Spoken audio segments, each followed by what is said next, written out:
Okay. Buenos días, bienvenidas y bienvenidos. Welcome to everyone. Herzlich willkommen. I remember my German from many years ago.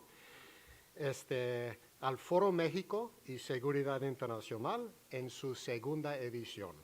Este foro es organizado conjuntamente por la Fundación Konrad Adenauer Stiftung Mexico, the Institute for Strategy and Defense Research, and the Social Science and Government School of Tecnológico de Monterrey. I am Robert Papp, Regional Director of the Political Science and International Relations Department, and we are honored to have here all of you, students, professors, collaborators, employees, alumni, etc.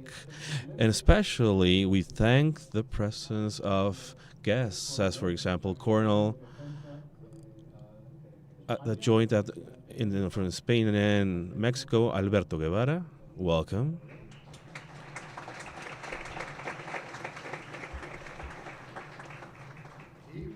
And with the Admiral Conrado Aparicio, Secretary of the Marine, of the Navy.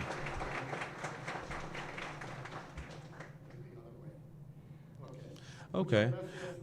Thanks a lot to all of you for your presence, and we hope you will profit of these 2 days that will have full of activities where experts, the national and international experts, will share their perspectives and experiences to enrich the thoughts about international security in the current context.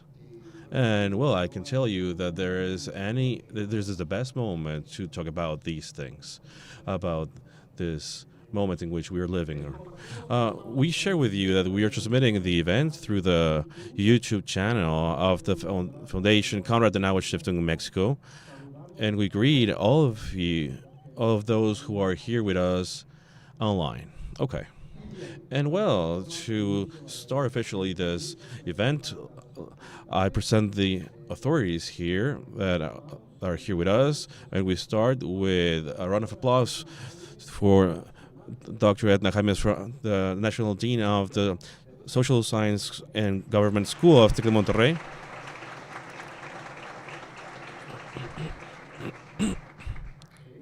We continue with Mr. Hans Blomeyer, Director of the Konrad Adenauer Foundation in Mexico.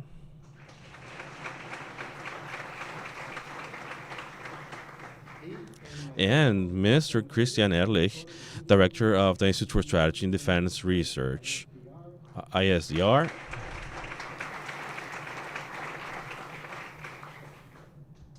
Okay, and I invite our distinguished authorities to share some words to welcome us. And we start with Dr. Edna Jaime. Good morning. Thanks for being here with us this morning, and thanks also for the introduction, Rob.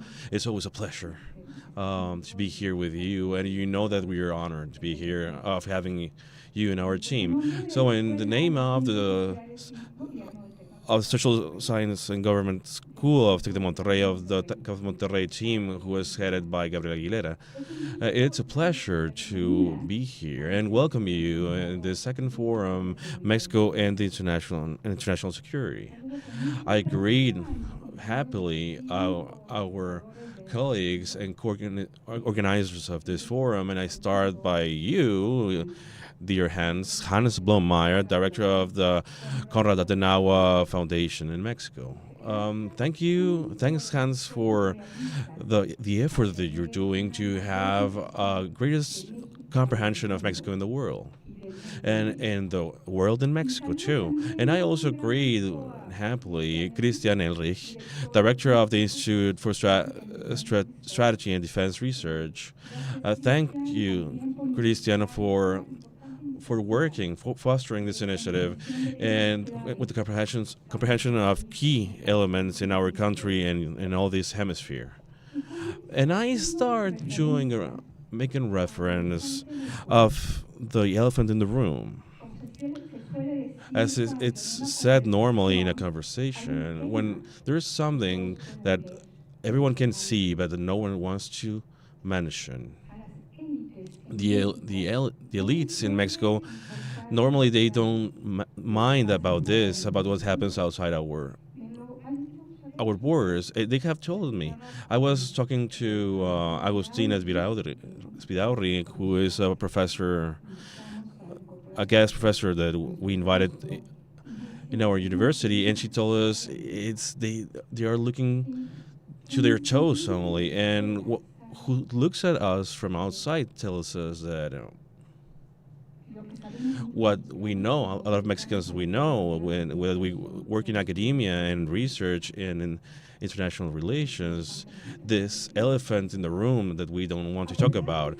And even if Mexico is one of the 20 most important economies in the world, even if we are a power in manufacturing and exporting, even if we're one of the most important partners of the most important economy in the world, even if we have a big power and weight, and because of our demographics, Mexico doesn't go out to the world as we should, and leaves the world to get in as we should. So now we can see that with the presidential campaigns in the United States, that we see how the globe is important. They even are asked what are they going to do in the conflicts between Israel and Hamas, and what are their strategies to face Russia and Iran.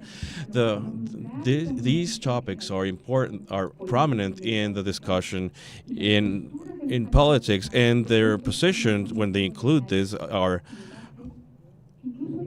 debated, and they define even the votes.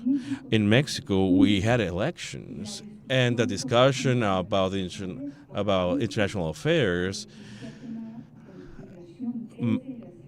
it was only about migration outside and inside our country, and NAFTA and nearshoring. The compression is this is so important in international relations that the discussion about drug trafficking is only about the War of Calderon or abrazos no balazos as the only causes of the bad situation that we're facing. At the same time, different global actors, they are deploying their power, using our country as a big board where their interests have invisible impacts.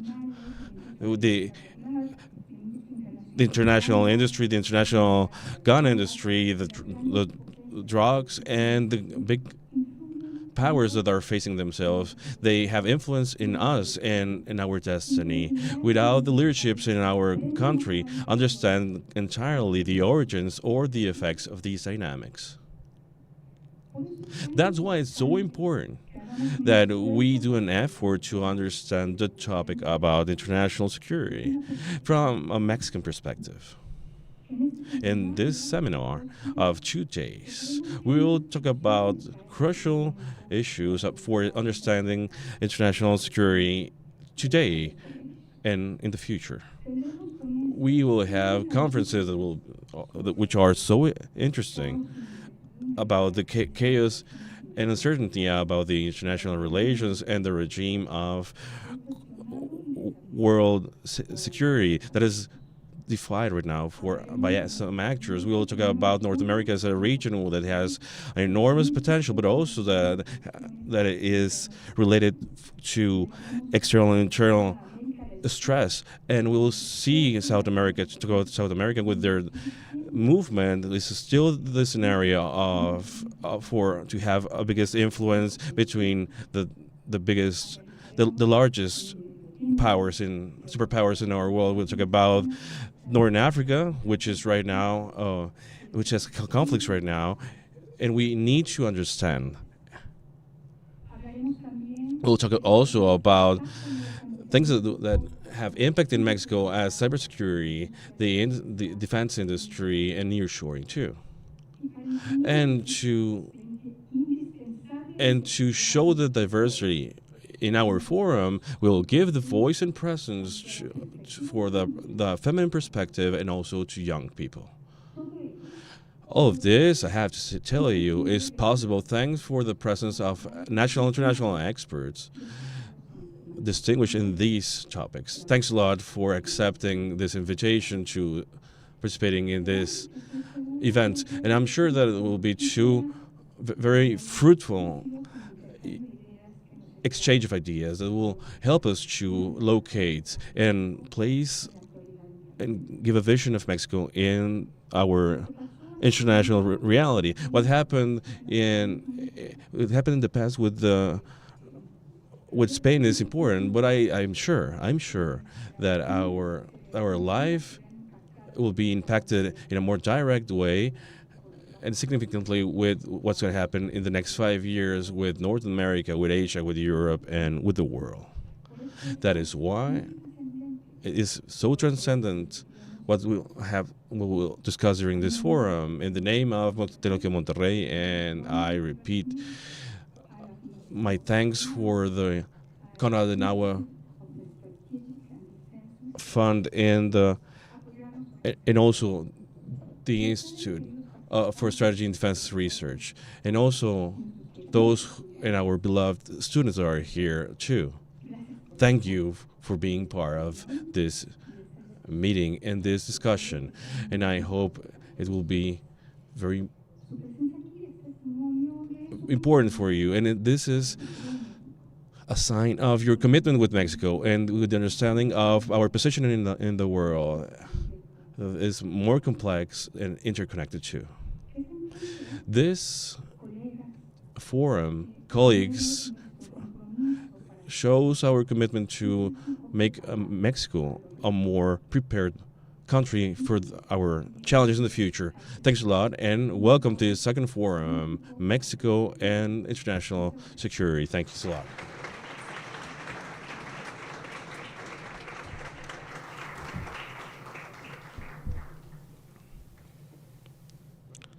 Well, thanks, Doctor, for your words of inspiration and welcome, everyone. And so now let's continue with Mr. Hans Blomeyer. I pass you the mic. Thanks a lot.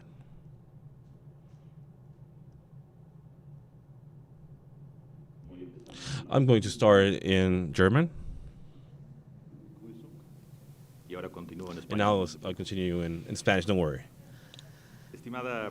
Dear Edna, National Dean, again, thank you for being here, for being able to be here in this, your house, this distinguished school, which is Tec de Monterrey. And now in Monterrey, we have met each other in other places, in Mexico City, for example, but now we're here today in the alma mater, in this distinguished school. And I thank you directly for this opportunity of doing this forum, and through you, all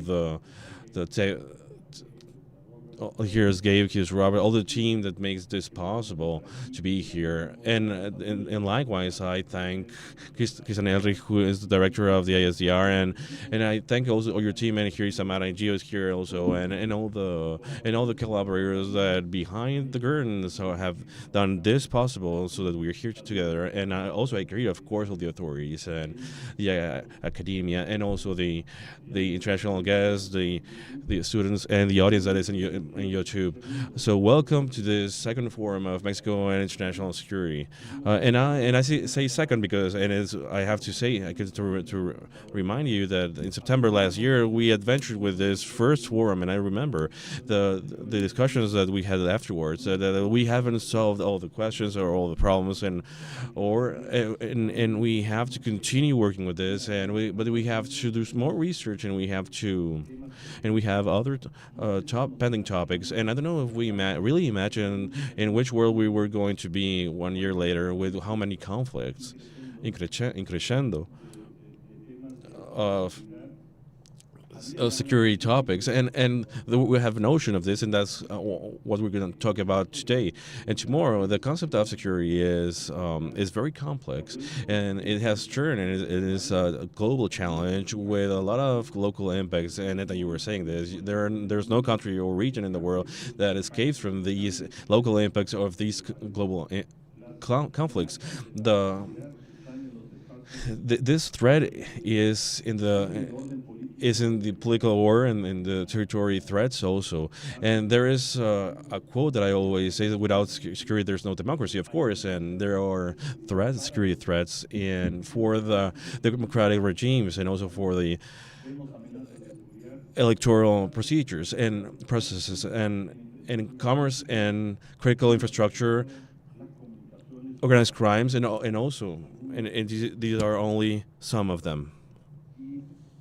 And with this diversity of conflicts, we are simultaneously seeing and living, I think that we can say, tectonical changes in the architecture, in the global architecture, and we're going to discuss some of these during the morning about if it's possible or necessary reorg in the world, and also if this global reorg is necessary, and if there are any mechanisms to implement, or if we should implement them, and of cooperation between actors, organizations to face these changes. And that's why I think it's not only timely, but I think that it's also mandatory, an international dialogue, because the problems are international, so we need an international dialogue that is more active, involving actors of different from different parts,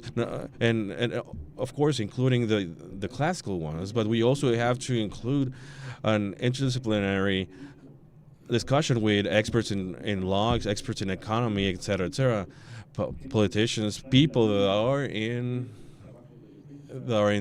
work in defense and the private sector, and also the dialogue, and that's why it's not a coincidence that we are talking about this, and that you were mentioning an intergenerational dialogue.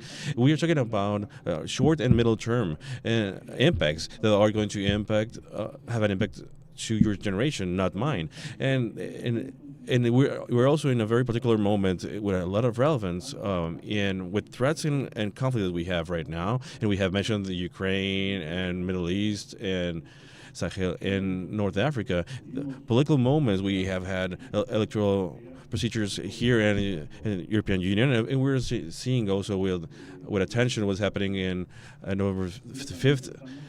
But we're also seeing questionings with certain basis of institutions that we thought that were certain and fixed in our global architecture, as the UN, as the Council of Security, WTO, NATO, BRICS, and even the NAFTA is starting we're starting to discuss TMEC, which depends on a certain way of the future, the economical future of Mexico at least. And this takes us to conclude in this initiative of this Forum of International Security, our proposal, and I would say our purpose, our idea to do this with the knowledge of institutions of experts in Mexico and Germany and United States, Colombia, Spain, Moldova, academics and practitioners of defense, and this is interdisciplinarity. We have bet on this, and thanks for the generosity of you who are here, and we are going to hear you in the next days. And the analysis on the one side geographically, but also thematically, so we can mix these two dimensions.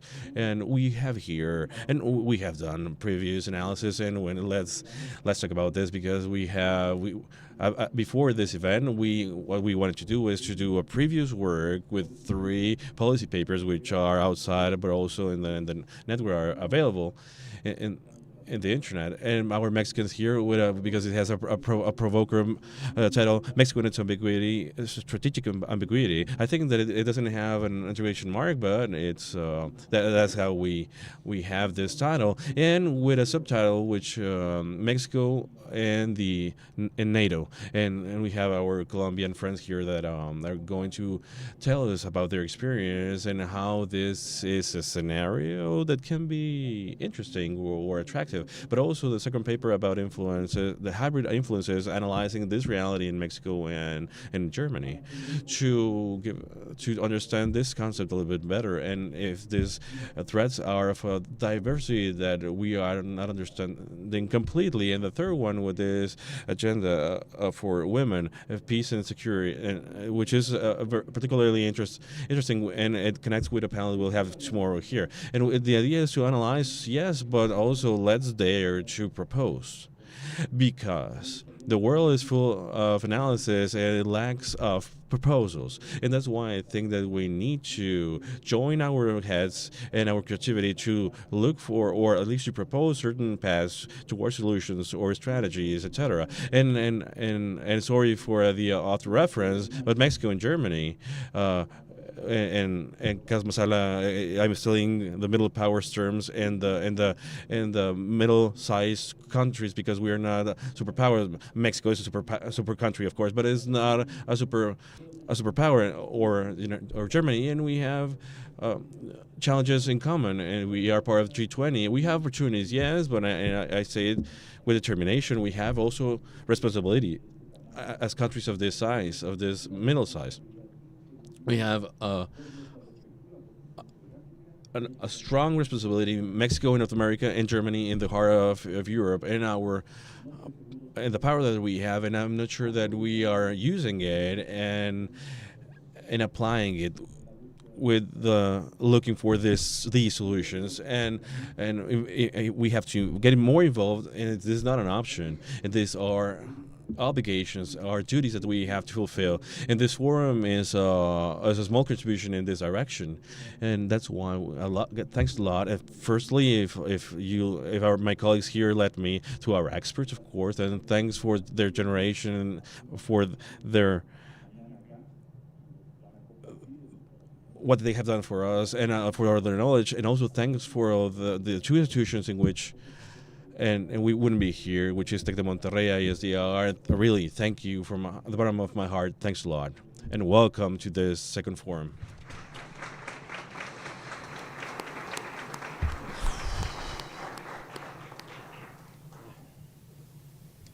Vielen Dank. Gracias. Vielen Dank. Thank you. Thank you. Let me now introduce our great colleague and friend, Kitrik Eldrich, Director of the Institute for Strategy and Defense Research.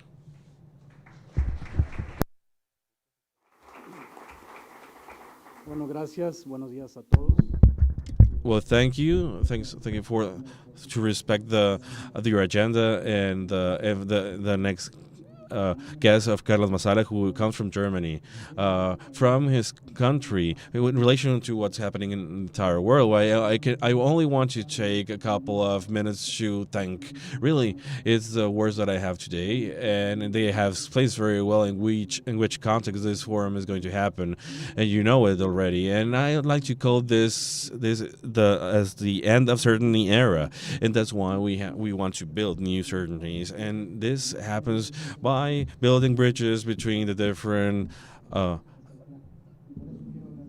estatements of power. And thanks to the Monterrey for opening your doors, and also the Gabe's team. Thanks a lot to you too, Edna. Thanks a lot, and I'm a proud alumni of this university, and I never thought I was going to come back to something like this. And well, plainly, thanks for opening the doors. We are so happy to be here and participate here, and now we see a different Mexico, and now with your role in the international scenario, and finally, I thank to the Konrad Adenauer Foundation, and thanks particularly to you, Hans, for believing in Mexico, in believing that a different Mexico can be possible, because Mexico has not only great potential, but it also has the power to do it. And what you are doing in your foundation is to tell us, our Mexicans, you are here to support you, and we are here to support each other. And that's why I thank you, and also thank you for the students who are here, of international relations, economy, and I think that in public transformation and similar degrees, you're not the future of Mexico, you're the present of Mexico, and for me, it really is so special to see you here. Enjoy this forum. This forum is for you, and welcome. Thank you.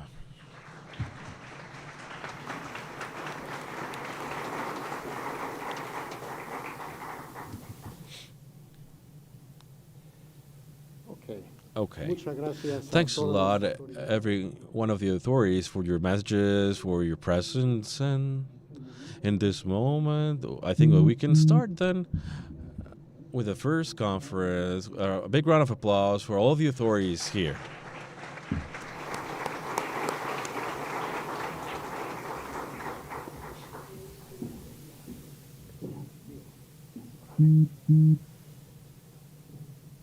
Okay. Okay. Ahora Now, let me introduce to you the first conference. But before starting, let me recognize someone that's so special. Someone's here with us. Their team has helped us in all the process, the planning, the preparation. Everything is here in this conference. Our dean, Gabe Aguilera, from the Social Science and Government School, who is here. He's very humble. Okay. Okay, it's a pleasure to introduce the first speaker, with Dr. Carlos Masala, and I will read a short presentation. He is a professor of international policies in the University of German Armed Forces in Munich. He is director of intelligence and security in the University of the Armed Forces. He is co-editor of magazines, and he's also a member of the scientific advisory board of the Federal Academy of Security Policy, and permanent expert in the Enquete Commission of the German Parliament about the mission in Afghanistan. He's co-presenter of the award podcast Sicherheitshalber and recognized author of different books about international security, world order, and the future of military conflicts. Doctor, I have to say that I was also a joint professor in the Marshall Center close to Munich, so we are almost neighbors. Dr. Masala will share with us his vision about the status quo of international security in an environment of increasing chaos and uncertainty. Okay, so Doctor, I pass the mic and.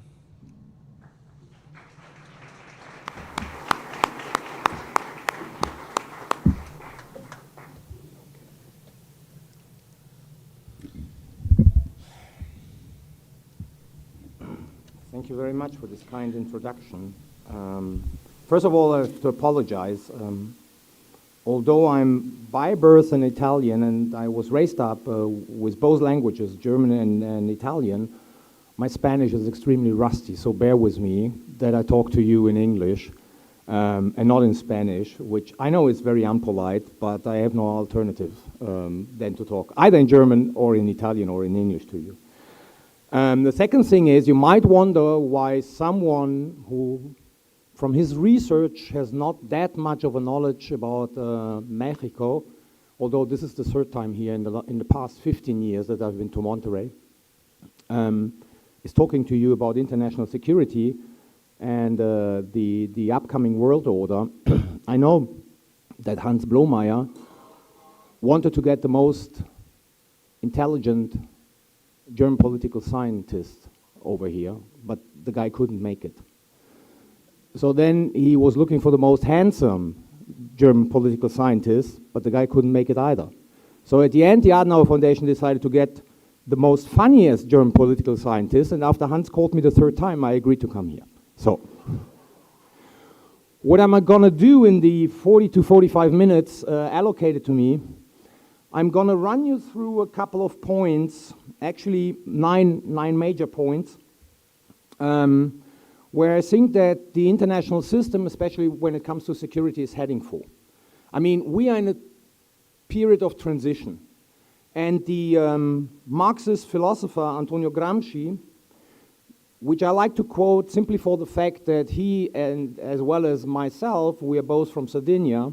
So he wrote when he was imprisoned in Italy, because he was the founder of the Communist Party and he was put in jail by the fascists in Italy. He wrote about transition periods. The old world is dying and the new world struggles to be born. Now it's the time for monsters. And I think if we look at this transition period we are living through since more than a decade, we see a hell of monsters who basically are popping up all over the place and are a huge challenge for stability and order in the international system. So therefore, I like always to start this kind of talks with a quote from Gramsci, because it makes clear that the transition period we face is not one where basically we will see a potential peaceful transition from, and I will start soon with my points, from probably the old international order, as we all used to know it and we grew up within, to some kind of new international order where we have no idea how it will look like probably in the next decade or in the next 2 decades. So there are a lot of monsters out there we have to deal with, and which are basically creating some form of international chaos and increase the already always existing uncertainty in international relation among states. So let me start with my first point, which I think is probably the most banal but the most important point of my talk. We are in the midst of a fight for a new world order. So whatever you see, what is happening in the past decade is part of this fight for a new world order. As I said, I have no crystal ball. I can't tell you how this new world order will look like, but whatever we see is part of this fight. And this is a fight, and there I would agree, for instance, with the Biden administration and their national security strategy. It's not a fight between democracies versus autocracies. Of course, I mean, the two most important powers who are challenging the liberal world order as it used to be created since, let's say, 45, 48, are Russia and China. But you have countries like Brazil, like South Africa, like Indonesia, just to name 3 of them, who are basically, within the framework of the BRICS, sidelining with Russia and China in the quest for a different new world order. So I would look at this struggle for the new world order rather in terms of status quo powers, those who want to keep more or less the liberal international system, and revisionist powers, and these revisionist powers can be democracies. I mean, no one would deny saying Brazil or South Africa is not democracies. Maybe they are defect democracies, but they are democracies and not autocracies.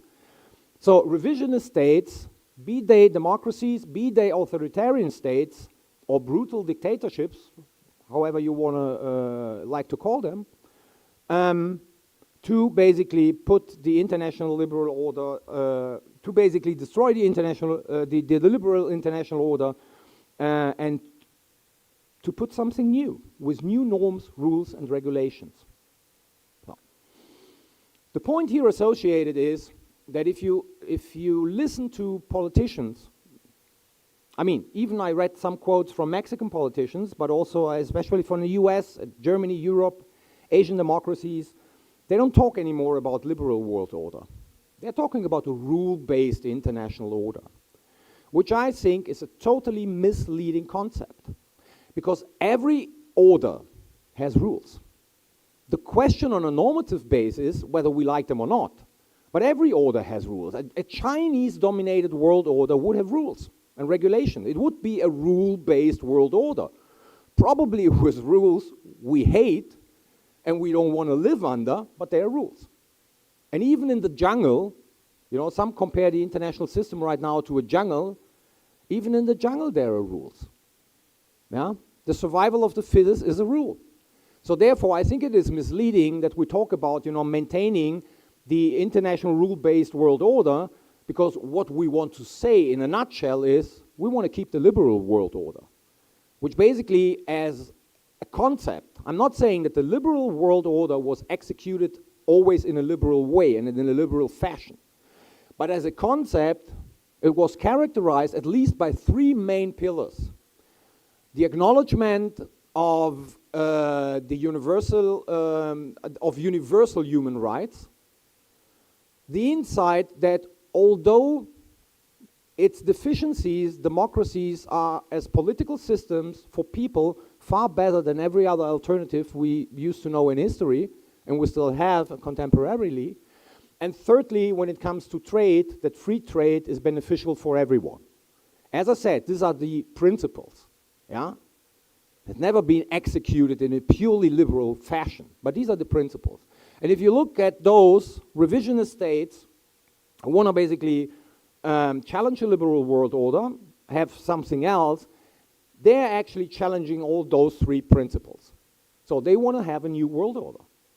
And we have to look at whatever happens right now in the international system through the lens of the fight of a new world order. This is my, as I said, probably the most banal point, but my first point. Secondly, there is a lot of talk in academia, but also among politicians, about the fact that the future international system is going to be a multipolar one. Actually, politicians like my chancellor is talking that we're already living in a multipolar international system. I apologize for my French, but this is totally bullshit. So, the thesis is, the future international order will either be a bipolar one between the US and China, or it will be some kind of weakened US unipolarity. If you take the concept of polarity seriously, and you know that to be a pole in the international system, you need overwhelming military power, you need some kind of overwhelming economic power, you need some kind of soft power, mainly meaning your societal system attracts others around the globe. Yeah? So these are the three major things, and I would add in the 21st century, you need some kind of technological innovation. Yeah? And if you count the numbers, if you really count the numbers, then you have still an 800-pound gorilla in the room, which is the US, and then you have a 650-pound gorilla in the room, which is China, and China wants to grow, wants to become the 800-pound gorilla, or probably even a 900-pound gorilla, and the rest of us, honestly, are something like 150-pound monkeys jumping around the international system. So, if you take this seriously, the future world order is going to be a bipolar one, or it's going to be a weakened US unipolarity. Why a weakened US unipolarity? Because, of course, the stronger China gets, relatively, the weaker the US gets. This is a natural law, yeah?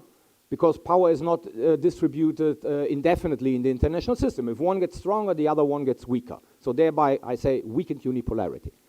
So, the misconception, I mean, if you take this argument, the misconception a lot of academics especially do make is that if the system is going to be a bipolar one in the future, it will not resemble the bipolarity of the past between the US and the Soviet Union. This is the big mistake. So usually, I mean, the academics here in the room know the whole debate about what is a more stable system, the bipolar one or the multipolar one we had in the 70s and even in the 90s. And so the idea is with polarity, there is some form of stability associated for the international system. And I think this is misleading if the new international system turns out to be a bipolar one. So why? First of all, I think that the nature of power has changed over the past 40 to 50 years. having power, having overwhelming power, doesn't mean necessarily that you have, if you use this power, control over the outcome. I mean, having overwhelming military power like the US enjoyed in the past 25 years didn't mean that they were able to solve the problems they wanted to solve by the use of force effectively. Take Iraq, take Afghanistan, the US was in the background in Libya and so on and so forth. So you don't have the control over the outcome because the nature of power has changed. So to expect that those two 800-pound gorillas will be able to actually produce on a global scale stability, I think is misleading for the 21st century. Yeah? And it has also something to do with technological development. I mean, whatever China or the US puts into its weapon systems in terms of technology, in a nutshell, this technology is available to everyone, to us. Because the innovation comes from the civilian side and then spills over into the military field. So I just give you an example. There was a period when the US was fighting in Iraq against ISIS. It was ISIS. That ISIS was able, with a $30 gamer software from the Netherlands, to at least create some havoc for the Reaper drones, yeah? Because the basis of the technology which was built in the Reaper drone and this gaming software was the same. So you just needed a clever, let's say, 20-year-old boy or girl who could figure out how to create some problems for the Reaper drone. Yeah? So $30 versus, I don't know, $1.8 million, which costs a Reaper drone.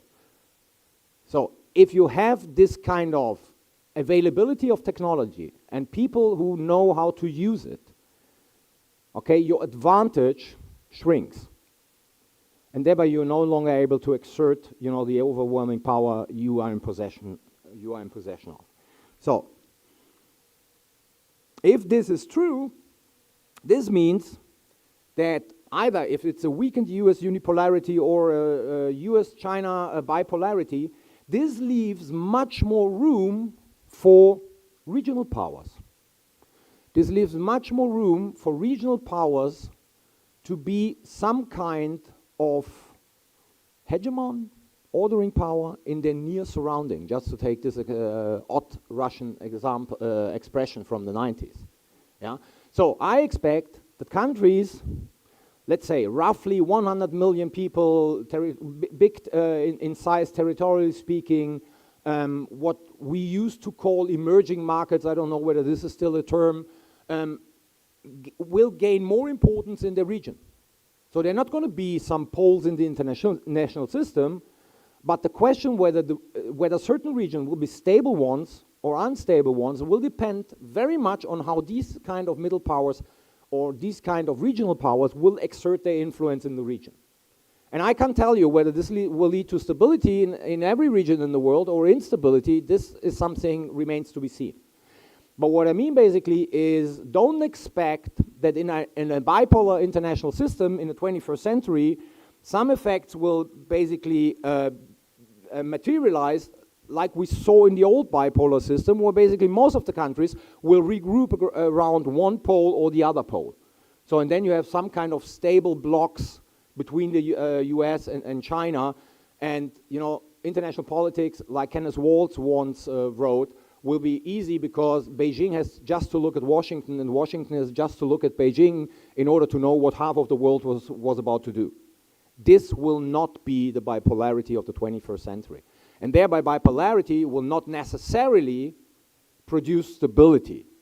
Now, we might have a bipolar system which is highly unstable, highly chaotic on a regional level, because regional powers will have more responsibility, and if they exert this responsibility in a positive or negative way, this remains to be seen. I said we won't have this kind of block confrontation we used to have in the past. The new bipolarity, if it materializes, will also not be characterized mainly by arms races. Don't get me wrong, I mean, I'm a security studies guy. If I tell you now that weapons and armies will not play a role in the future, I basically cut myself out of my job. Of course they will play a role, but not the dominant role like it used to be between the US and the Soviet Union. So the question, who has more nuclear warheads, who has the more far-reaching delivery systems, will play a role, but the new bipolarity will be much more dominated by geo-economic competition. I mean, who is the center of world trade? Who gets the bigger share of world trade? Yeah? And by technological innovation. And when I talk about technological innovation in the 21st century, this means artificial intelligence. I mean, this is not, you know, the old technological stuff we used to know from the Manchester capitalism and so on and so forth. This is, you know, who is able to to invent a better IT system and to integrate them better in wherever you want to integrate AI in order to produce stuff. This will dominate this competition, and it's not that much about arms races. Yeah? So also, therefore, it will resemble not the past. Gosh, I'm talking too long. Third point, and this might be of a surprise for a Mexican audience, because I know that when I travel, I mean, I've been in the past 2 years, I've been to Africa, I've been to Asia, I've been to South America. And I know that Mexico is not South America, so. No, it's always important to say, because I mean, if I go back to Germany and I say I've been in Mexico, and people say, oh, you've been to South America. Yeah? So there is a big misunderstanding actually where Mexico is located and how Mexico looks at itself. But it might come to you as a surprise that I will tell you that Russia's aggression against Ukraine is also of concern for you, for Mexico. Because most continents I traveled in the past 2 years, people were telling me, this is not our war. We have nothing to do with that. I mean, this is something which takes place in Europe. Leave us alone. You know? Don't force us to sideline with you in condemning Russia's aggression. I think that's wrong. I think that's wrong. Because the question whether Russia will win this war, and winning means basically will occupy whatever, 28% of Ukraine's territory for good, or even more, or a bit less, matters for international relations. Because this war is part, first of all, of what I said in my first point, of the overall competition between status quo countries and revisionist countries. If you let a country, a nuclear country, go away with a war of aggression, you have no idea what this might mean for the international system in the future. Russia basically, I know that there are some Americans in the room, so I apologize preemptively. MAGA, make aggression great again. So if basically the world, and of course the US and the Europeans in the forefront, are not able to stop Russia's aggression, are not able to support Kiev in such a way that Russia is going to lose the war. Losing means it has to withdraw from Ukraine's territory. You have no idea what this will mean for other relations in the world. And I mean, you all know, if you take a look at the map, you all know how many countries, which are neighboring countries, have some kind of territorial conflicts which are lasting for decades, even centuries. So the lesson might be, war of aggression pays off. And this was the lesson after the Second World War. War of aggression doesn't pay off. Now it might be the lesson, war of aggression pays off. So we have no idea what this will basically mean, or what this will mean for the future of international conflict. Second point, which also might be of interest for a country like Mexico. A nuclear country invades a non-nuclear country and plays with its nuclear weapons to deter others to help the victim of this aggression. If Russia wins the war, one of the lessons a lot of countries in the world might take out of this war is, if I have nuclear weapons, no one will even dare to invade and attack me. So it might enter in a new round of nuclear proliferation. And if there was one good thing in the past of the old system, I mean, you might dislike the old liberal system, and you might dislike the old bipolarity between the US and the Soviet Union, but they managed at least that the number of nuclear countries from 45 to basically 2024 increased only from 1 to 9. We have no idea how many nuclear armed states we might have in 10 years from now. And those of you who study the whole thing about deterrence theory and nuclear management know that probably with 20 nuclear capable countries, nuclear management on an international system is far more complex than what we have seen in the past. And what we have seen in the past was already complicated. I mean, we had a couple of near misses in the Cold War. But with 20 countries, 22 countries, we have no idea where this will end. So even from that perspective, I would argue Russia's war of aggression is of importance for a country like Mexico. Not because, you know, Mexican security is threatened by whether Russia wins or not. But if Russia wins, it might have consequences you will feel too here in Mexico or in the region. So, thirdly, and this is also something which might be of interest to you because you're a neighbor of the US. If Russia wins the war, and Russia, make no mistake, is a neo-imperial regime.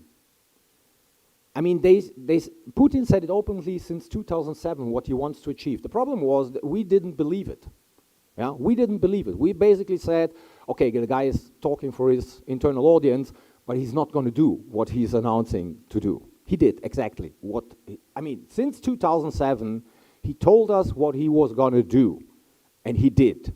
Not only in 2008, but then in 2014, and so on and so forth. Yeah? So this is always why I say, take people seriously when they talk.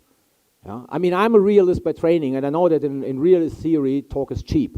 I'm nowadays convinced that talk is not cheap. Listen to people because they tell you what they're going to do, and then they do it if they have the opportunity to do. So this is a neo-imperial regime, which already said that it's not going to stop in Ukraine. It wants to take the Baltic states back too. So a war between Russia and NATO is not excluded in the future. And if I say a war between Russia and NATO is not excluded in the future, this means also that the US is going to be involved, because without the US, NATO is nothing, full stop. The Europeans are right now at the moment not able to defend themselves against any Russian aggression. So this will affect Mexico.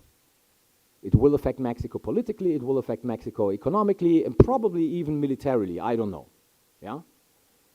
So therefore, this is the third consequence. If Russia wins in Ukraine, it might go further.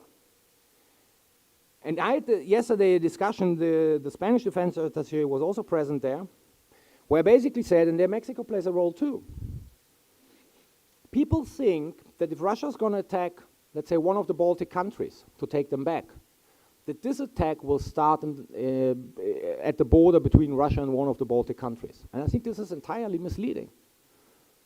A war against Estonia, Latvia, or Lithuania might start somewhere else, might start in the Sahel zone by pushing migrants in the direction of Europe. It might start with some hybrid attack somewhere else in the world just to distract and tie the attention of NATO countries, and especially the US, to some other places in the world. And then the attack against one of the Baltic countries might follow. So my point is, if you think about security in the future, look, unluckily, I don't like to say it, but it's the way I think we should look at this. Look at the world as one theater. Look at the world as one theater, where things might happen in one region just basically to start something else in another region. Yeah? So, I come to my fourth point. Only have 14 minutes left. No, 5 additionally, 20 minutes left, so I'm fine in time. Also banal, because you see it every day, but I think you have to be reminded, because also we're here in a region where actually the idea that war is a political instrument of countries and state leaders has more or less been forgotten. So what we see is that war is back as a political instrument.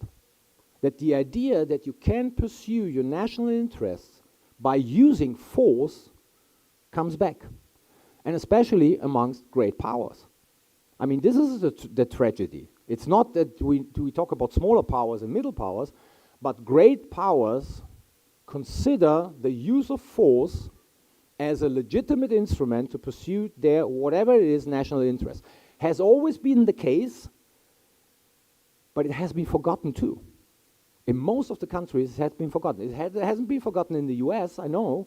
It hasn't been forgotten in Russia. It hasn't been even forgotten in China. But in most of the other countries, they're very much surprised that now a kind of, regional power like Russia uses its forces to gain some territorial gains in another country. Because people thought that this is so old-fashioned, this is not the 21st century. I mean, this is the 18th and 19th century, where imperial powers basically marched into other territories, occupied them, and included them in their own territory just to basically gain more power. No, this is the world of the 21st century. This is the world of the 21st century. And if you look at how these wars are fought, and even how great powers look at wars and war fighting of the future, then one thing becomes, according to me, quite clear, which we have discussed in academia for decades, but in the political realm was of no interest for most of the politicians, that actually nuclear weapons make conventional wars more likely. Because if you know that the use of nukes basically is no option because the other one has a guaranteed second strike capability, so at the end of the day, if you exchange a couple of nukes, there is no winner, you can do this, you can fight a conventional war. And this conventional war has almost no limits. The limits are only there if one is about to lose, then he might threaten you with the use of nuclear weapons. Yeah? But usually we looked at nuclear weapons as the tool which prevents also countries from engaging conventionally. I think we see the opposite. We see the opposite. Nuclear weapons make the use of conventional forces more likely than if you have no nuclear weapons. Because if you have no nuclear weapons, at the end you might face defeat. Yeah? But as a nuclear power, you can threaten the use of nuclear weapons if you face defeat. And then basically the conventional warfare will stop. So nuclear weapons make conventional warfare more likely than the other way around. Secondly, we have a disturbing tendency, and we saw this in debates in the Trump administration, in the US, we see that in Russia, and we see this in China too. Tactical nuclear weapons are increasingly again becoming a tool of warfare in a way that is legitimate to use them in a conventional warfare. Yeah? We know this from the old bipolarity, but actually since 1990, everyone of course kept their tactical nuclear weapons, but if you read the doctrines, there was almost nothing in with regard to nuclear weapons. I mean, everyone was focusing on their strategic capabilities, but not on the tactical capabilities. Now you have everywhere modernization of tactical nuclear weapons. You have the whole chat about, in which occasions you might use them and you gain an advantage over the opponent and so on and so forth, which of course increases the risk that nuclear weapons one day on a tactical level might be used again. And this is new. Hasn't been the case for the past 30 to 40 years. Third development in modern warfare is the lines between conventional and nuclear capabilities in the missile domain is completely blurred. I mean, most countries now have ballistic missiles you can put a conventional warhead on and you can put a nuclear warhead on, which of course, with the fact of early warning, creates a huge confusion because your opponent has at a very late stage an idea whether the incoming missile carries a conventional warhead or a nuclear warhead. But this, of course, the knowledge about what kind of warhead is put on this missile is important for the counter-reaction. If there is a conventional missile coming in, you don't basically react usually. If you're a madman, probably you look at that differently. But if there is a conventional missile coming in, you don't react with a nuclear counterstrike. But if you have no idea, or basically just at a very late stage, if this is a conventional or a nuclear warhead, you might react preemptively with a nuclear counterstrike, because you can't wait until you know what kind of warhead is there. And then, of course, with hypersonic missiles, you can basically, which don't have a ballistic trajectory, so all the kind of ballistic missile defense, is extremely problematic, and you can't even calculate where a hypersonic missile at the end will hit, This might lead to overreactions in terms of counterstrikes. So also a development we should take into consideration. And the last point within this war is back point is what we see in Ukraine and in Russia is something we have to get used to. If you follow the debates about, let's say, the war of the 21st century, over the past 20 to 30 years, especially in the Western world, the idea was that this is a high-tech war. I mean, we will fight in the cyberspace, it's about technology and all this stuff. No, what we see is basically the war of the future is the war of the past in addition to technology. So what we see in Russia, Ukraine, it's on the ground, the First World War, the Second World War, it's a trench warfare, it's artillery systems. I know a couple of army guys are here, tanks are overrated, but artillery is not overrated. But you see the First and the Second World War. What you see in the air is the war of the future. Drones, high-tech electronic warfare, jamming, and all this stuff goes on mainly in the air, partly also on the ground. But this combination is basically the war of the future.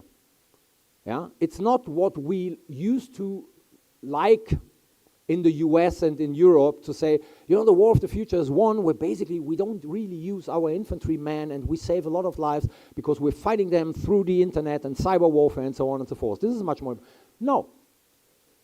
Cyber warfare and all this stuff is part of the war of the future. But if the war of the future is about conquering territory, you need boots on the ground, full stop. You need people who are fighting by foot and are dying in the trenches.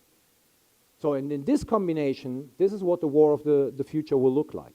And this is where we have to plan accordingly and basically also look in our own armed forces what they need in order to fight this kind of war if they need to.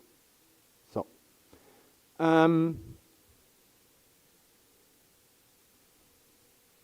I hope you're not too depressive. It's getting worse. Fifth point. What you in Mexico are experiencing, as we in Europe, in the US, and in other places of the world, even in Africa, is that our opponents are basically fighting two wars simultaneously. The one is the classical war where you need armed forces. This is done right now in Ukraine. You had Azerbaijan against Armenia. In the Sahel zone, you had military coups, which basically were done by armed forces, and so on and so forth. But the second operation, which independently from kinetic operations is taking place since a couple of years, is hybrid warfare. It's a non-kinetic warfare against societies. It's about disinformation, it's about critical infrastructure. I mean, in Europe now we have the classical sabotage is back, yeah? It's about financing or supporting radical parties who are basically sharing the view, let's say a more pro-China, pro-Russia view, and so on and so forth. This is a war in itself. And this is what we haven't understand fully. Yeah? Usually, I mean, hybrid warfare is nothing new. If you go back to Augustinus, the great Roman philosopher and soldier and statesman, you can find hybrid warfare there. Yeah? It's propaganda. But this is always associated to kinetic operations. It starts before kinetic operation, is in parallel to kinetic operations, or it's after kinetic operations. If you read Russian or Chinese, even Iranian doctrines, you will find the idea that the hybrid warfare is disconnected from the kinetic warfare. It's a warfare in itself. It's an own line of operation, which not necessarily has to go together with kinetic warfare. Gerasimov once gave a speech in a military academy where basically he stated very clearly from his perspective, as the chart of the Russian armed forces, he wants to achieve his goals with hybrid warfare. Only if hybrid warfare fails, he's considering the use of force. And this, I think, we haven't realized fully, because what most of the countries where hybrid warfare is waged against don't realize is that we need to build resilient societies. Yeah? Because hybrid warfare aims, actually in democracies or in non-authoritarian regimes, let's put it this way, to weaken the confidence of societies in the problem-solving capacities of their governments or of their political systems. And I can tell you they're quite successful with that. I don't know, I mean, I know that in Mexico there is a lot of disinformation also by the Russians. I look more at the European side and I can say it's quite successful in achieving the goal that a large number of the people do not believe in the problem-solving capacity of democracies any longer. In Germany, if there were elections by tomorrow, 25+% of the people would vote for anti-democratic parties, full stop. Yeah? And you see the rise of populist parties. This is the agenda of populist parties. Yeah? You see the rise of populist parties everywhere. You see the rise of populism in the north, yeah, a couple of hundred miles away from here. So this is the biggest threat to most of our societies. And we have to look at that as a kind of war which is waged. Yeah?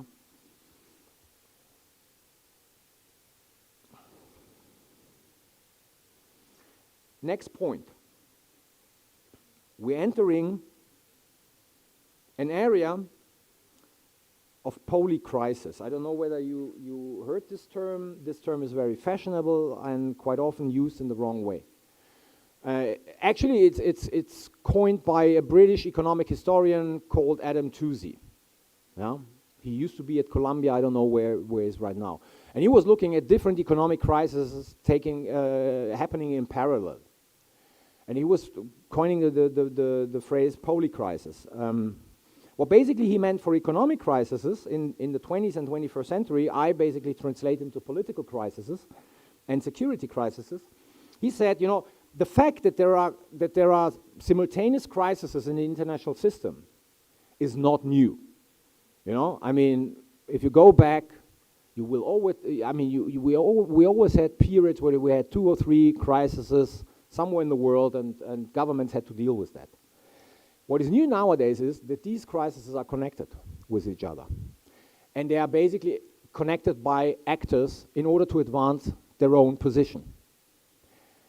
Russia gives satellite images to the Houthi in order to attack civilian shipping in the Red Sea. So, which basically means Russia connects deliberately its own war in Ukraine with a crisis in the Red Sea. Why is Russia doing this? Because if you want to stop Russia, and they even said it, if you want to stop Russia giving the Houthi access to their satellites, or actually giving the data from the satellites about the shipping lanes in the Red Sea to the Houthis, you need to engage with the Russians, and the price that you have to pay is in Ukraine. Yeah? Russia is the country who basically backs Iran not to go back to the JCPOA. So if you want Iran to go back to the JCPOA, you need to deal with Russia. And they will basically ask for a price which is somewhere else. So what I mean basically is that most crises are deliberately connected by actors to advance their own position, which makes them much more difficult to resolve. In the past, at least, you could focus on one crisis. Whether you were really successful in solving it or not is a different animal right now. But this is no longer possible, because if you focus now on the Middle East, you have to focus on Russia too. And then the war against Ukraine comes in.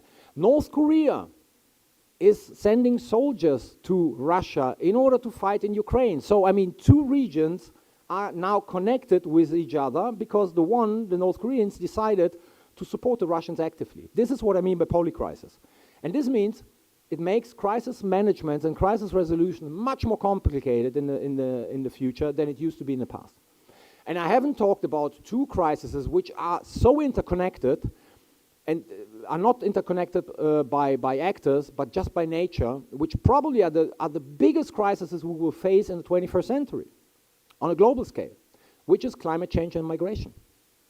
You can't just focus on the question how to regulate illegal flow of migrants if you don't tackle the question of climate change, because huge parts of migrants worldwide become migrants because climate change erodes basically their possibility of living, of earning money in the places where they live, and then they move. So this is the point where I say, you know, no one connects these two crises, but they are interconnected. And what I see, at least in Europe, and part of the debate I hear in the US also about, you know, this migration issue, is they focus just on one thing. They focus just on the question of migration. And in the long run, you won't be able to basically tackle this question, to regulate migration, if you don't focus on one of the root sources for migration, which is climate change.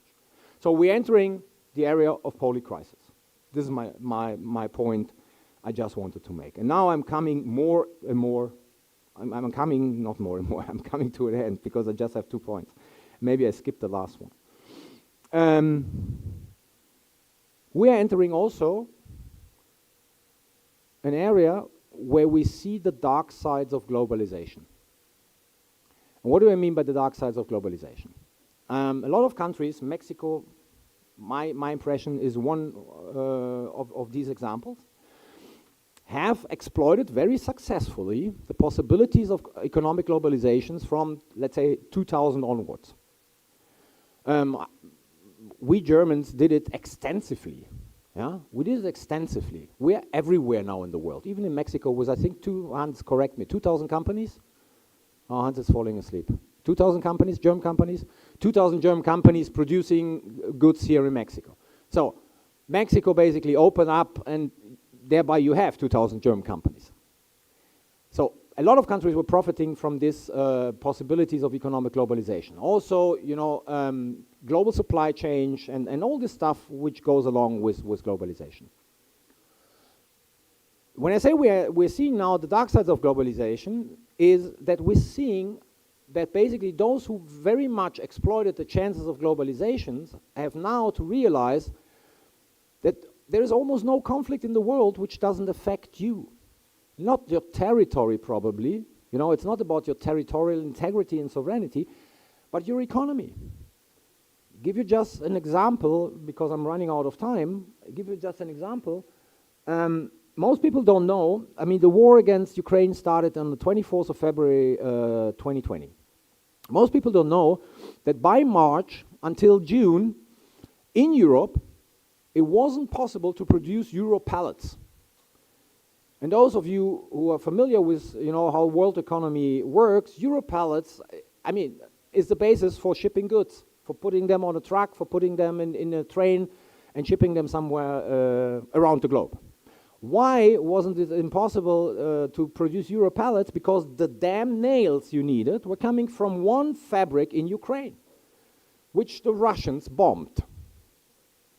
So for 2 months, 3 months, it wasn't possible to produce Euro pallets. This is just a tiny example. Yeah. Then they found a company in Spain, and now everything is good. You had in Europe and parts of Asia, you had a problem in the last 18 months to find specific kinds of medicine for toddlers in the pharmacies. I don't know whether this was also here in Mexico. Why? Because the global supply chain for the goods you needed to produce this kind of medicine was disturbed. Yeah, these are the dark sides of globalization, which basically means, you know, wherever conflict takes place, you are not immune from that. The Houthis, who are basically attacking civilian shipping, commercial shipping in the Red Sea, honestly, if I were here 8 months ago, and I had asked you, I mean, not the students, but the rest, who the Houthis are, probably no one had an idea who the Houthis are. And if I had asked you what the conflict in Yemen is all about, probably no one had an idea what the conflict in Yemen is all about. But now this damn conflict affects global economy. And thereby affects also Mexico. Because whatever is on those ships takes now longer, the prices increase, And either, you know, we as citizens have to pay it when we do shopping, or the companies, 5 minutes, yeah. All the companies who basically needed the goods on this civilian shipping or this cargo shipping, and they pay a bigger price and the products basically get more expensive. So this means we're entering the dark side of globalization. So, since I have 5 minutes, I try to conclude on an optimistic note. I think the world of the 21st century will become a much more chaotic, much more dangerous, a world with much more uncertainty. And it will be dominated by great powers, as I said, either by polarity or weakened US unipolarity. For middle-range powers like Germany or Mexico, the question is, how do we deal with the effects, the negative effects of this international system, or how do we basically try to avoid them for our own societies, for our own foreign policy interest? And thereby I think, and this is a vague optimism, this future international system has the possibility, if politicians really are serious about that, to bring this kind of middle-range powers together in order to discuss how basically, I mean, you can't change the international system, thereby we are all too weak, yeah? So the system will be either one way or the other without us anyway. But the question is, how can we basically mitigate the negative effects of the international system of the 21st century as middle powers? And there is at least room for discussion. I'm not saying cooperation, because at the end of the day, we will see where Germany will basically reorient itself, where Mexico will reorient itself. But the question is, this paves at least the way for a closer political discussions between middle powers as I look at Mexico and Germany. So this is not very optimistic, but as I once said in an interview where basically the lady at the end of the interview said, but I mean, there is no hope you give here. And I said, lady, if you want to have hope, call someone else. Thank you very much for your attention.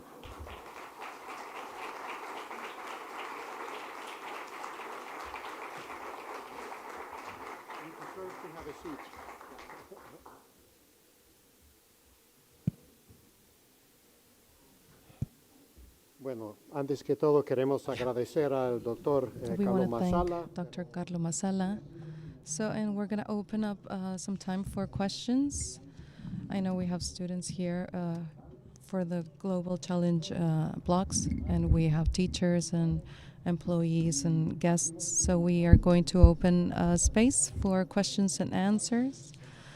So you can interact with Dr. Masala and deepen even more in the subjects that he has shared with us. We will ask you to please raise your hand, and you will be given a microphone.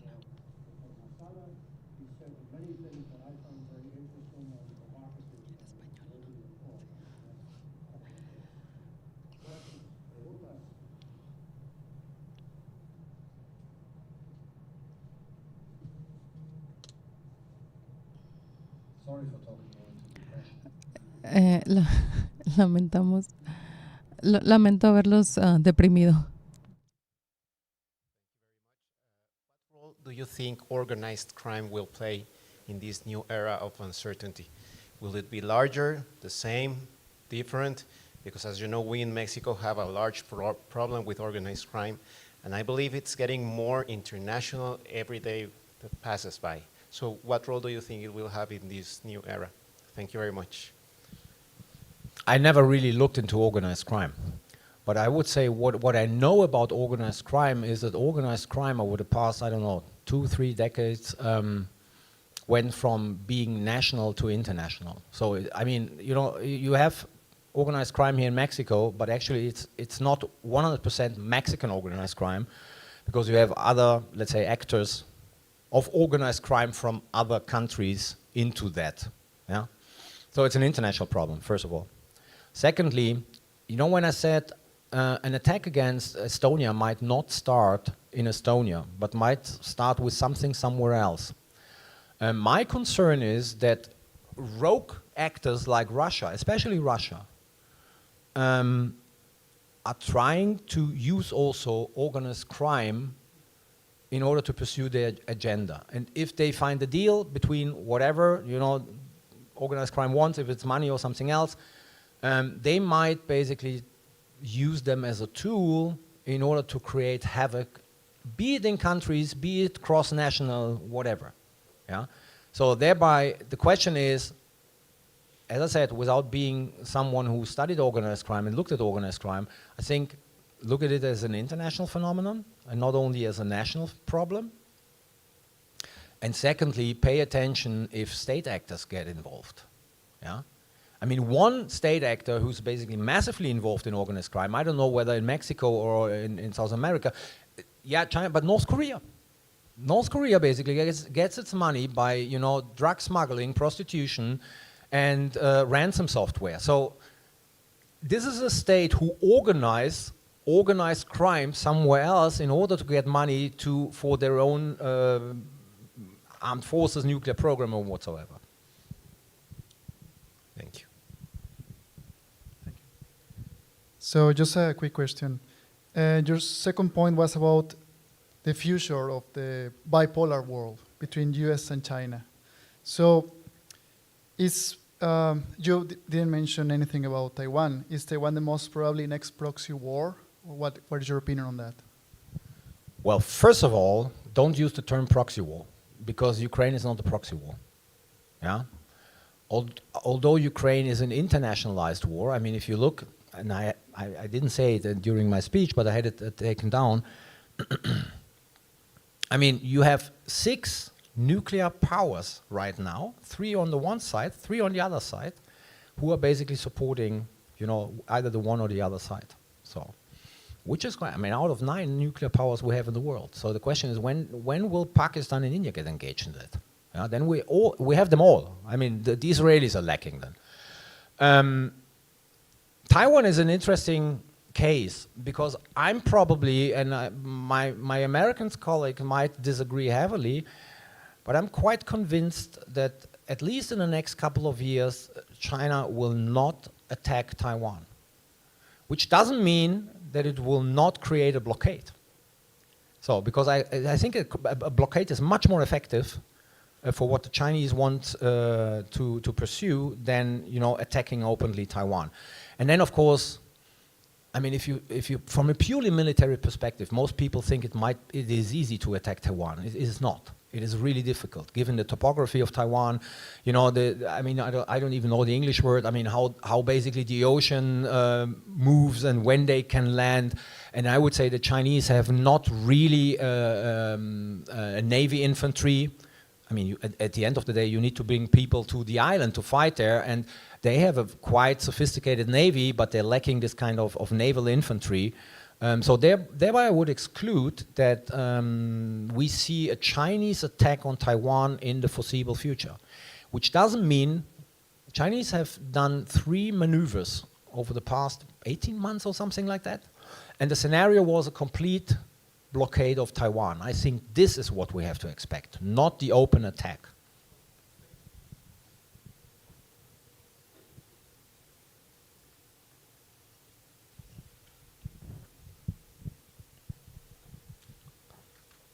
So you were saying about how we may need to make societies more endurant to change. How would you recommend we achieve this goal without damaging the liberal ideas of the West? When I say you need to make societies more resilient, this is not in contradiction to a liberal political system. I mean, you don't make societies resilient if you cut off liberal rights to the individual. But you make it resilient in order, and I think that's a problem. I mean, about Mexico I can't say that much. But if I look at Europe, the western part of Europe, because interestingly, our Eastern European neighbors are much more resilient in their society. And the Nordic countries are very resilient because, I mean, you know, if we two were in Finland, we would drive 5 minutes and I could show you the enemy. In Germany, you don't see the enemy. But the Western European countries basically went through an experience of 70 years security, stability, ever-growing wealth, yeah, for the society and the individual, and actually have forgotten that democracy has to be defended. And if I say defend it, this doesn't mean necessarily by putting up a rifle and going to the eastern flank. But defending democracy means also talking to your neighbor who doesn't believe in the problem-solving capacity of democracies. And we take democracy as a form of government for granted. And we can't even imagine that even democracies can die. They die in a different way than autocratic countries. Usually in an autocratic country, let's say, I exaggerate, between 1 and 3 months it implodes. A democracy withers away. Yeah? And before you realize that democracy is no longer full-fledged democracy, it's already too late. Look at Hungary, for instance. Look at the old PiS government in Poland. Yeah? With small pieces, they cut off the democratic quality of the political systems. And when people realized, it was already too late because the major steps were done. I mean, the independence of the judicial system and so on and so forth, the freedom of the press, so on and so forth. Yeah? So, being resilient, meaning having a mindset among the population, which basically is that democracy can't be taken for granted and has to be defended in various forms. And this has nothing to do with basically cutting off liberal rights or individual rights in a democratic country. Did I answer your question? Yes, thank you very much. Thank you. Well, I would like to ask about regarding the proliferation of aggressive policies. The thing you mentioned about Russia and Ukraine, for example. How would you expect, in case it happened, for that geopolitical policy of aggression to expand across the globe? I didn't understand the second part of your question. I mean, how did I? In case it happened, the expansion of aggressive geopolicies, how would you expect it to expand? Well, look, we've talked about China and Taiwan. Yeah. Yeah. So Azerbaijan fought 2 wars against Armenia over the past 18 months. One of these 2 wars was caused by the fact that the Russian base in Armenia was empty, and that the Azeris knew that Russia would not live up to its commitment defending Armenia in case of an attack because there was nothing in Armenia and the rest was in Ukraine. Yeah. This is how I expect countries will use and exploit a strategic vacuum. This we have seen in the past. The Europeans got out of the Sahel zone, yeah, because of the Mali disaster and so on and so forth. The Sahel zone is composed by 6 countries. 5 of them were more or less democratic countries until 18 months ago. Now we have only autocratic countries in the Sahel zone. And the country who exploited the strategic vacuum by Europeans going out of the Sahel is Russia. They moved the Wagner troops in. They signed with 3 of these military junta regimes. They signed cooperation agreements, and now they're training basically their forces. So this is the way they exploit things. Yeah? They basically go into a strategic vacuum. The US and the Europeans and Asian democracies do live somewhere around the world. Yeah? And this is with, sorry to say, with Taiwan, the same is true with Russia and NATO, but it would be too long now to explain. But I just give you the example of Taiwan. Recently been to Washington, talked to all these guys who are doing the war gaming for the Pentagon and the single branches, and I mean 90% of the war gaming in the US nowadays is Taiwan. So, and they were all telling me, you know, within the next couple of years, the US is able to defend Taiwan in case of open aggression. But the military price is extremely high. Yeah? And they didn't talk about the political and the economic price. They just talked about the military price. So the question is, which kind of signal does the US give to the Chinese? And is this signal that they would actively defend Taiwan credible or not? And if the Chinese leadership, rightly or wrongly, have the perception that the US is not committed to actively defend Taiwan, the chances that they will attack Taiwan will increase. Yeah? Because what most people do forget is deterrence is not only about what kind of gadget do I have. Yeah, I mean, do I have the F-35 and the greatest vessels and what are... Deterrence is more about, you know, does the other one believe, do I make him believe that I will use my gadget if he does something I don't want him to do? So the psychological dimension, the signaling, is, I would say, more important than what you have. Others will say as important as you have. And it depends very much on this credibility. The credibility of deterrence depends on the material, but also on the fact that you make the other one believe that you will use it if he does something you don't want him to do. And if this part is weakened, then the chances of, you know, aggression will increase. Tenemos espacio por una pregunta más. Guten Morgen, Herr Masala. I had a hypothetical question. I gave a hypothetical talk, so... Yo di una plática hipotética, así que está bien. Digamos que Donald Trump gana en noviembre. ¿Qué crees en tu experiencia? ¿Cómo va a manejar la situación de Rusia y cómo va a impactar a la seguridad internacional en futuro? John Bolton dio a una... I think it was a British journal. And then actually the guy who interviewed Bolton at a certain point says, so basically when Trump wins, we Europeans are fucked. And Bolton says, yes. So honestly, I have no idea. I mean, there is this famous thing out, you know, I will solve the conflict within 24 hours. There is Vance saying, why should we support Ukraine? And we have nothing to do with that. At the same time, you have quotes from Donald Trump saying, I will bring them together at the table, and if the Russians do not agree to stop fighting, I will give Ukraine whatever they need in order basically to win this war. So you have the whole tableau of Trump basically sentences about Ukraine. Honestly, I have no idea. I think that the pressure on both Trump and Harris to stop this massive flow of military support to Ukraine will be extremely great. Yeah? So I would expect that even a Harris administration will basically slow down the support of Ukraine. Yeah? Might be that this development will be much quicker with regard to when Trump wins and takes a bit longer if Harris wins. But honestly, I have no idea. Trump is so erratic in what he says publicly. The people behind him are very clear about, we should not care about Ukraine. Yeah? This is not our war. It costs too many resources.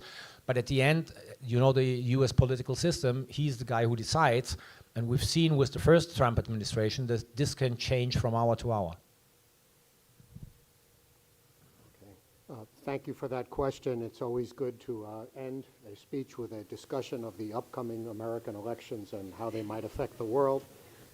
I personally am worried about this. The 5th of November will be election day in the United States, and it will be a dramatic, historic event. Can I just add one thing? Because I mean, what concerns me most is actually not the fact whether Trump wins or Harris wins. I think this has an effect.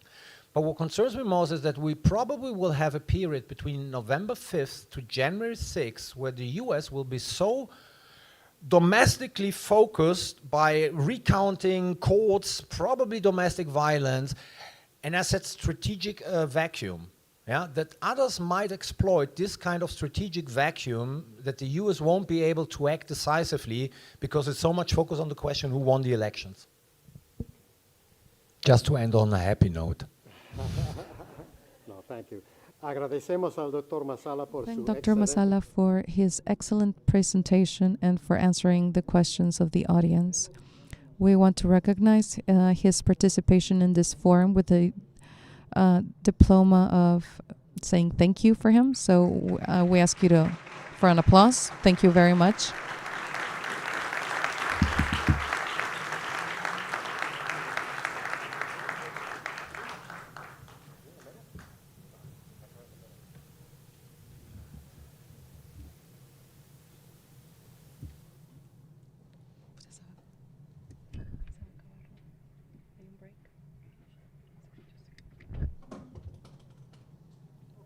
Vamos a tomar una breve pausa. We're going to take a small break, a coffee break, and to interact with other participants.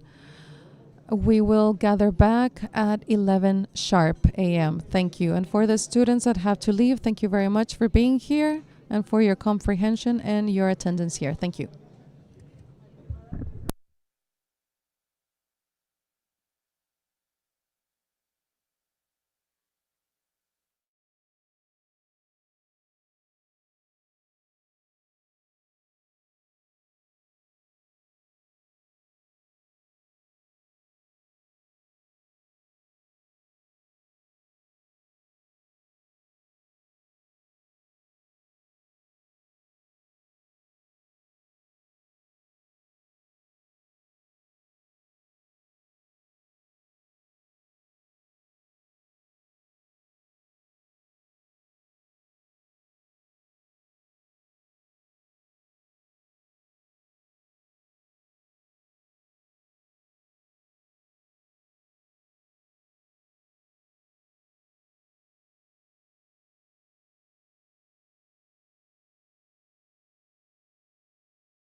Your seats.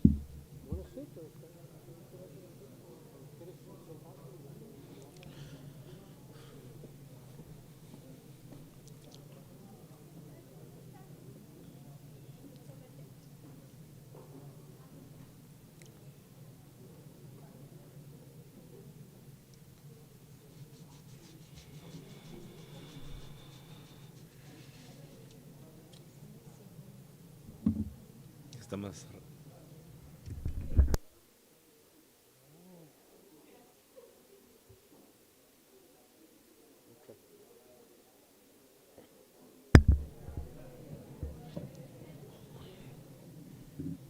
Okay. Bueno, les damos la bienvenida Okay, so de nuevo. welcome again, and let's continue with our second conference.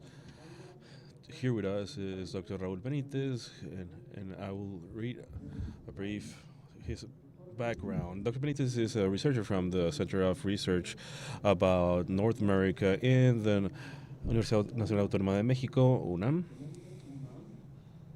He is also president of the ONG Colectivo de Análisis de la Seguridad con Democracia AC.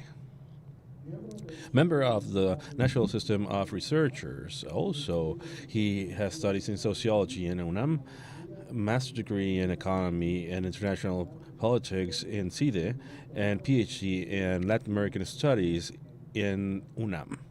He has been professor of the University of Columbia in New York in 2001, and I have to say that I'm a graduate of Columbia in that same year. And go figure, we have a link there.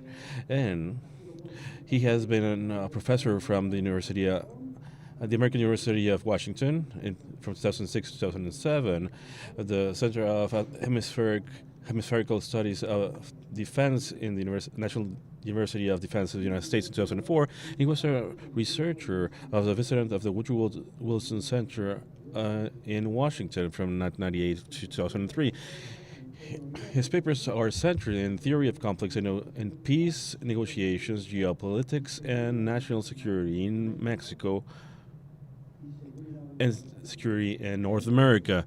Among his publications are and I'm going to say some of them, the military theory in the Civil War and El Salvador, Mexico and the New Challenges of Hemispheric Theory, and he's co-editor of the El Rompecabezas book, an Atlas of Security and Defense of Mexico, published several years. Dr. Benítez will talk about the challenges of the region in North America in a context of crisis and electoral changes. And afterwards, we're going to have a space for Q&A. But doctor, please.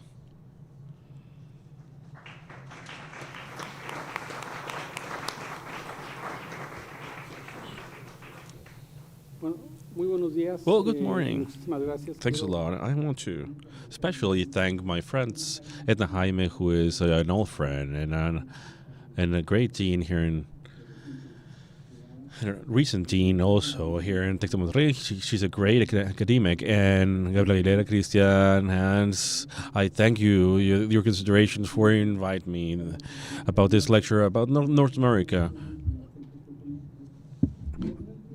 And finally, I want to say give some comments about geopolitics because how it affects the global situation, and I know it's not the crisis, the global crisis, but the global situation and in the presence of Mexico in this context. First of all, a lot of times I would say North America is not Europe. North America is three economies. There are links between each other, but led legally, historically, in a great difference that makes us very far away from each other, and this represents the nationalisms, particularly in the United States and Mexico. And there are even leaders in Mexico and the United States, mainly in that, not so much in Canada, that says that they can survive without the others, but they are interconnected.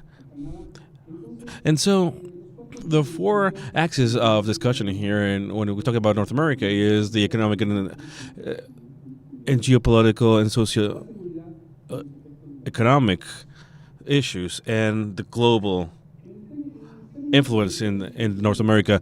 About this impact that it has, but it has a big impact, of course.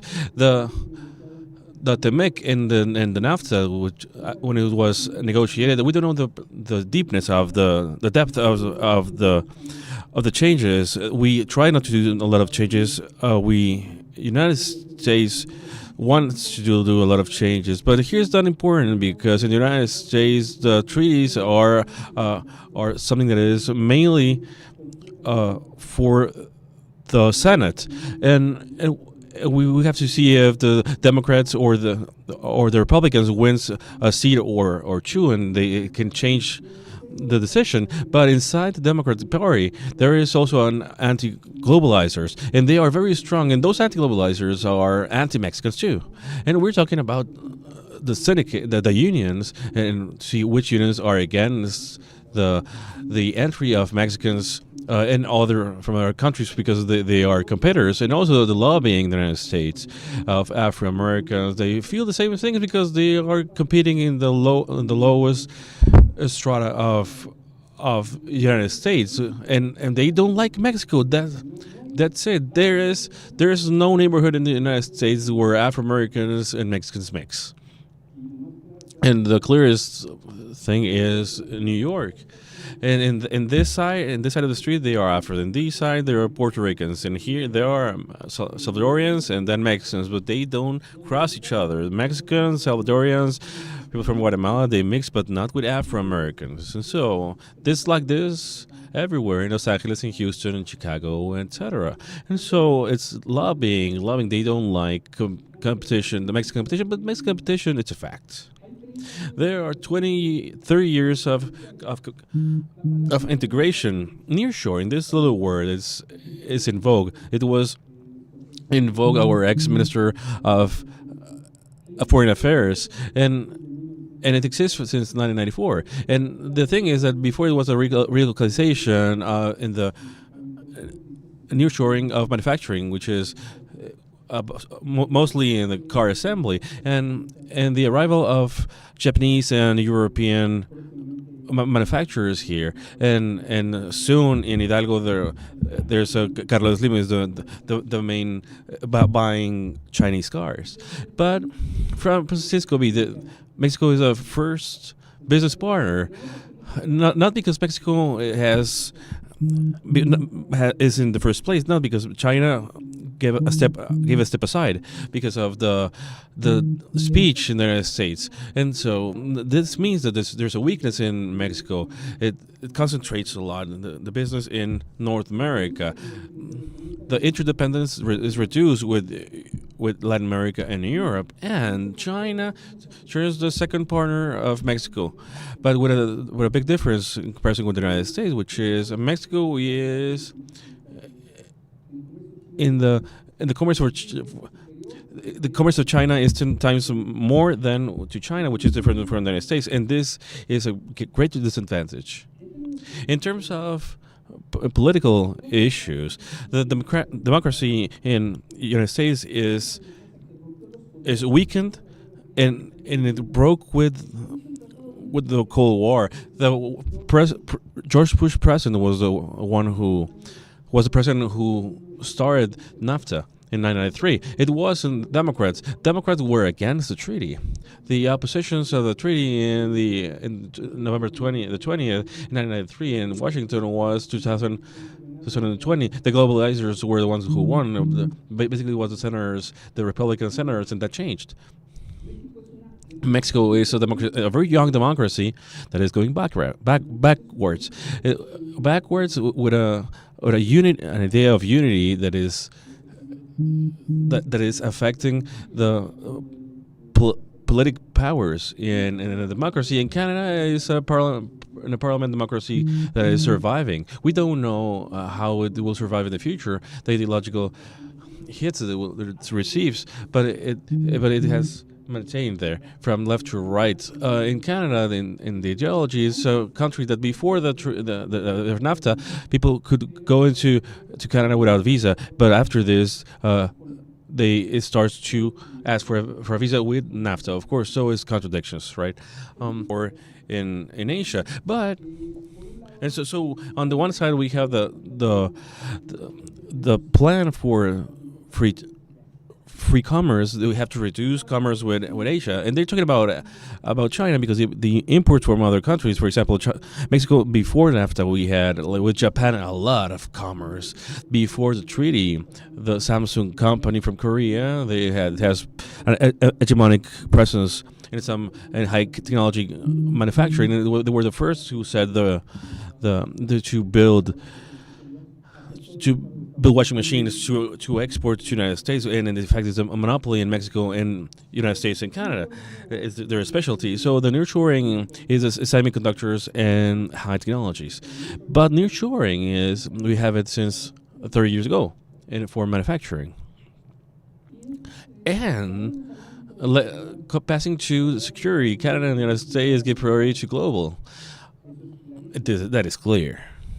And Canada does it very responsibly and in this multilateral way, and regarding respecting the international treaties. And the United States have a lot of ambiguities regarding this, and Mexico has an ambiguous speech, which was mentioned by Hans in his presentation. Is a reality, and this ambiguity is that we have a Cold War doctrine, and Mexicans, the Mexican state says that the best doctrine is the constitutional of the 89. Or the Article 89, which says there's no intervention and the self-determination of people, and this comes from Cold War. Imagine, and for example, where the groups were born, or of non-aligned countries, and the organization of OPEP. Mexico didn't go into the OPEP, so as they said, I'm not going in there, and no one knew this. But saying that you are non-interventionist in when you have a country that has a number 12, well, 12 relatively, right? Because in the economy, because in GDP, because the peso is overrated, and so but let's say that we're in 14. These are the type of currency exchanges, but to be number 12, number 14 in the world, we have very less presence in the world. Very few present in the world. I'm going to tell you something. The Mexican passport is one of the worst one in the world to travel. During Cold War, it was a very good passport. When there was no NAFTA, you could go to Morocco, to Libya, you can go to Egypt from Europe without visa. Well, now, or you need a visa because and it's very expensive because the same thing that we charge them. And which companies, with dominant Mexican companies, are in Africa, for example? Two, from Monterrey, Modelo and Cemex. But just a little thing here. All the cement that is sold in Egypt, not all of it, but a lot of it in Egypt and Nigeria and Senegal is Cemex. But it's Cemex based in Mexico with Mexican powder, with Mexican packaging, but with invoicing in Madrid. Because from Mexico you cannot invoice because there's no agreement, financing agreement, to sell that cement from Monterrey to El Cairo. So the invoicing, the money, Modelo, everyone knows where Modelo is now, which is Texas. There's no village in China that doesn't sell Modelo. And they were happy. They were happy drinking beers in all the bars in South Africa. Those Modelos were bottled from here, from all the raw materials here, but invoiced in Texas because Mexico doesn't have how to do it, to sell that. In fact, are there any flights from Africa to Mexico? No. How many embassies? 5, and just for consular affairs. That doesn't mean, and I'm not want to compare this with Brazil, because then we can start crying, and Hans said the same thing. So the thing here is the global issue is something that is not solved. In the practice with diplomacy, in the things about security, where we evade the responsibility of having presence there, and having a speech that it was written before even Cold War, but it was before the Cold War, but it was given a strength during Cold War, because during Second World War we didn't have those, because President Cárdenas recognized the Spanish Republic and sent a lot of people and give refuge to Jews, German Jews, and Spanish Jews, and people from all around the world. And he didn't listen to that article of the Constitution. He acted responsibly. And Mexico was valued in that moment by all the world for not listening to Article 89, because if we kept non-intervention and all that, but no, well,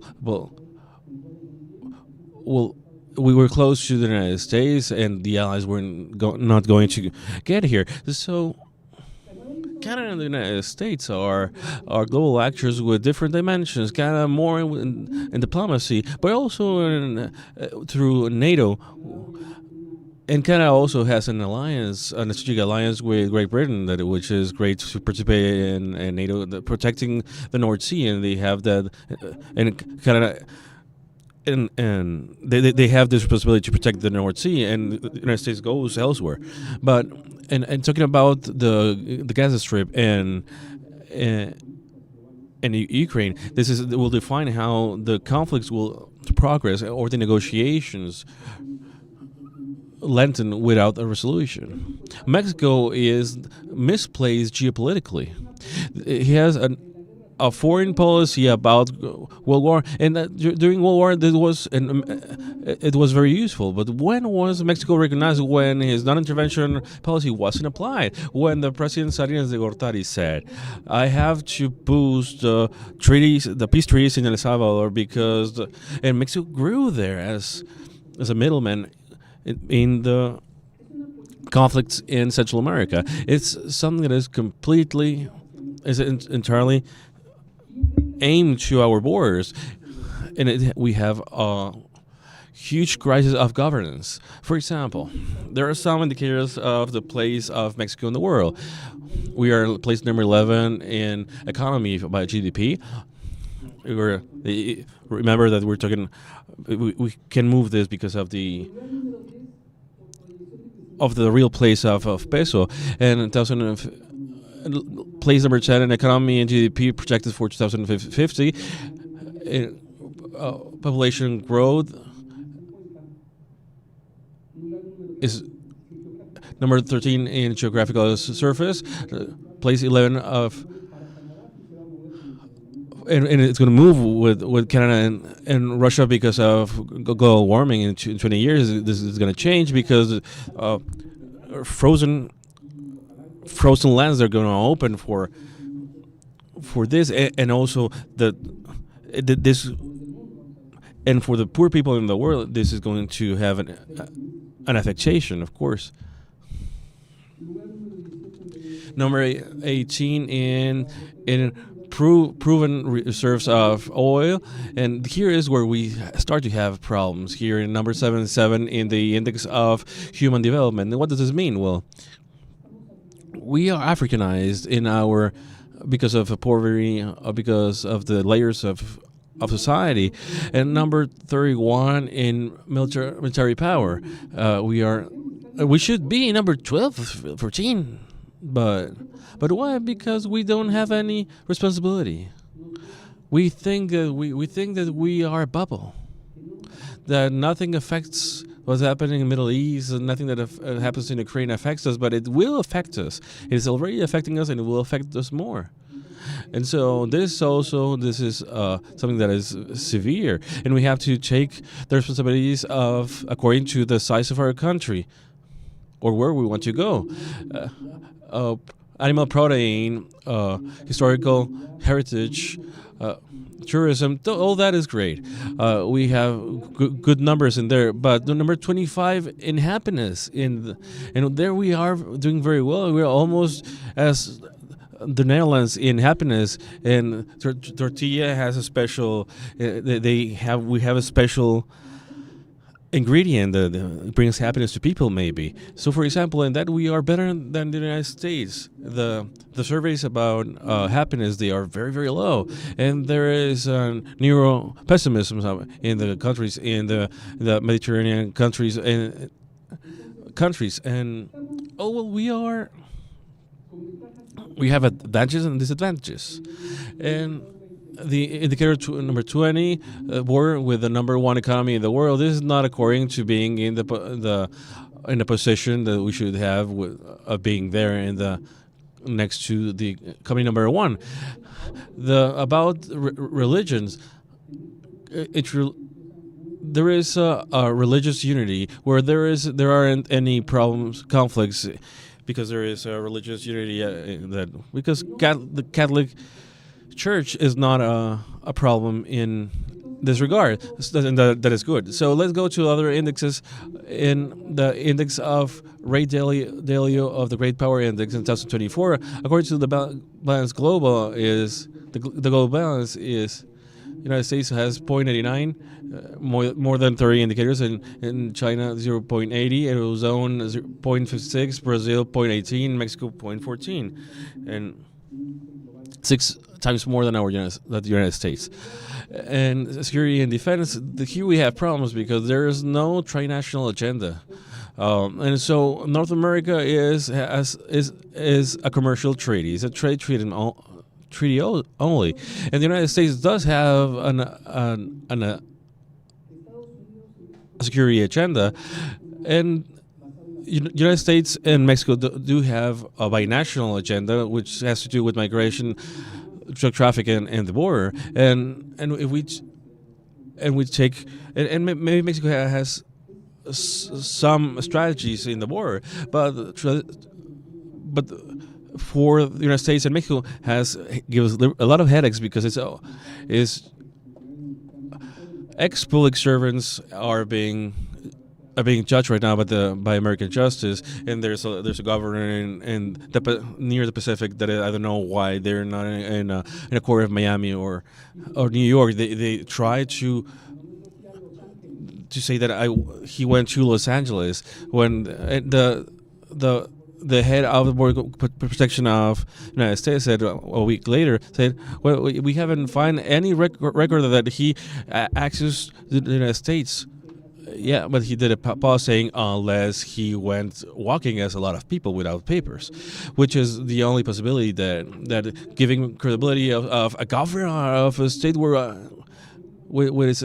that's a great lie, and this is the campaigns, and this is very hot right now, and mainly because the one of the candidates talked very badly about Puerto Rico, and maybe that's why they're not going to win the presidency. What's going to happen with TEMEC? TEMEC is linked to security or not in North America? Well, there's a debate there. Some people say yes, some people say no. The Mexican nationalists say that one thing is trading and one thing is other thing is security. They have the hegemonic control of the speech in the government, in the academia, and in thought too, in thinking too.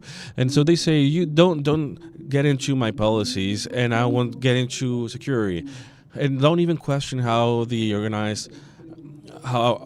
army is managed. But we do want nearshoring, we do want tourism, but things sometimes have to be linked. The American policy is also very divided.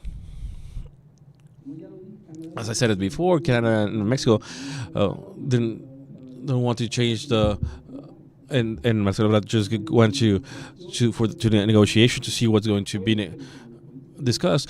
But since the politics in Mexico is semi-secret, nobody knows what was discussed and nobody knows what happened. And so probably we're going to maybe an uncomfortable journalist who's going to receive some information through the Washington Post, for example. The commerce affects the security relations. There's a very big discussion here if the commerce if trading has to go together with cooperate with security, and the experience of the Europe is that both things are one, or just one, but not here. The South American experience is that both things are different, and so we are more underdeveloped than overdeveloped. The developed countries link these two things, but undeveloped countries separate them. There is an enormous problems between this, because and Canadians are very discreet, but the relation between security in Mexico and Canada was much better at the end of 20th century than now. In fact, the military relation was very active, but now not so much.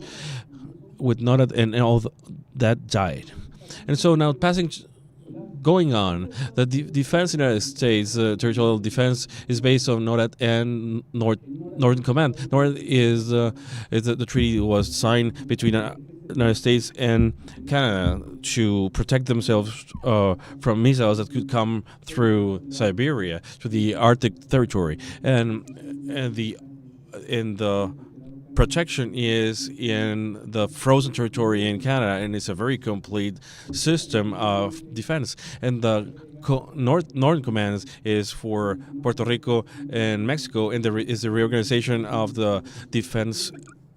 The reorganization of the defense of the United States after 9/11, and Mexico took too long to send.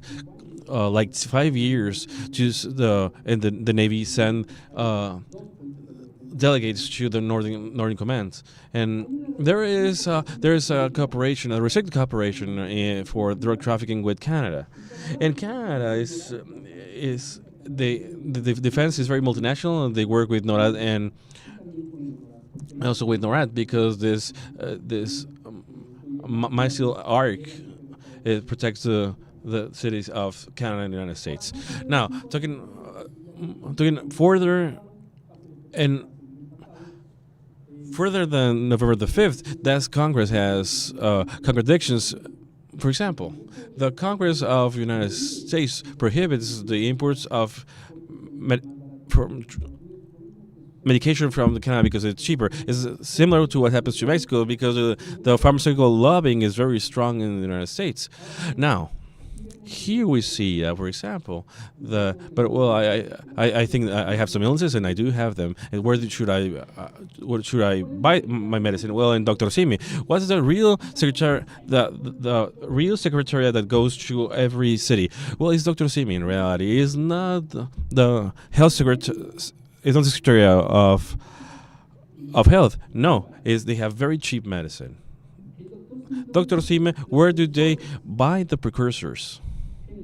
In India. India is the number one exporter of medicine, and who buy from India is the one that have very powerful pharmaceuticals, like the United States and some European countries. So Dr. Simi buy the medicines in India, and pharmaceuticals, Italian, German, and British, and American, Canadian, and they cannot sell them, but because they sell them 10 times more expensive. So there's two speeches: nearshoring versus sovereignty. Canada has their parliament democracy, and we see as Canada as the most solid democracy. The United States with some fissures, and when Mexico, I'm not going to go into that. But so how does China enters this discussion? Well, there are three topics about in the electoral political debate in the United States, and mentioned about in Mexico, drugs and fentanyl affect the relation between both countries because the United States, as the previous country, I'm not going to say his name because I'm not going to mention his name because it's not necessary, because you'll know who he is, to send a letter to China, and the president of China didn't answer a month later, and the spokesperson of China, not the president of China, but the spokesperson to that level, we consider the spokesperson, not the chancellor of China. Now, the spokesperson who says the Mexico hasn't sent us any complaints about fentanyl. When it's intercepted and they show us that they come from China, then we can start discussion. The United States used Mexico as a messenger. And so they tell the spokesperson to answer this. And so the production of cocaine hasn't been reduced. In some days, the Mexican Navy, with the support of the Guard Coast and the satellites in the United States, has the biggest seizure in the history. Cocaine is still a product that is very consumed. Fentanyl is for poor people, and that's why it moves. And cocaine is for rich people that has a very good quality, and they don't die. Of course, the congressmen, they're business people, and it's cocaine that is controlled so that people don't die because they have very high level of very high purchasing capacity. That's why they don't die. Commerce. What is Donald Trump saying about commerce? There are thousands of Chinese cars are being sold.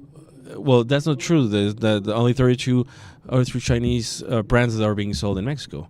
But these are the residuals of Chinese cars. In Beijing and Shanghai, there is a law that says that you can only have electrical cars from here to 2026, as in Paris.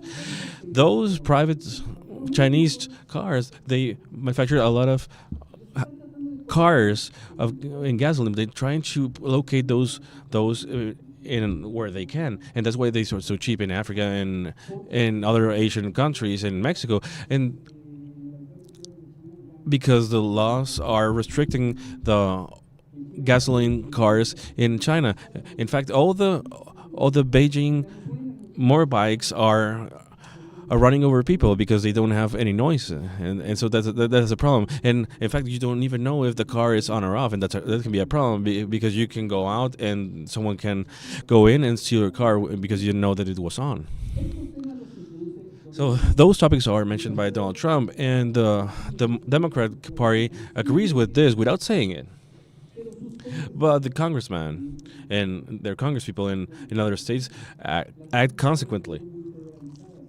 Laws in the United States are federalized. There are laws that are very strict in California, in Illinois, in New York, and they are very permissive. And for example, in Texas, and so whoever wins these topics are going to be included in the negotiation for 2026. So what's the weakness of Mexico facing in North America? Corruption, unified government. Unified government becomes a problem because it's a government that is not being democratic. Because the Mexican democracy was about appearance, and this is more a unified government is against the the Western values about politics that is based of the division of powers. There's a big power of the executive power, and the United States is very strong, but it kind of has a weak executive, but they have a parliament that is very strong, and now Mexico has an executive that is very strong without a judicial. We don't have there's not going to be judicial power with elections and all that during a year. If the judges come back or there's a re-election with a raffle, and let's see who wants to fight with the ex-husband or wife and winning house. That's going to take 10 years, that debate, and let us speak about the commercial disputes. And so that unified power is held. It's a weakness regarding the world because the seizures and the trials, they question the position of Mexico if there is a public servant that is in a jail in New York. Well, it's over, and that happened, and that weakens the power of the position of Mexico, and also all the series in Netflix about drug trafficking. That talk about Mexico. There's another weakness in Mexico, which is there's an absence of a coherent policy. The Chinese is more coherent. For example, they have very good relations with Ukrainians, but also with Russians, also with Israelis, and also with Palestinians and different nationalities. And so, for example, China, going on with the debate that was opened by our colleague here in the previous presentation, China says, I'm an ally of Russia, but I am the only one that can the nuclear deterrence policy stop. And so, but don't talk about nuclear weapons, okay? They don't depend on Russia. The leadership of Putin and Xi Jinping is completely different. The leader Xi Jinping is someone that is rational. He doesn't. Nothing that he says is completely articulated in a logical speech. And Putin, you know him, right? The same thing happens with China. The same thing happens with Israel. But stop them. What happened with the United States and with Israel regarding the nuclear issue?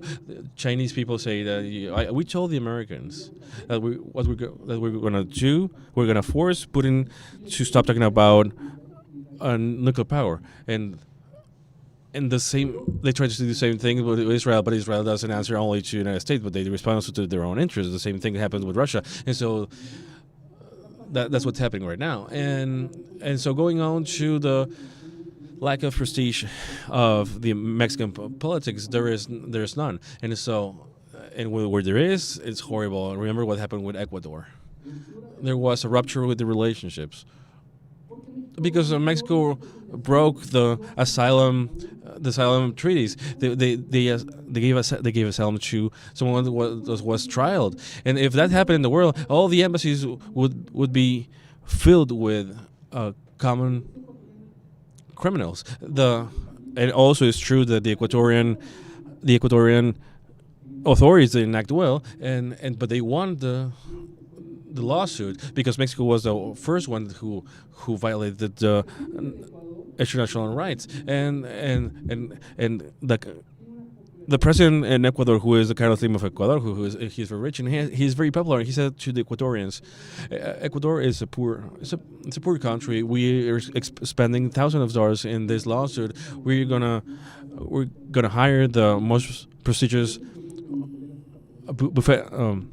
law firm, but I'm rich. Don't worry. I have the luck to have money because of my family. I'm gonna pay it by myself with my own money because I was the one who started all this, so that the Ecuadorian people don't suffer. What's the response? 3 days after the surveys, he had 25% more in popularity. So that's how we're doing. And Brazil has surpassed us in everything. What was Brazil during the Cold War? A country that was governed by the military with a GDP that was the same as the Mexican one. But now it's people that is governed by Democrats, and even the current country went to the jail. That talks very well about the Brazilian democracy, and their economy grew without any free exchange trades, and they have a 20%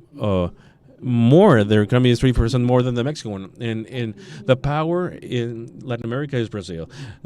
Argentina is worse than us. Colombia is trying to have a boost and have a special relation with NATO. But Latin America is Brazil because it's the only ones that they have coherence in their position, and they have multilateralism with India, which is a very strong multilateralism. India is the most multilateral country in the world, and with Brazil, with bringing sending the countries to the barracks, they started with Cardoso. They started to create a very coherent position. Well, conclusion: Mexico is very well placed geographically and economically, but this is necessary, but not enough, and we need to build consensus. But the authorities don't want consensus; they want unity, the unity that I design. The country is not taking into account what's happening in the world, and its position is very comfortable. The United States is going to protect me, and I don't have to worry about anything. And we have to build coincidences and consensus with Europe. And with Europe, we are fighting with a speech with two countries in a very dumb way. Spain is the third partner in business. So fighting about something that happened 500 years ago because of panache that if it's moved, is going to fall off. Well, I think that, thanks a lot. The world is one, even if it seems divided. And I thank again the Konrad Adenauer Foundation, the Tecnológico de Monterrey, and Christian for the invitation.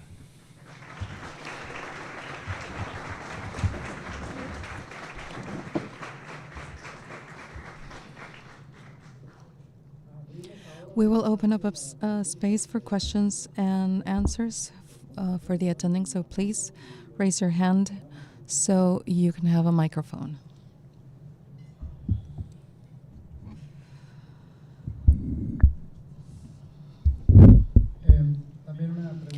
A small question.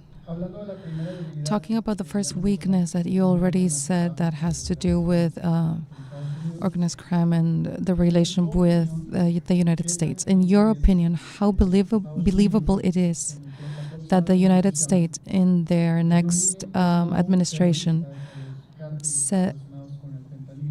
manages cartels as a crime that manages fentanyl, even if this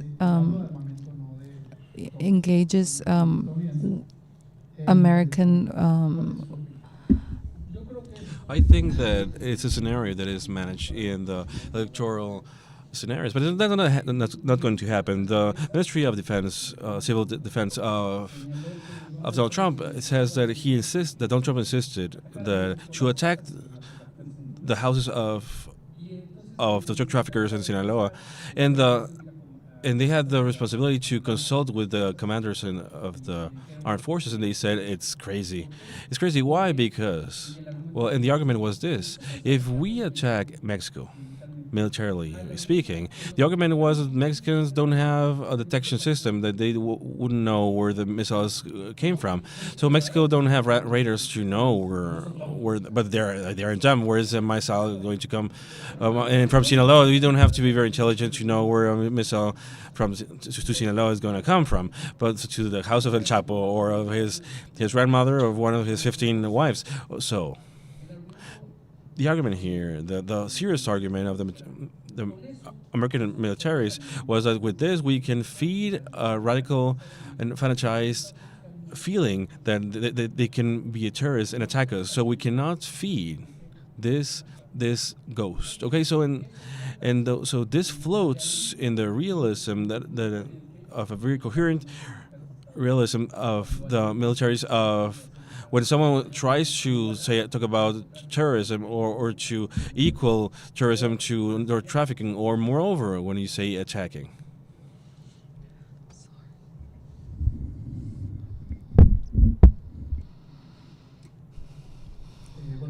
Good morning. Thank you for your conference. It was very interesting. I have a couple of questions. In the previous conference and this one is very highlighted the consequences of the popular discourses and around the world too. So North America, they are moving forward and they are allowed to legitimize the democratic process and other things. So the first question is, how do we stop this populistic speeches in North America? Because they legitimize things for democracy. And with this ambiguity, strategic ambiguity that Mexico has, what is the risk for Mexico? Well, Mexico is exposed a little bit more than the United States with this populist speech because they have weaker structures. In the United States, there's judicial power. For example, if Donald Trump was president, he would because he has a lot of trials, but not the state trials. He will have to ask pleas to the governor of Georgia because that's where the hardest trials are to pardon him. And the governor of Georgia is not going to pardon him. He already said this because that's because the United States is federal and they don't have a unified government. And Donald Trump will have to obey this in Georgia, in the state of New York, in his own state where he has other lawsuits. And so he cannot make a governor from New York who is super Democrat convince him. If he went out of New York because of this, he went to go to live to Miami because they don't want him in his own state. So Mexico is more fragile in that way. We have institutions that are more fragile, and there's more corruption than the United States. And I'm not saying that there's no corruption over there because Donald Trump himself, he doesn't pay in taxes. So an investigation about this would be great, and this is my answer about this.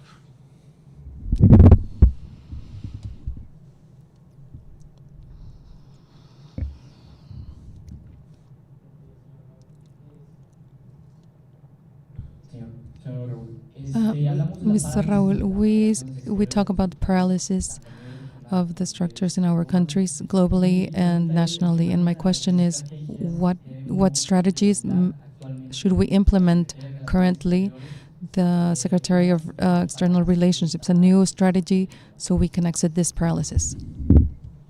Well, it's a good place to do a new strategy, and there are diplomats that have a lot of knowledge in geopolitics. They have been around the world, and the people that are in China are very good. In fact, the diplomats that have been in different countries in Europe, and diplomats that have been in Brazil, and I will have to that diplomacy will have to adapt to the changes in the world, as we said before. For example, the last lecture talked about the polarity between the United States and China. I don't see that bipolarity is so strict because India is growing. In the last 5 years, it has grown more faster than China. China and India had the great project in 2049, in India 2047. In India, that's when we had the independence in October of, in China in October of 49, when the new Chinese state was built, and they to be in the powers number one and number two, if they grow with rates of 4%, that's very hard to have those rates, and to have in mind that the economy of Europe and the United States, because of the maturity of their economy, the high salaries, and the decrease in production, they cannot work with two or more than three with the growth in Europe and United States. But India is a power that hasn't been taken into account in this discussion. It is a power that is a multipolar power that has been enemy or ally of China and ally and an enemy of Russia. The same with Great Britain in geopolitics, and with Japan, for example. India has a great alliance in aerospace, for example. The Indians are leaders in rocket launching, and they have gone to the moon, and Japanese associate with India cannot in Japan because they lost the war. They can have military aerospace manufacturing, but they're leaders in this. So now talking about Europe, well, Europe has the third space agency in the world, with adding what there is in some parts in Europe. Although the Western countries in Europe have this, and also the other countries as Turkey, Israel, and NATO. So there are variables that China and United States aren't the only ones that have a bipolarity, because I see that the Western countries, and I see an alliance in the Western countries and in the extended Western Hemisphere, and China with a great amount of countries of the Silk Road, mainly in China, receiving all the periphery of everything, all the ex countries of the USSR, and with all the allies of the southeastern of Asia. So the West has Asian countries that are allied as Japan, Korea, etc. And the East has also Latin American countries, African countries, etc. So it's not geographically the words, but its true blocks are extended. I don't see United States and China. I see United States and Europe and allies. Some unstable because some Latin American are unstable because some of them they change their. One day they change and the other they change again, and in some countries. But I see more East and West in that way. And so we're talking about the nuclear deterrence is for this they are very responsible. And here I think that Donald Trump they took the red button away because they have to consult the Pentagon first and the Congress too, so he doesn't play with this doctrine of deterrence. And so they have communicated this to the four nuclear countries, not the main ones, but and also in another one can be Iran, that you don't play with nuclear weapons. The thing here is the nuclear deterrence doctrine when it works so that it's not a level of conflict in the world. So until now, with a leadership as Xi Jinping, and a leadership in the United States, which is responsible, that works, but that can change in any moment. And so globalization is not the United States and China. It's the United States and allies and Europe and allies, and it's more than 27 countries. It's a superpower. It's one of the four superpowers from here to 2050, India too. And so we add more countries. Other go down, and Mexico's going down. Russia, even though they have nuclear weapons, they don't have soldiers. If they had to ask to North Korea, imagine North Korea, they don't even know how to read, and they don't know how they can get lost. And so they don't have young people to go to war. Ukraine also, a lot of people have walked through the mountains to Hungary, to Poland. Is a very, very hard situation. And so here, the thing here is to see how the solutions are going to happen, and the conflicts in Middle East and in Ukraine. The problem with the Gaza Strip and Hamas in Israel, the thing is that it seems like it's going to a total war without nuclear until now. That's what it seems. We thank Dr. Benitez for his valuable perspective about the challenges that North America faces and for answering the questions of our audience. We are very proud to give this diploma as a recognition for his contribution.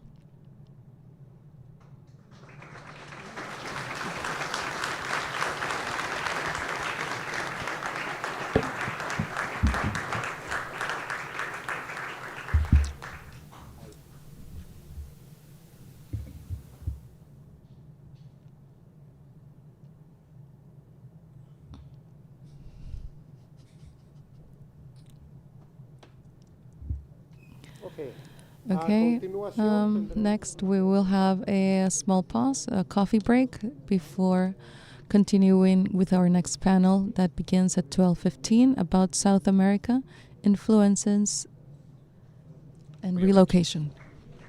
Rearrangements.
Vamos a empezar. Okay, let's retomamos retake nuestras the actividades activities con un panel sobre with la a panel situación about the en situation in Sudamérica. South America, the external influences and the internal adjustments that the region is experiencing.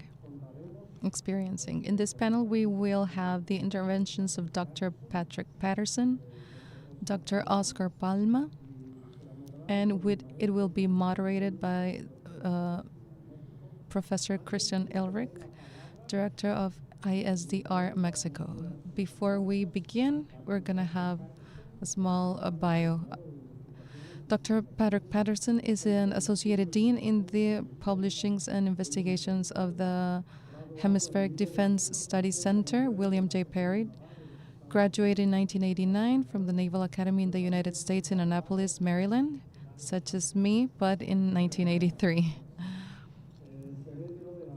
He retired of the Army, being a frigate captain in 2009, and his last job at the Army was as a military political assessor in the major state of the 4th Fleet in Mayport, Florida. He completed his PhD in the conflict resolution in Nova Southeastern University, where his investigation centers in negotiations with military institutions during the democratic transitions after the conflict. It has a master's degree in national security studies at the Naval Graduate School in Monterrey, Canada, an equivalent master's in the Naval Warfare School in Buenos Aires, Argentina, and a master's in political sciences in the American University in Washington, D.C.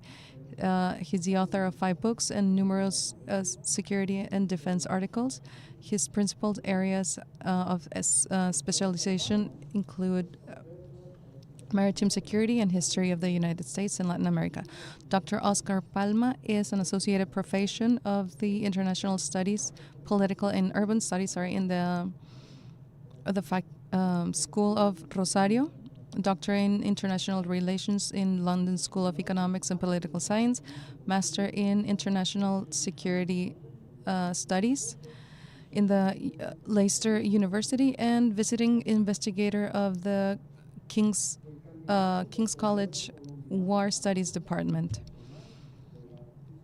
He was a Colombian government candidate of the International Narcotics Control Board in the United Nations in 2021, and has been an invited speech giving in the George Michael European Center for Security Studies in Germany, William Perry Center for Hemispheric Defense Studies in Washington, and several other academic centers of the military forces in Colombia, including the Superior War School. And Professor Christian Elric, he's currently careful, Christian. He's currently starting his PhD in political sciences and international relationships in the Complutense University in Madrid, with a specialization in maritime geopolitics. Honorary Masters of the Maritime Security in the Coventry University, and Honorary Professor of the Army War Superior School in Peru, where he gives conferences and seminaries in criminal insurgency and irregular conflicts. Political scientist by profession by Tec de Monterrey, Campus Monterrey. He was in the first generation of the Complex Threats and Political Defense course generation in 2016 in the Hemispheric Studies Center in Washington. He was an invited investigator in the Strategic Investigations Institute of the Mexican Army, and a director of the Mexican Army in Rickstop, and director of the Institute for Strategy and Defense Research, conferences, and author about national security, geopolitics, and international security in Mexico. So, como ven, tenemos un gran panel, así que espero que esto sea muy interesante y we'll have questions at the end, pero cedo el micrófono a Cristian para comenzar con el panel. So we can begin the panel. Oh, yes. Well, thanks for the introduction. First of all, I will pass the mic, first of all, to Patrick Patterson, how he tells about his vision of the challenges for security and defense in South America. And I understand that particularly he will have an emphasis in the role that climate change has for regional security. So go on. The idea of this panel is that every one of them, of the lectures, shows their position in the region, and then we have an engagement with the public. Thanks a lot. Thanks a lot for this. In the University of in Washington, and is the center where we're working on with the University of the Secretary of Defense and Commissar in Miami, working with almost 3,000 staffs associated in the region, and the people, the representatives of asked me to talk about the threats in the region and in South America, eruption, natural disasters, organized crime, inequality, and poverty. From all those problems, and I think that climate change is the most dangerous one. In the next 15 minutes, I would like to talk about this, and my information is on the slide, and I'm here to help you if you have any question or doubt about this, which is very, very important. I have a lot of slides, and I like to share this information with you through an email, and if it's necessary. Before going on, it's very important to understand that for this information that is in the slide comes from scientific organizations, not from Fox News or CNN or anything to do with that. All this information comes directly from experts from our countries from the UN or the Meteorological Organization in the United States. And I think that we are confident we trust this. You can trust this information. I like to start with five facts about what's happening in our world with global warming. Last year it was very, very hot. Is the most hot in the history of human history, and it seems like we're going to surpass what happened. We are 1.5 degrees Celsius, and it's a threat, as scientists have said that we shouldn't cross this red line, but we are crossing it because we had 14 months with these temperatures. Here in Mexico, you had in May and June with temperatures that were extremely high, and also in the United States. Mexico reached in June 13 to the hottest day in your country, and that day is equivalent of 125 Fahrenheit, right? And also here in Monterrey, according to the statistics and the data, scientific data, the cause of these temperatures are $101.8 billion here in Monterrey a year, and the cost is going to double at the end of this year, more or less. And the cost of climatic change is very high. And so here in this slide, you can see here in the board, the graphic you see at the right of the slide, you see the average of the temperature throughout the years. During 2023, 2024, where we had extremely dangerous temperatures in the world, and you can imagine what's going to happen in 2025, in 2030, if these lines are going up. And so we have temperatures that are extremely dangerous in our region. Fact number 2 is and it's connected with the temperatures we have, because there's a positive correlation directly with the amount of greenhouse gases, and you can see here the emissions are falling, and and increasing in everywhere in the world. And the good news is that the European Union is decreasing their emissions, and also in the United States.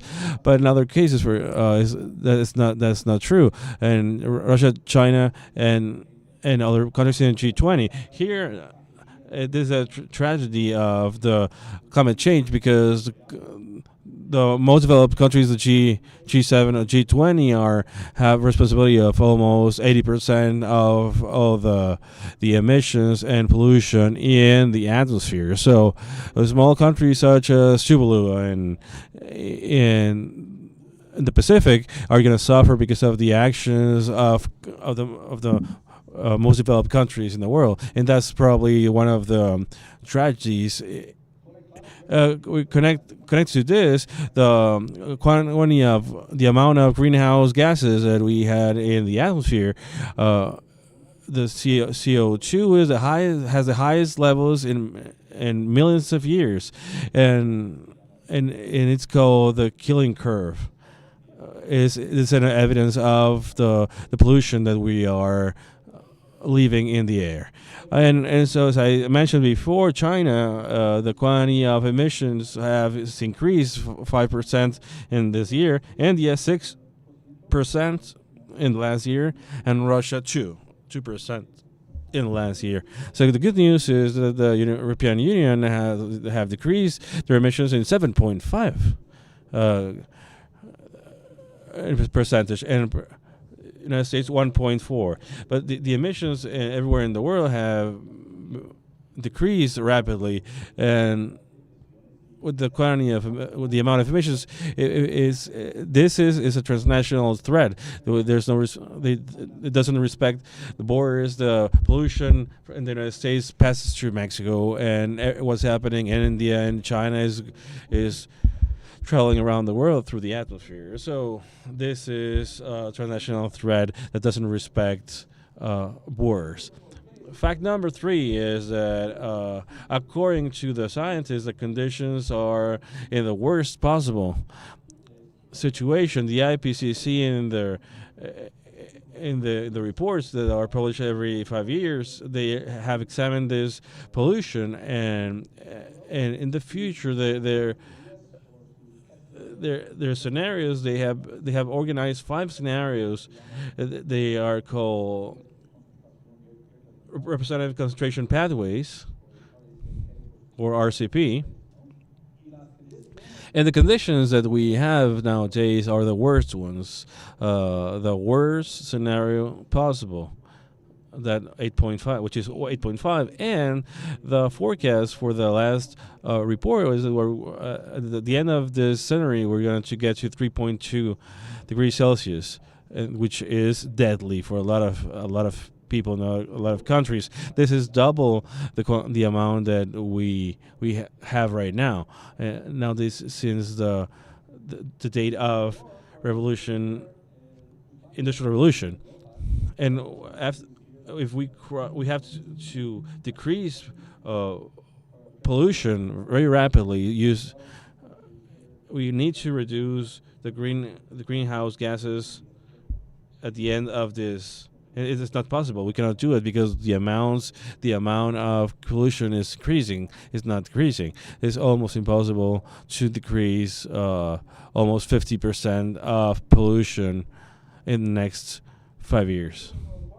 Fact number 4 is climate change could be accelerating. So the conditions, according to scientists, the conditions are worsening, and maybe it's obvious. This graph here to the right of your slide here, since the 70s, the amount of pollution temperature are increasing rapidly. This is a surprise with a lot of scientists, because with the climatic models and in the scientific models, we should have 10, 20 years more before crossing this red line of 1.5 degrees, and we're already there. And so this year, in the next 14 months, we will have temperatures all over the world of 1.5 degrees Celsius. And so the importance of this slide is that we don't have time. We don't have enough time to reduce our industry, our transportation, our energy systems, our agriculture. The climatic crisis is accelerating. We don't have enough time to reduce it and to take action, preventive actions, to stop worsening the situation. Fact number 4 is about the inflection. There's a lot of fear that we're going to activate activate this inflection points, which these tipping points, and maybe in a lot of places in South America and in the Amazonia, for example, the amount of temperature is starting a lot of fires, and is causing more CO2, it's causing also raising temperature and causing more, and it's a vicious cycle with these tipping points. Or also the amount of, in a lot of places, a big amount of the fires that happened in Canada with the same conditions. And nowadays we are observing that a lot of the problems in a lot of places in South America, very hard rain in Brazil, in Punta Alegre, and floods and strong hard rain, and also what happened recently in Spain. This morning we received the information of the torrential rains in Valencia and the fires close to Quito, and a state of emergency in Bogota, and what happened in Valparaiso, Chile, and with the fires in forests, and with the loss of lives in Chile. A lot of examples of what is happening, and the importance of the tipping points is probably that we're going to get into an irreversible point of climate change, and a part of all our efforts and to change our systems, we are going to get to a point where the situation is out of control. And so my perspective here is, and from our studies, is that climate change is the most dangerous threat that we have for human everywhere in the world, not only in Latin America or in the United States. It's happening all around the world. And the problem here is the tragedy of the common people in the world. Every people has to take actions. Companies, oil companies, chemical companies need to change our schemes to renewable energies. And as I said in the slides, there is no evidence that the countries are taking actions to improve the conditions in our countries. I have much more slides, and I can share to you about forest fires and in support of this, and how we are fighting this with our partners. And we have more, and about here we have the new missions and the new equipment that we have, and the evacuations that we do, what happened in Cabo San Lucas during the hurricane in 2014, something that we all have, all the countries have to prepare to, and also the increasing of the sea level. And this is the amount of the temperature that is already in the oceans. It needs centuries, millennia to decrease the temperature, and we'll have an increase in the level of the sea. And in a lot of countries, I would like to go back to the evidence. What's happening in a lot of population centers as Miami or the capital of Guyana, which is exactly the level of the sea. We're going to lose these cities very fast in the next 100 years, more or less. Also, the excessive heat is an important factor and also the vulnerable groups are the most vulnerable and including immigrants, a lot of people that don't have the resilience, as Raúl Benitez was mentioning before, and also and we have more skills to prevent these situations. But the representatives of the government that are following this, that are seeing this presentation, and also the police and the army has to, and the Navy in the United States, for example, we're going to send our troops to an emergency area, and with these conditions and situations, they need to be prepared and be trained to reduce the threat of those people. And excessive heat and massive migration. We have a lot of people. I mentioned Porto Alegre and Rio Grande do Sul, and also the evacuation of a lot of people here. And also, and we should think about the humanitarian emergencies in a lot of places because there's no water. And a lot of cities in South America are suffering because they're lacking water.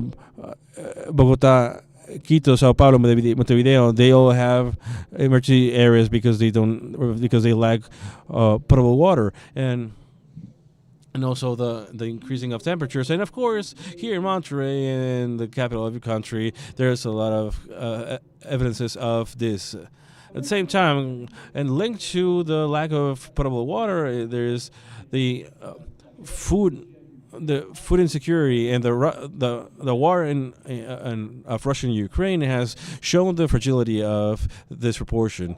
And ladies and gentlemen, lastly, in conclusion, according the government of Mr. Biden, according to Biden administration, this is the biggest threat of the worst than any other cases of threats and dangers that we have in the region.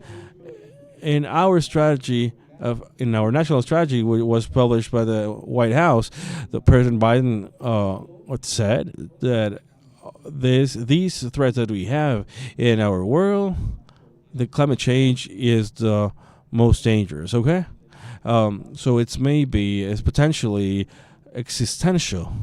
Those are hard words talking about the end of our world, the end of our civilization, the end of our communities is extremely dangerous.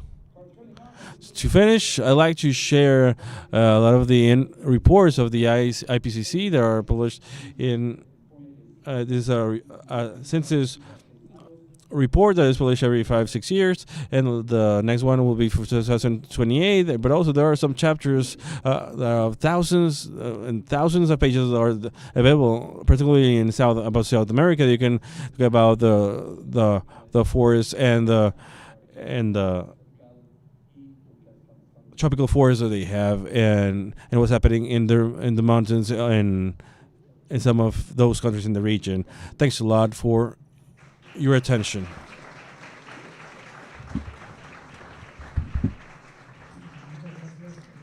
Thank you very much, Patrick. It was very interesting. Oscar, please, the floor is yours.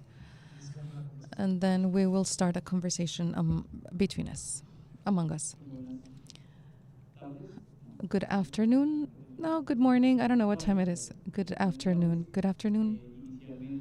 I want to start thanking the organizers of this event for giving me the opportunity of being here, for the invitation.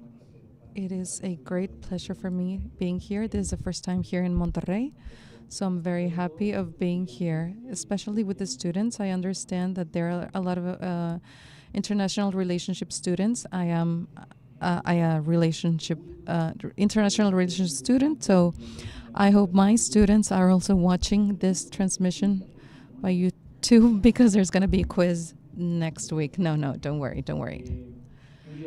Okay, the goal of my presentation in these 20 minutes is to reflect about Colombia as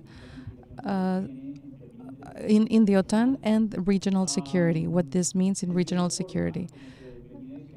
Since we said since the beginning, there's a series of global debates in security, and when Colombia, being as a part of this, generates a lot of discussion in a regional level if this has any implications for the region. Some say that, yes, Colombia is a member of NATO, so it's going to participate with Ukraine, so the U.S. is going to come and defend Colombia in any war. And so there's a lot of myths going around, and this is a good space to discuss these myths and to define what this exercise is about Colombia, and to reflect about the impacts that it may have on regional security. So this brings me a little bit away from climate change and climate security. It's more a traditional concept than the others. If you allow me to introduce a specific idea, is this that you can see. It's a little bit long, but is a central idea of what I want to explain in this presentation. In the case of Colombia, global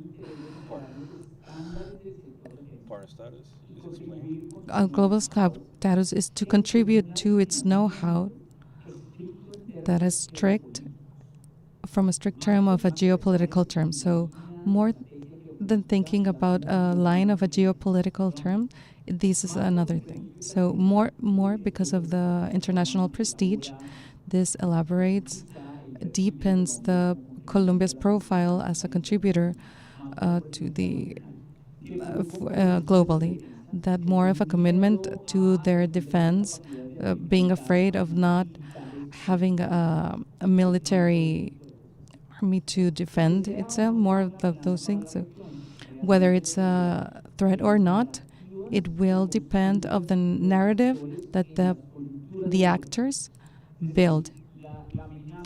The threat is built. Threat doesn't exist in a real level per se, and I am talking about the presidents and everything, regional leaders, of course, different countries. In a way, how they present this alliance or this membership, this society, it's going to depend on that, if it's a threat or not. This is my central idea. So allow me, please, to reflect from what is being discussed in the region. You have 3 images there. Of course, I didn't do them. Aesthetically, they're not very pleasing, but I basically Googled them. I wrote Colombia, NATO, and regional security, and this is what I got. And I think that the images are speaking for themselves about everything that exists in the region, as Colombia being an associate, global associate. And I really like this one, this image that you have here, because if you notice, there are the tanks.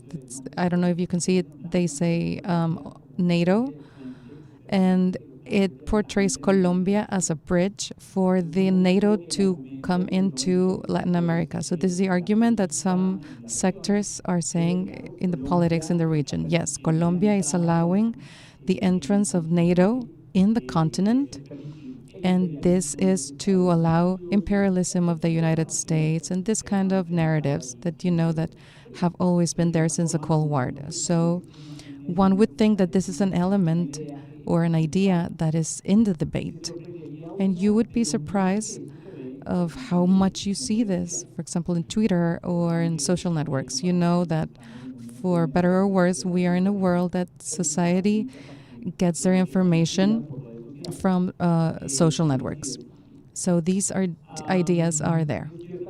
So in a way, to which extent this global associate of Colombia breaks with Latin America. So this is another argument that is there. Colombia, with their alignment with the United States and the northern powers, is breaking what could be the integration, the regional integration of the nations and that's why it's seen in a negative way. Yes, Colombia playing imperialism is playing against the region. So these are the arguments that you find in the debate. And of course, it has always been there in Venezuela, the argument that there's a conspiracy of different leaders in the region where Colombia has always been a participant, and of course the United States is behind them, of overthrowing the regime in Venezuela. And this argument, we have been hearing it since the 90s when Hugo Chavez was there, so I don't think you were alive. Many of you that are studying, yeah, I knew, not you weren't alive, but okay. From that moment, you're going to find the argument that the imperialism of the United States wants to overthrow us. And really, since there, the argument of Colombia as an alliance of NATO, and this combines with the government of Colombia and the Colombian elite looking to overthrow Hugo Chavez, and right now, to these days, Nicolás Maduro. So because of these ideas, one says, yes, of course, there's the alliance with NATO playing against the region's interests. All of these are myths. All of these are myths and discourses that lack sense. They don't really have a serious argument. It doesn't understand or comprehend what the alliance or status that Colombia has with NATO, and that's why I'm going to explain a little bit what that agreement means. It's a whole process. It's not an immediate status. It has been working for several years. There's 3 points that you see on the screen, but it doesn't mean that the thing started there in 2013. You can see that at the beginning of the 2000s, Colombia was interested in the defense sector of being a part of this alliance. So there were talks and discussions, but in 2013 it gets materialized with one of the first points, that is that agreement that you have there, Agreement on Cooperation and Security of Information, which is a mechanism of information exchange, of the security of information, mainly by Colombia and NATO countries, especially of the transnational organized crime. You can imagine that Colombia has a very, very big problem of organized crime, and that was the thing that motivated and this, that we can now exchange information in a safe way. And Colombia could win in this way too. So this progressed, and in 2017, we signed the first agreement, the IPCP, Individual Partnership Cooperation Program, which is already the agreement that recognizes Colombia as a global partner. And it creates an agenda, a cooperation agenda with specific subjects, and we're going to talk about that, but determines the relationship between NATO and Colombia as a global partner. So Colombia becomes the first global partner in Latin America in NATO. It adds up 2 other countries that are partners with NATO: Australia, Iraq, South Korea, New Zealand, Afghanistan at one point. Well, you know what happens in Afghanistan. So it's a weird element, but Afghanistan was part of it too. So Colombia was the first partner in Latin America. So for 2021, we have the individually tailored partnership program, which is the first in its type. And it's an idea of how the relationships between OTAN and the rest of the partners can be managed. What is ITPP? It's an agreement that is individually tailored specifically for each of the countries according to the conditions of that country, what it needs, what it knows, and what it can gain from the alliance with that cooperation. So in 2021, the point that is current between the relationship between NATO and Colombia that contains the agenda that interests Colombia. So this is the logistics of the agreement. We're going to see the subjects, but two key points: understanding that these points do not compromise. Colombia is not part of the 5th article in NATO. The 5th article is to the defense of the alliance and the idea that if any of the members is attacked, the rest of the members has to defend it. So this agreement does not cover the other countries. So if Colombia gets attacked, NATO cannot go to rescue Colombia. If there's a cooperation, that would be a bilateral agreement, but there is no commitment as such, as well as Colombia not being committed to the defense of the members of the alliance. So when this was discussed in Colombia, they said, yes, we're going to send soldiers to Ukraine. And well, no, it was not this. That was not the agreement. And second, it is not an agreement that allows for free paths for troops of NATO through Colombian territory. If Colombia wanted troops of other countries to go through a Colombian territory, there had to be a bilateral treaty or agreement between those countries that will also has to go through the Congress of the Republic, that is who approves all of the agreements. So we would need that. So the idea of, yes, the myth and the troops and the myth of the invasion makes no sense facing the real agenda of NATO, that is this one. I hope you can see all of the titles there. Yes? Okay. These are the 11 points of the ITPP. They're the 11 subjects that define the cooperation between NATO and Colombia. These are the subjects that we, Colombia, are interested in and that are working specifically to improve the stances. You can see there are a lot. You can see some highlighted in black, and we're going to talk about those specific ones. But as you can see, it's a wide agenda and very interesting, where Colombia can win as well as the members of the alliance. And while I said I'm going to talk about specifically about 3 specific of these subjects, which are the most relevant. About building integrity. Building of integrity is an agenda that NATO has to improve the standards of transparency and of fighting against corruption. Colombia was interested in this point since forever. Let's say that the greatest motivation for Colombia to being in this agreement was to improve the standards of corruption within the military forces. And you might think, what happens in the other countries of Latin America? Well, this agenda would be marvelous for the other countries. We know this very good. Corruption is a very big problem in our countries, not only in Colombia, but in Mexico, in Peru, Ecuador, etc.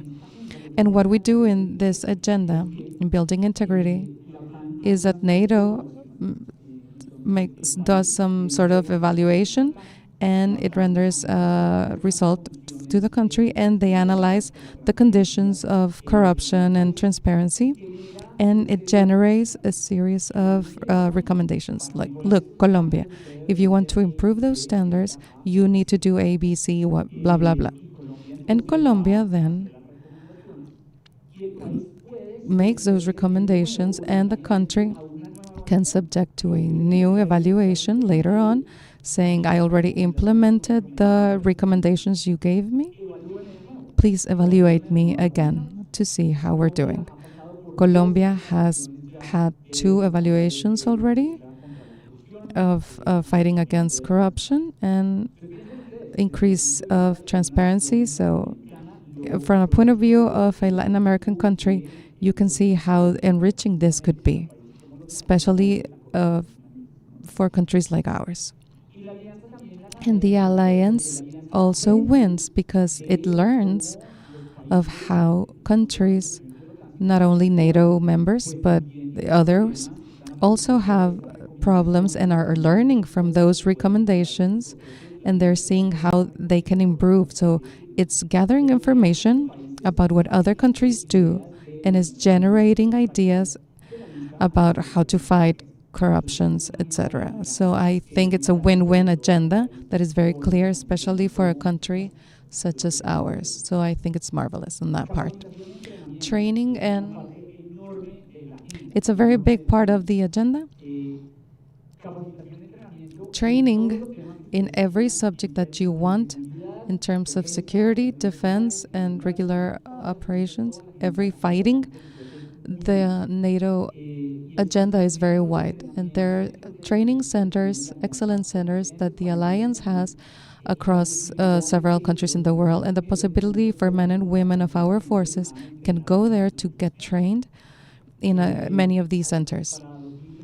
For last year, more than 200 people had been in these training centers from different institutions of the Alliance, which obviously is a very good win for the defense sector of the country. You think again from the Mexico context and the other contexts in the other countries.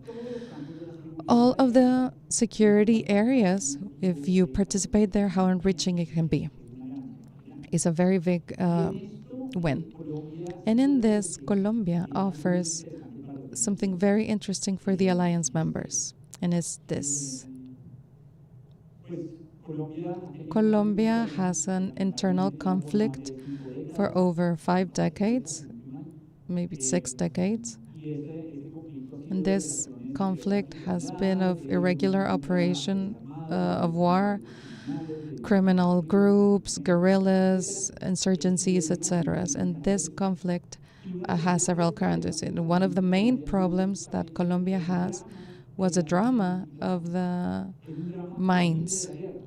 It's a great tragedy from the war. You can talk about the people, about the high cost, the high human cost of the mine wars. Obviously, the civil too.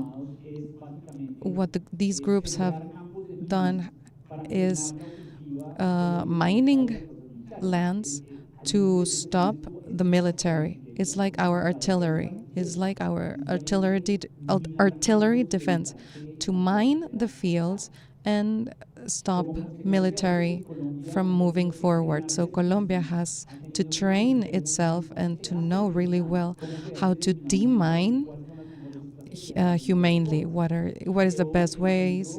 And it created the International Demining Center that became an international center, and that Colombia offered to the members of the OTAN. So he said, this center is the only one in the world in the fight against mining, and of course you could be perfectly welcome to be trained in this center.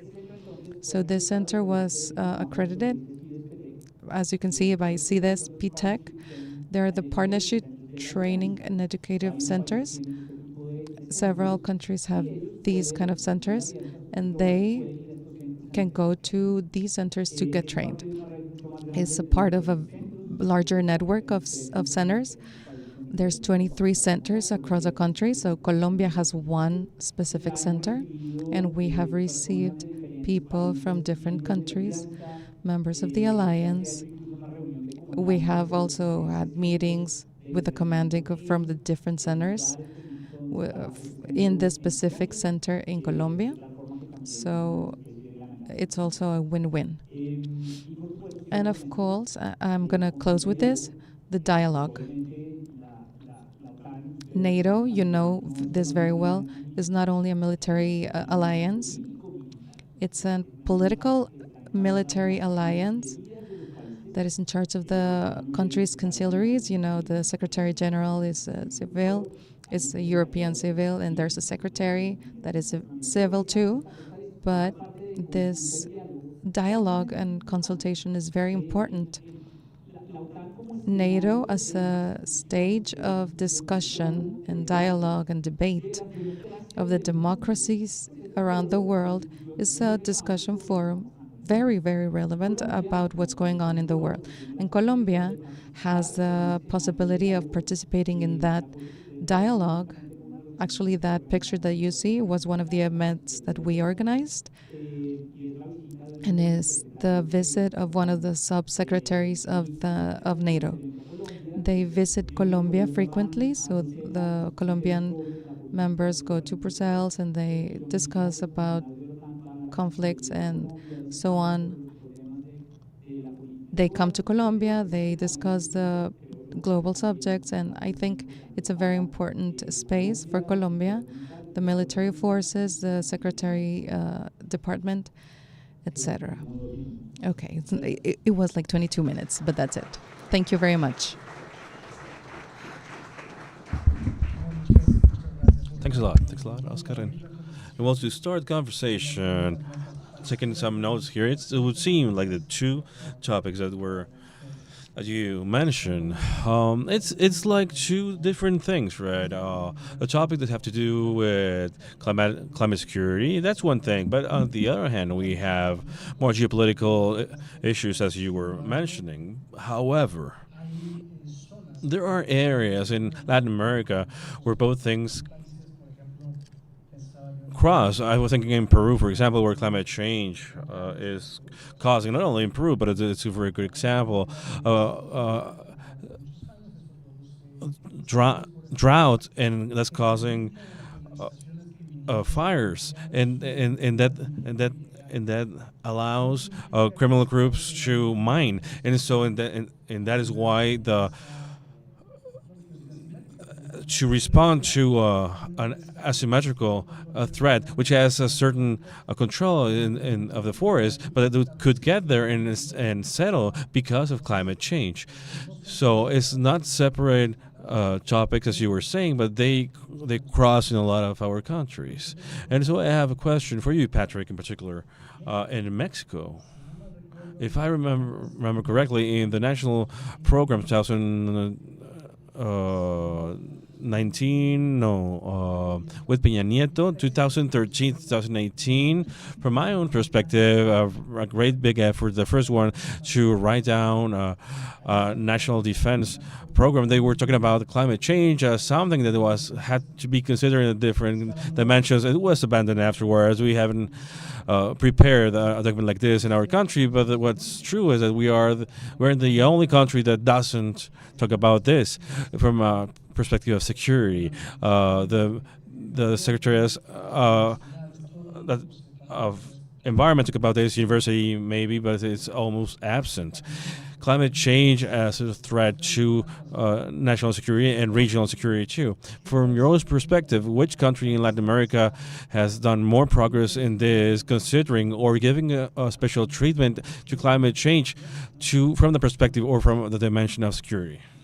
Maybe Brazil, because Brazil has most of the Amazonian forest, and the Amazonia is one of the lungs of the world, and is one of the tipping points. If we lost 25% of the Amazonia, then we're going to lose the capacity of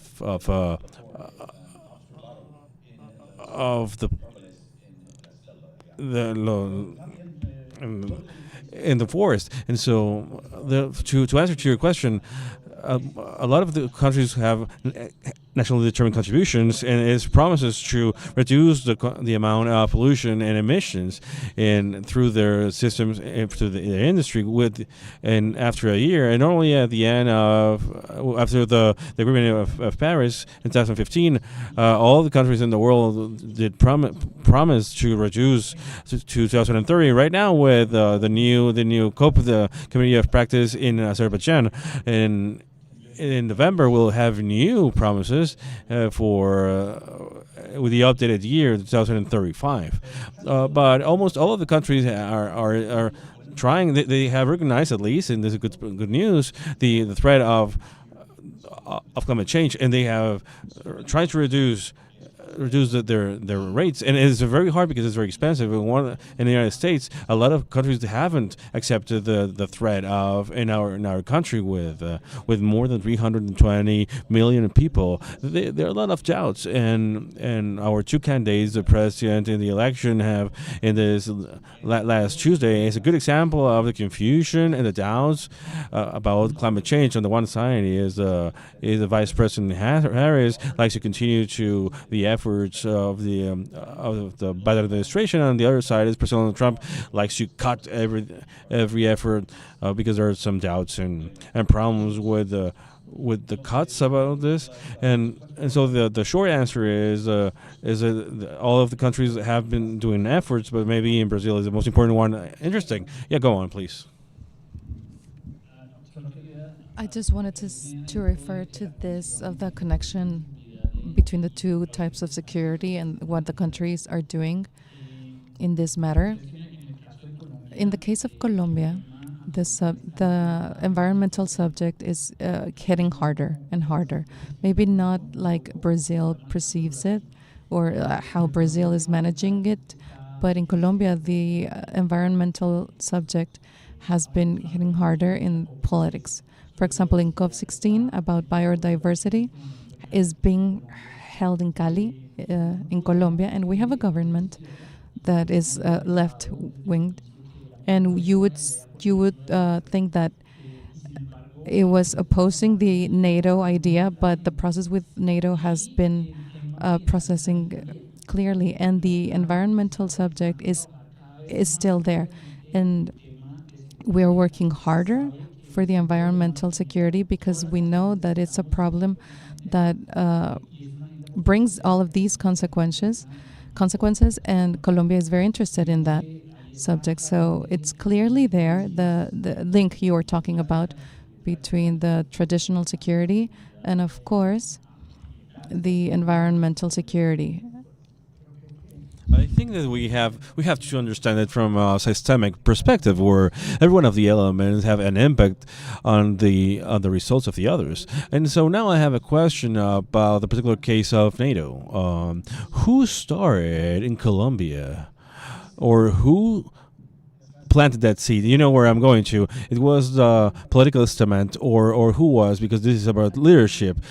Someone has to say that I'm going to work with this, or it was inside the armed forces. Very good question, Christian. There are some political leaders that are clearly who took all of this to a happy ending in the government of Álvaro Uribe Vélez. I don't know if you know the Colombian president, but President Álvaro Uribe had this initiative. He had this idea there, and it didn't come to materialize, but who followed him, who was the defense minister, Juan Manuel Santos, President Juan Manuel Santos, who had two presidential terms, actually materialized that cooperation that we saw on those stages, 2013, 2017. So I could say that Juan Manuel Santos was the one that allowed that we could see this. Now, I don't know the conversations, what happened in the room, if there was a scenario of analyses or decision making, because we don't know that if within any of these rooms somebody said to these leaders, hey, something, it would be good for Colombia to do this and that. I don't really know. But within the leadership context, Juan Manuel Santos, who was later, he won the Nobel Peace Award for the conflict between FARC and Colombia. He, as a part of external policy, he wanted to widen those Colombian fronts and to go out from the region idea to a global scene. So it was Juan Manuel Santos who took Colombia to be a member of OCDE. So it was a small, battles that took Colombia to NATO and OCDE. So I would say that. Yes, because I think about the Mexican case, trying to bring this discussion about the advantages of that it has. The NATO has different levels of cooperation with the country. The one that it has with you is one of the many that we have. But thinking about Mexico, that I know that we experience. We experienced some years of a very difficult situation in our country that doesn't allow us to think about other things. Saying openly like this, but Colombia also was and is in a condition, as you're saying, in a very complex situation, probably more complex than Mexico in that moment of Uribe and then Santos. And however you try to do it, I think about leadership, and I think that in Mexico, inside the armed forces, in the Secretariat of National Defense, and there I would like to stress this, talking about our foreign visitors. Maybe you don't know our very special structures we have. We have two foreign defense structures, one with the Navy, one with the other two, and both they have very prepared people, even though they have a very challenging people internally in safety. I think that they do have the capacity of starting a vision like this one. However, the political establishment, I don't know this. So, according to your own experience, what's the role of the academia to building bridges and taking the conversation there?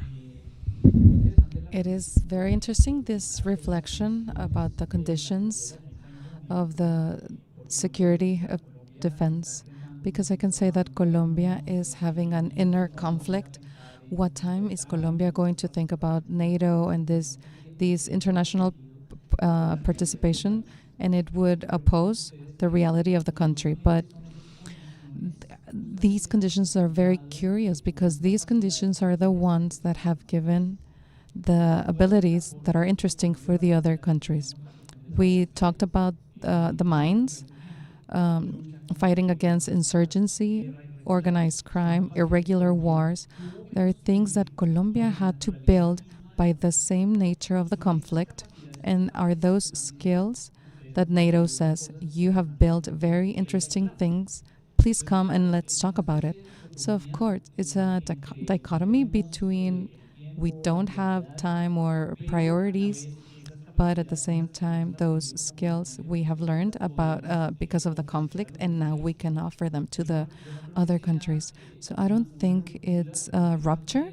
I think it's more a possibility to offer something for those who are requiring those abilities. And if Mexico has been growing in those qualities and knowledge, well, surely it could look for a space to contribute. I don't think it would have a problem about that. Now, as for academies, it is an essential role, which is to move and create spaces for debates and discussions of these subjects. For example, in Rosario University, we have all of the school year of the year of NATO Colombia, and I was talking about this event in November 19. I'm seeing all of the logistics and everything. It's crazy. But we are analyzing building integrity to see women, peace and security, environment, which are the subjects that are there. And when Academy thinks and says, come and let's talk about it and let's make decisions, this resonates and this makes a note, but an informed noise, not like Fox News says. No, but basis, sciences, advantages. So I think, yes, Academy has a very important role. And I think one of the advantages that Mexico can offer this here in the discussion of being a global partner of NATO, and you mentioned it years ago, which is the capacity of Mexican the Mexican army in disasters. I think that very few armed forces that have the capacity that they developed, that the Mexican armed forces developed. That sadly, in the last 6 years, we have said those capacities in particular have not been used, but they're still there. I think that there a lot of the help, the support that Mexico can give is on that side. That maybe a part of the combat to criminals. And another question, Patrick, coming back to climatic change and its relation to particular nation states that they take advantage at some moment. China, for example, for instance, and climate change causes or is closely linked to the temperature in the oceans, and that it also has to do as a consequence a reduction in the fish stocks, right? And they don't talk about this, but it's a big problem in Asia, and that forces or invites certain countries in Asia to fish much further from their areas, natural areas, and they do it very close to us. I'm gonna say that in this way. In some cases, coming in and out in their exclusive economic areas of Latin American countries, Mexico, Peru, Ecuador. You know this very well from your own perspective. Which role can Mexico play in maybe an alliance with the United States through North American Maritime and Nancy to fight the Chinese illegal fishing, which has to do with climate change? Yeah, great question. Of course, it is very important that all the countries have recognized to preserve this type of natural resources. To be honest, China has a lot of people and mouths to feed, and the fleet of fishers that are operating close to Galapagos Islands and Mexico, Ecuador, Argentina, etc., is something that we need to maintain with more control. And China, it's interesting. China has a bad reputation about this because China is a part of these agreements. Supports these agreements, but we have to push this in this. Fishing companies, and the International Treaty Biodiversity that is right now in Colombia this year and this week is something that we need to do many more than these to recognizing the problems, yes, on the one side, but also having agreements, international agreements to preserve and reducing this lack of natural resources in these cases. And so talking about the international community, they need to recognize and cooperate together to save and preserve these natural resources. That's my opinion. Of course, thank you. And we have left 10 minutes or so, or I'm going to open a space for questions and answers. Okay, of course. With the audience. The audience can interact with other lecturers. Please raise your hand so that we can pass a mic. And over here, gentlemen. Good afternoon. The question is for Oscar. Congratulations for your presentation, and especially for being a citizen of a country that had a vision in a very hard time that Uribe Vélez had, and that later on President Santos consolidated. And the question has to do with a political idea. Knowing the ideological politics of Colombia right now, has it been affected or impacted this cooperation with NATO, or has it gone further? The Chancellery and nobody can manage it. That is a question. And the second question, you already know what it is. What is the role of Colombia presently in the political crisis of Venezuela that has impacted directly in migration and other small details, for not saying complex subjects, in the Latin American region, in the United States? Great questions. We are in the interesting part of the conversation.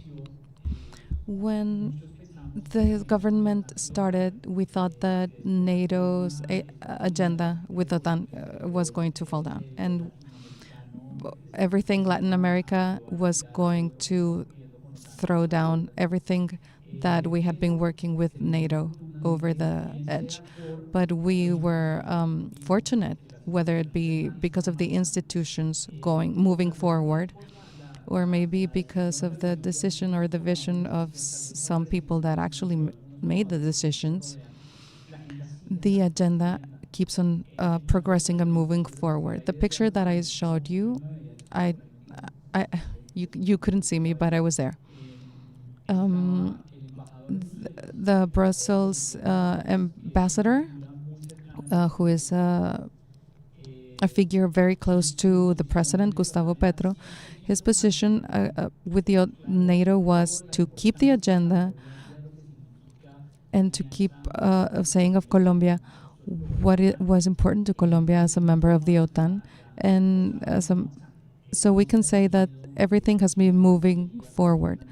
We cannot say a specific subject in chancellery, defense, etc. And diplomacy has that very clear. So I can see that we are winning in that area, and it doesn't imply that the government is left-sided. And about the second part, and I think everybody has a very big question there in Colombia.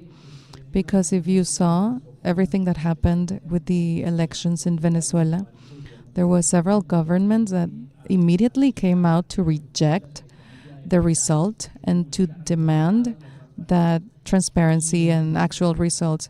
And President Petro didn't say anything. He stayed silent under the idea that there were some governments that were going to discuss with someone in Venezuela the possibility that something democratic could come out. When were the elections? July 28, and you can see we're in November. Well, past tomorrow. The day after tomorrow is November. And what has happened?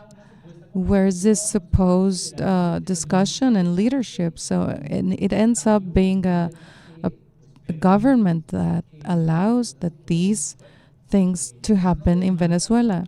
If one doesn't categorize or fights against this, you're allowing the existence and the justification of what is happening there. So this is my personal opinion, and maybe this is going to be harsh, but politically I see Petro has a responsibility of saying, criticize a little bit louder what's happening in Venezuela, and this supposed negotiation. What has happened with it? We have no idea.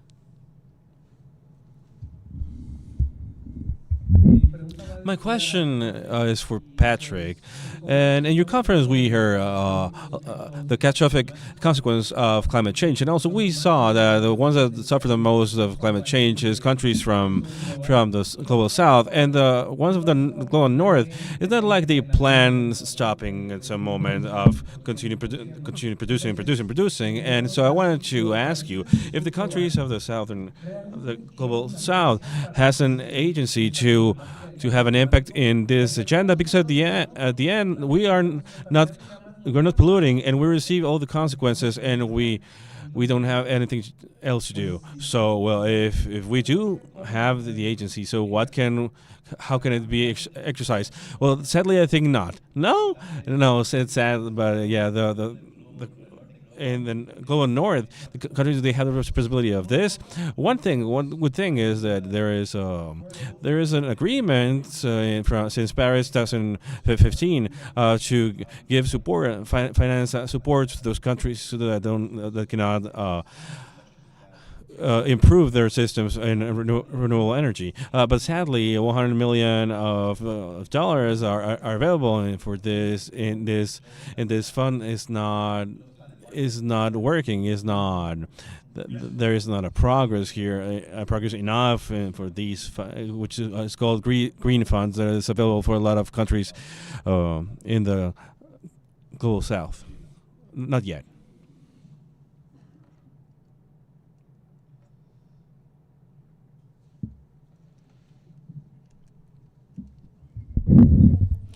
Hello, good afternoon. Thank you, both of you, for the information you shared. My question is for Patrick. In your conference, you talked about the complexity of climate change, and considering that economical structure are hardening the causes of climate change, for example, industry, and like you said in the last question, what steps do you think would be good to make a significant change in the global change? And in other conferences, they said this transition about the liberal transition that we have grown in the last years. What implications does this have for the detriment of the climate change, focusing specifically in the dynamics, political and social dynamics? Thanks a lot for this question. It's so complex and difficult. Two things. A lot of the countries are giving subsidies to the big companies, all the companies. For example, in the United States, to maintain the cost of a liter of gasoline, it decreased significantly for our population. The government is helping the oil companies with thousands of millions of dollars every year. And so this is more or less the support of the pollution systems that we have. There are in a lot of countries, and there are a lot of calls and to stop this subsidies into the companies. The same with agricultural. In the agricultural sector. Also, the second part of this question has to do with our system, our capitalist system, because in a lot of countries we are enjoying the benefits and the luxuries that we have in the benefits and advantages, and we have our privilege and our quality of life. But in the rest of the world have to think about the change to not changing the quality of life, but our style of life. Because in the United States, there are a lot of garbage, and we can send it. And if you can go home with food, there are boxes and there are bags, plastic bags, and everything. And our system is extremely costly. The amount of garbage that is increasing, and we are using, and we need to change our style of thinking to reduce pollution through plastics, through our lifestyle in our lives. It's extremely hard because we have a way of doing things, and the commercial flights that we use to get here to Monterrey are producing a lot of pollution, and this room is filled with wood and concrete and plastics, and we need to change if we are going to save the planet. It's extremely dangerous and hard to change this lifestyle everywhere in the world. Thank you.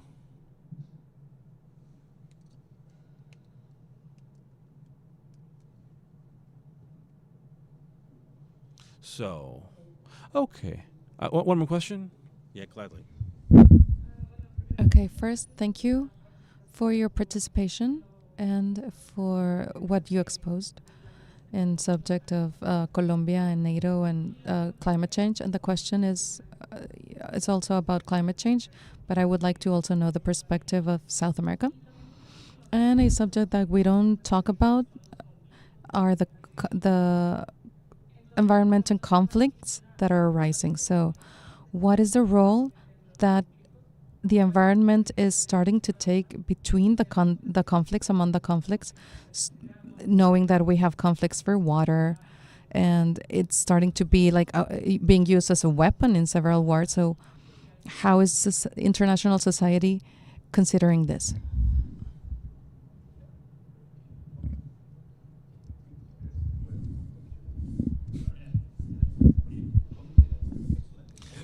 Colombia has an excellent model regarding this. The environmental conflicts, one connects it with the existing dynamics, for example, in Colombia. And there's a very, very big relationship between illicit damages and moving people within the subject or the territory. And if you think about, for example, the coke economy or illegal mining. It serves a lot of armed actors in Colombia that finance a lot of actors in Colombia, not only cocaine. It has a very, very deep and big impact. Cocaine destroys jungles, mountains, and only the chemical processing of the base paste, for example, the cocaine leaf, has very deep environmental conflict, and of course illegal mining, and it's basically is built upon of the vegetal sea level, etc. And there are economies that actors use, and that has forced military to think of green strategies to fight that kind of conflict as that kind of conflict. So as we have been analyzing climate change and the environmental problems in general are advancing so fast, it is very important it's very difficult for the institution to act or react while the political phenomenon goes on their own side, at their own speed. So I connected with the movement and displacement of people. For example, Colombia has a lot of problems of migration. A lot of people move out of Colombia, as well as in Syria.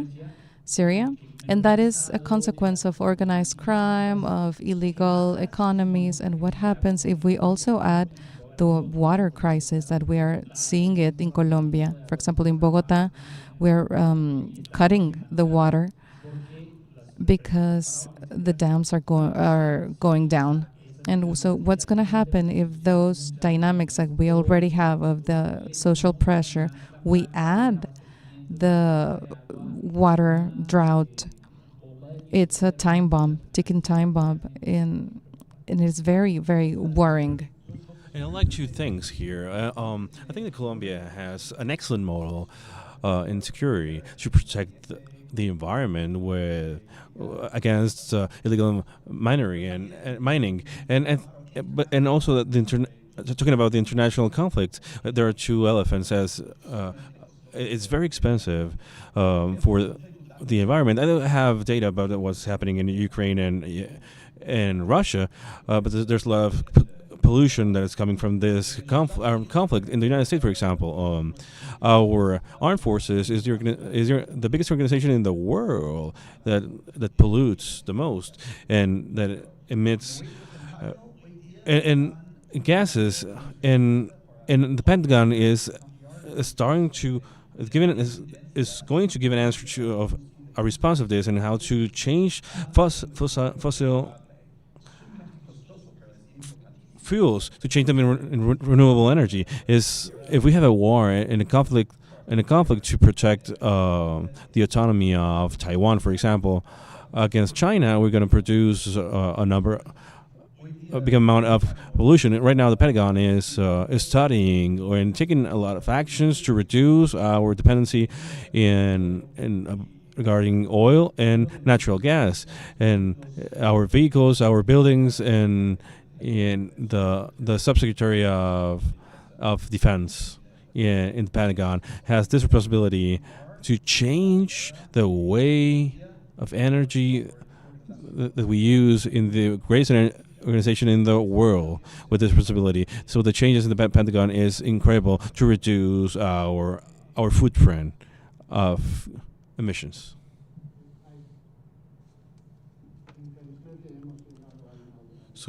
So we're now at the end of this session, but I would like to thank our lecturers, our moderator too, for their valuable participation. There are several that are focused in climate and the role that Colombia is playing with NATO, and it has been very enriching to understand the region in a global context. And now we're going to hand the awards, the recognition awards, to our lecturers, and we're just going to take a picture, and then we have time, the 2 hours for lunch, and then we'll wait for you here at 3:30 sharp. Okay, so first and enjoy, of course, and first.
Bienvenidas, good evening. bienvenidos todos Welcome a esta everyone segunda to the jornada, second day jornada vespertina de nuestro segundo during the afternoon foro. of our second forum, Mexico and International Security. Thanks again to the authorities that are here with us from Tecnológico de Monterrey, the Konrad Adenauer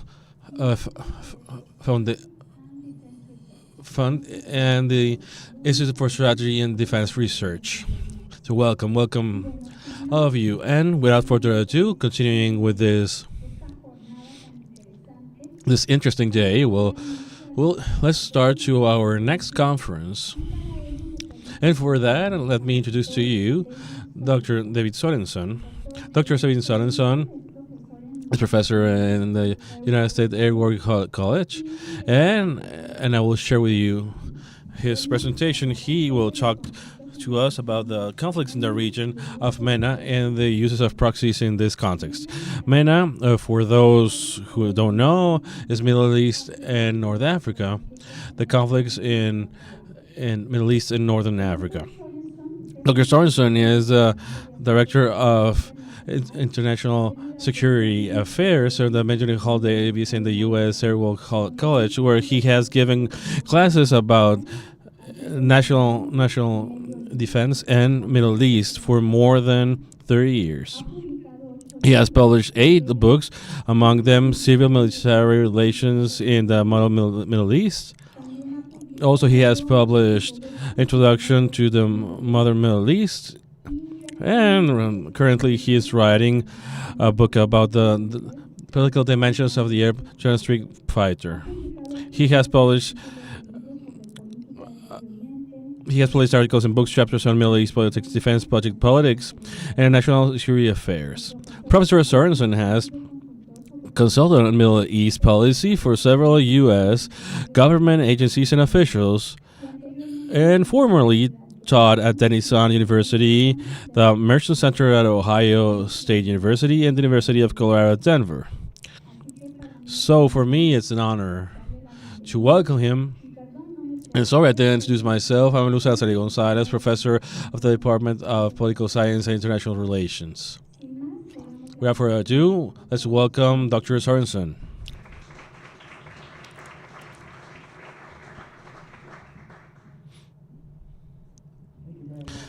Muchas gracias. Voy a empezar agradeciéndole a los organizadores, aquellos que hicieron tanto trabajo para que este foro se llevara a cabo. Muchas gracias a Max por el gran apoyo. Nunca he visto un apoyo como este. Me siento importante, nunca me había sentido así. Y para mi colega y mi amigo Gina Aguilera, muchas gracias por invitarme y gracias por el gran trabajo que han hecho en esta conferencia. Ha sido un gran apoyo, es de verdad fantástico.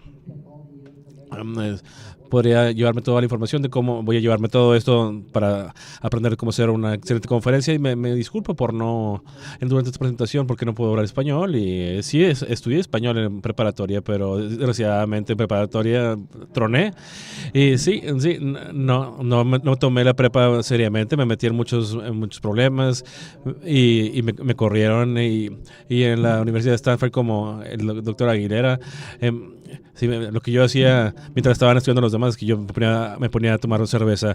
Pero aquí y por fin y me dieron un tema difícil. Yo estudié el Medio Oriente y estoy acostumbrado a hablar sobre cosas muertas y ahora me dan un tema que está vivo y me pregunto todos los días, y todo lo que escribí ya está destruido. Entonces, hasta ahora ha sido un desafío, pero no destruido. Al menos esperemos que hasta el final de la presentación sea así. Cuando quizás se van a olvidar de algunas predicciones que hice. Lo que me gustaría hacer es ofrecerles un argumento teórico sobre los actores proxies y los países que intervienen. Voy a ofrecerles una teoría sobre que quizás ya la conocen, pero voy a usarla. No soy el primero en usarla, pero voy a intentar explicar algunos de los cambios, algunos del desenvolvimiento, de las relaciones entre los principales agentes en la región.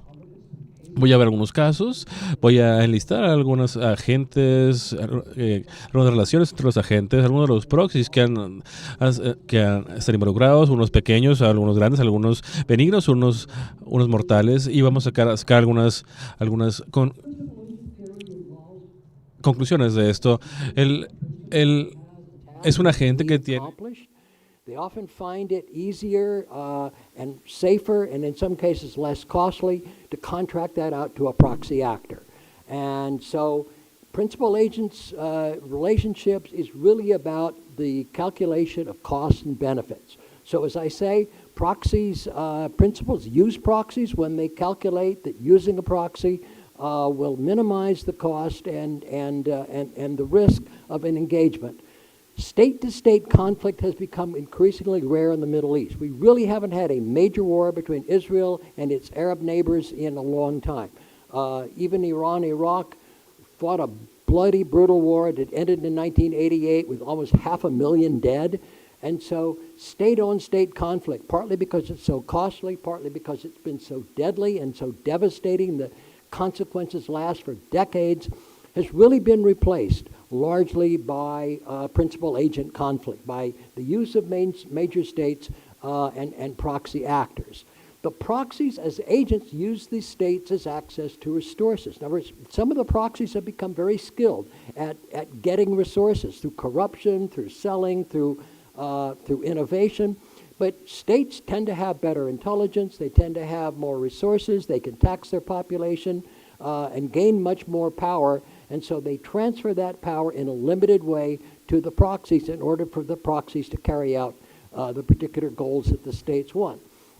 States manipulate the proxies by controlling resources. You can increase or decrease, and we've seen Iran in particular do this to proxy forces when the proxies engage in what principal agent theory calls shirking, not doing what you're supposed to do, not doing what I contracted you out to do. Proxies manipulate states by controlling the costs and risks. We see the case, and we'll talk about it, the Al-Houthi or Ansar al-Islam in Yemen has increased dramatically the risks to Iran because, in part, they want more resources, and they've been cut back. And so it's about really cost-benefit. My argument is that principals, states mostly, engage in proxy warfare, engage in agent proxy relations, largely because the value they add is greater than their cost. This is an economic calculation. I know that flies in the face of a lot of thinking about the modern Middle East. And again, I recognize that we're really dealing with economic theory. We're dealing with simple calculations. If we take principal agent theory seriously, then we reduce the other sources of conflict in the Middle East. So I argue that passion, nationalism, religious zeal matters less in understanding principal agent relations in the Middle East than does the simple calculation of costs and benefits. I know that's a controversial argument. I expect some of you to call me out on it. I think I can support my argument, sort of. But again, it's about resources. So states as principals offer resources, they offer training, they offer weapons, they offer advice, they offer reconnaissance. Very few proxies, for example, have overhead reconnaissance like many major states do. It's also about influence in regional organizations. The principals can front for proxies in organizations like the Arab League and other regional organizations. They can negotiate for them. They can represent them. They can also punish them. There's punishment for shirking. And we'll take a look at how some of that punishment has and has not worked. Different kinds of relationships. State principal, state agent. And so again, Russia and Syria, Israel in the relationship they once had with Lebanon, it's pretty much shattered now. The most common is the state principal and the non-state actor. And I'm going to offer a number of cases. Iran and Hezbollah is just one of numerous cases. There's also cases of non-state principals and non-state agents. The People's Protection Unit, the Kurdish organization, using the Syrian Democratic Forces, which are neither Syrian Democratic nor forces, as proxies. This is a list. I'm not going to go through them all. I'm going to share the slides with you if you want to take them and use them and take this. Again, the U.S. has engaged in principal agent relationships in Syria, in Libya, in Iraq, in Yemen. It hasn't worked out very well, as we'll note. The state of Qatar has a widespread network, including the different Sunni groups. Also in Libya, Qatar has supported different rebel forces, not always successfully. The big actor is Iran. Iran, as a country that is weaker than many recognize, has, again, engaged the al-Houthi in Yemen. I'll show you on a map in a moment. Hamas and a whole host of organizations in Iraq. Most of them are Shia, not entirely all of them. Also in Syria, Turkey is quickly engaging in principal agent relations. Turkey is spreading Turkish influence. Some call it neo-Ottomanism under President Erdogan. Again, Turkey has organizations, oddly enough, Kurdish groups in Iraq. Syria actually buys them off to keep their loyalty, despite Turkey's policy towards the PKK. Syria is involved in Libya and also in Syria. Saudi Arabia has supported a number of groups, particularly the Sudanese military in Saudi Arabia. We'll talk more about that. And again, UAE, rapidly expanding. As a small but powerful country, the UAE is increasingly using proxies, particularly with some deadly effect. Maps matter. This first map simply shows Iran's connection with the different groups, most of them Shia, not all of them. And if you look at the map and recognize where Saudi Arabia is, one of the purposes is to try to surround Saudi Arabia with threats on all sides, offering at least the prospect of deterrence against Saudi Arabian strikes against Iran. This was of 2023. I like this map a little bit better because it's more complicated, a little hard to read too. I must admit I can't read it, but I'll pretend. Notice how, again, both the principals, Saudi Arabia and Iran, have designated proxies partly by geography to try to surround each other. This is kind of like tying two hangman's nooses and tying it around each country, in a sense. How well has it worked? It's been somewhat one-sided. Again, you can see kind of the hash marks there in Yemen, in Iraq, in Syria. But notice also Lebanon. Lebanon is filled with principal agent relationships. Iran has done pretty well up until recently. Saudi Arabia has not. And we'll talk a little bit more about why that is. Location matters. And tragically, one of the things that I discovered while working on this is that the more distant the conflict, the more deadly it gets. For example, if one looks at Iran and the al-Houthi and the UAE and the Yemen army, in Yemen, 377,000 deaths in Yemen between 2015 and 2022, 21 million people facing starvation. This conflict simply won't stop.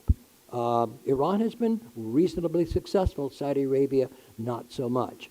The real tragedy is the conflict that nobody is really paying a lot of attention to, that involves the UAE and the Sudanese rapid support forces, neither rapid support or forces, but they're deadly.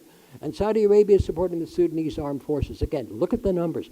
150,000 dead in a very short period of time. 2 million people facing starvation, 10 million at risk into next year. 80% of health facilities destroyed. Again, the farther away the conflict, the more deadly it becomes. And there's an exception to that, as I will point out. However, closer to home, what I find really interesting is the degree to which what appear to be intractable conflicts manage somehow to manage violence. Again, most principal agent Middle East conflicts are designed to maximize gains, but they're often symbolic, while trying to minimize the cost and risk. And I'll explain more why I say this. The number of attacks can be deceiving. When we look at maps of attacks, we see lots of dots, and I'll show you those maps. But both principals and agents have tried to cap the attacks before damage requires unmanaged escalation. That's still going on, with the exception of Israel. For example, this is a map of the attacks that occurred in the last couple of years along the Israeli-Lebanese border. Mostly Israeli, but also some Hezbollah attacks. There's a lot of dots there, as you can see. This is a more recent map, lots more dots. Again, you can see the numbers. This is up until a few months ago. Lots and lots of attacks. This looks like a truly deadly conflict. I'm not minimizing the tragedy. Every life lost is a tragedy, and I don't want to suggest that we should be callous to this. But when you look at the land and you go up there, this is kind of what it looks like. I took this photo in 2019. I got up along the Israeli-Hezbollah border. I was not supposed to be there. Please don't tell anybody. But that's as close as I could get to the land around that. There's small villages. There's lots of farmland. There's lots of kind of open spaces. And a lot of bombs fall in this area. You make a big bang. You kick up a lot of dirt. Yes, you do kill some people. Again, I'm not minimizing the cost. But a lot of the attacks really have not caused the kind of damage that those dots suggest. And my point again is that this is about conflict management. Both sides understand that if we bomb places like this, then we can manage the conflict. We will understand it is largely symbolic. You're not bombing the Capitol building. You're not bombing. Now, there's an exception to this that's coming up. I do not want to minimize what's happened in the last couple of weeks. This is last week. These were the Israeli strikes against Lebanon, and those strikes have become more deadly. This is where my thesis, at least relative to the Israelis, begins to back down. But Hezbollah has still been fairly restrained. We think that Hezbollah has 150 to 100, maybe 130,000 missiles. The Israelis claim they've gotten half of them. The reality is that Hezbollah has not shot them. Because again, Hezbollah understands that they do need to try to minimize the conflict. Here's the problem. The Israelis are playing an asymmetric game. The Israelis have decided that they will not be involved in Hezbollah in an effort to try to manage, but this is new. The Israelis did try to keep the damage limited for a long time because they feared, again, those 150,000 rockets. They understand that Hezbollah is a deadly militia. Once they managed to do the pagers and kill Hassan Nasrallah, the brakes seem to have come off. So again, this is part of my thesis where it's beginning to break down. It could have been worse, but nevertheless, this is one case where we need to be concerned. On the other hand, some of these conflicts have simmered below the escalation surface. In Yemen, the al-Houthi, Iran, and the Hadi government, or what's left of the Hadi government, or the government that pretends to be how can you be a president of a country when you live in Saudi Arabia? But I digress.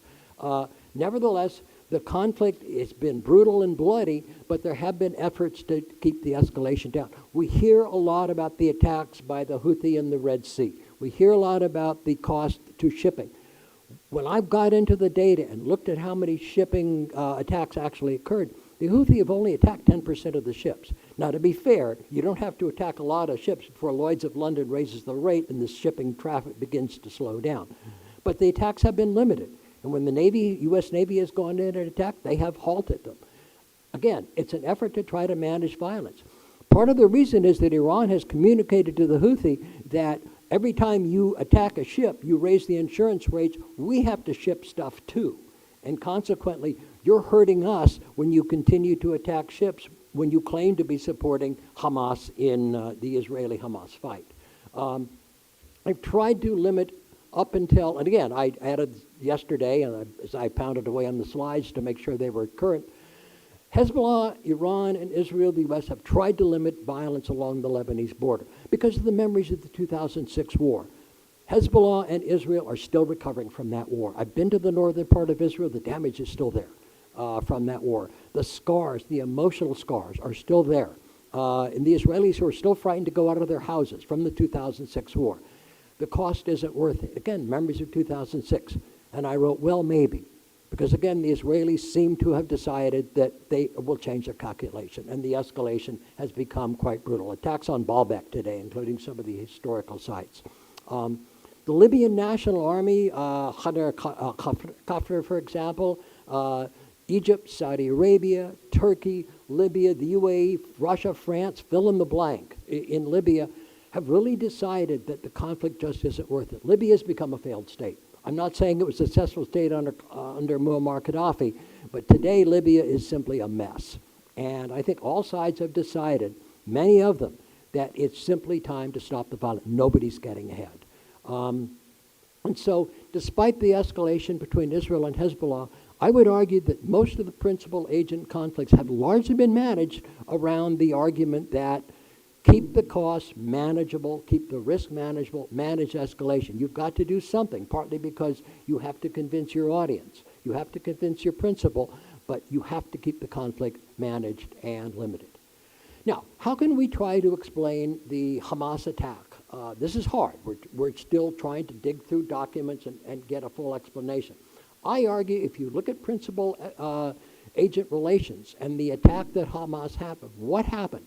Israel marginalized cooperation with Fatah and the PLA, because the new government decided that it simply wasn't worth it. They began to regard the Fatah and the Palestinian Authority as corrupt, as not really worth supporting. They began to cut back payroll, but they also increased the cooperation for Hamas. Israel often tried to use and play Hamas off against the PLA, the Fatah party, in order to manage both.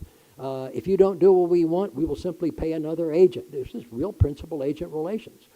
But again, Hamas began to be treated by the Israeli governing coalition after the most recent election that elected the most right-wing government in Israel in Israeli history as marginalized. We don't need to treat Hamas seriously. Hamas is much more interested in gaining corruption. Hamas is much more interested in poor governance than it is in attacking Israel. Now, Hamas fed into that line. But again, what Israel did was to increase the cost of not attacking for Hamas.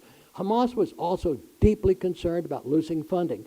Iran has been cutting back on funding, partly because of the sanctions, partly because Iran was concerned that Hamas might do exactly what it did, an attack. So one of the reasons why the leadership of Hamas decided, let's not pick up the phone and let the Iranians know before we attack. And they did not. We have the recordings now. We know that Hamas kept its principle in the dark. That's bad principal agent relations. And Iran is deeply unhappy about that. They also feared an Israeli-Saudi Arabian alliance. I think that was always unlikely. But nevertheless, that was the conversation. And once that happens, then Hamas begins to realize that it no longer matters as a principle for either Iran or Saudi Arabia, because it's left out in the dark. So why not? And the other, I've got a quote here from Matthew Nanes. The gap in interest between Israel and Hamas is so wide that very large punishments are needed to impose cost sufficient to induce Hamas to alter its behavior. That was written in 2019. Turns out to be very, very close to being correct. Again, it's about manipulating costs and benefits. Israel also kept the cost of joining the conflict high. And again, principal agent relations. Fatah and other West Bank Palestinian groups have not joined the conflict. Yes, there have been cases of individuals who have engaged in conflict. But the vast majority of Palestinians who live in Israel, who live in the West Bank, have not joined the conflict. Hezbollah did not enter the conflict as it did in 2006. Not at least not yet. And I would argue that Israel preempted Hezbollah in order to keep it from joining. Israeli Palestinians, 17 to 20% of the state of Israel's population, Palestinian Muslims, those who did not leave in 1948, have not joined the conflict. In ones and twos, yes. But far more Israeli settlers have been involved in conflict than have the Israeli Palestinians. And the numbers pretty much bear that out. Again, principal agent relationships. Keep the costs manageable. Iraq is a particularly interesting case of principal agent relationship. And this is one I really want to dig in a little bit more as I continue this research, which, by the way, I started specifically for this task. And this is not something I'm working on. And I welcome the opportunity to jump back into this. So thank you, Gabe. Iraq, in many ways, acts as both a principal and an agent. It's an agent of the U.S. and other principals to help and defeat and destroy the so-called Islamic State. There was a lot of cooperation, not only with the Iraqi military, but also with Kurdish groups and with Shia groups, including General Soleimani, who worked for the United States at one point. We tend to forget that. I'm not sure that somebody told President Trump that, but nevertheless, yes, he was a deadly foe of the United States during the Iraq War, but we cooperated with him and actually paid him in order to help defeat the so-called Islamic State. I say so-called because it's hardly Islamic. Iraq is an agent of Iran, but Iraq has raised the cost of conflict for Iraqi-based paramilitary groups because they pay Iran. Iran's economy is faltering. There's a lot of money that crosses over in this principal-agent relationship between Iraq, which is doing better now economically, and Iran, to try to keep Iran from stirring up these particular militias that work for private security groups. Again, it's raising the cost, it's keeping the cost manageable because Iraqi leadership largely agrees on limiting the cost of conflict. This is a country that has been at war almost perpetually. 1981, 1988, the U.S. invasion of Iraq, the number of Iraqis who've died, the amount of infrastructure that's been destroyed, the number of Iraqis who've lost families, who mourn today in the cemeteries is huge. And again, the cost of conflict is something that no Iraqi really wants to continue. So they manage it through principal-agent relationships. The advantages and costs, again, as we look at this, the advantage for the principal is that they can deny. Hezbollah did what? We're sorry, we have no connection with them. They have nothing to do with us. They're relatively inexpensive. The cost of supporting, of Iran supporting Hezbollah, we're not entirely sure, but it looks like it's somewhere around $700 million. That sounds like a lot of money to us, but those of us who worked in the Pentagon, that's not money we'd pick up off the Pentagon floor. That's rounding error. It's not really a lot of money. When you take a look at the total economy, it is actually a fairly small amount of money. And they also add to the principle's deterrence against attack. One of the reasons why Iran supported Hezbollah as it did and armed it is because should Israel decide to do an attack against Iranian oil facilities or nuclear facilities, those 150,000 missiles would overwhelm Iran's air defense and missile defense and cause Israel Israel would cause Israel a damage that they probably hadn't seen even in the 2006 war.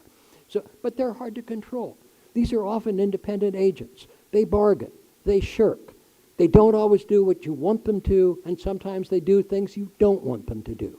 And as a consequence, control is always a problem. You do this through contract. You don't always have common interest.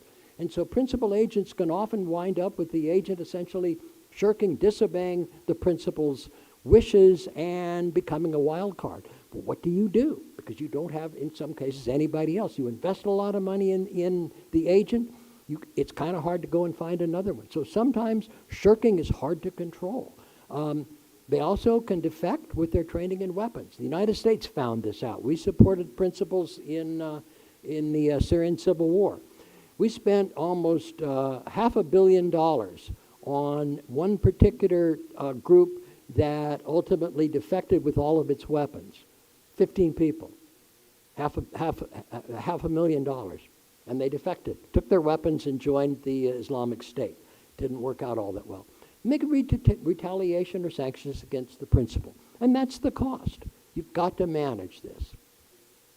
Now, again, the advantages and cost. When the principal funding drops, the agents can find alternative. When Iran cut funds to Hezbollah and Hamas, both switched to funding to the local population. They began to raise taxes. They began to raid farms. They began to steal things. They engaged in massive amounts of corruption. One of the reasons why Hezbollah became unpopular in many parts of Lebanon is they went from being a liberation group, if you will, to simply being a terrorist group that stole your money. They set up roadblocks.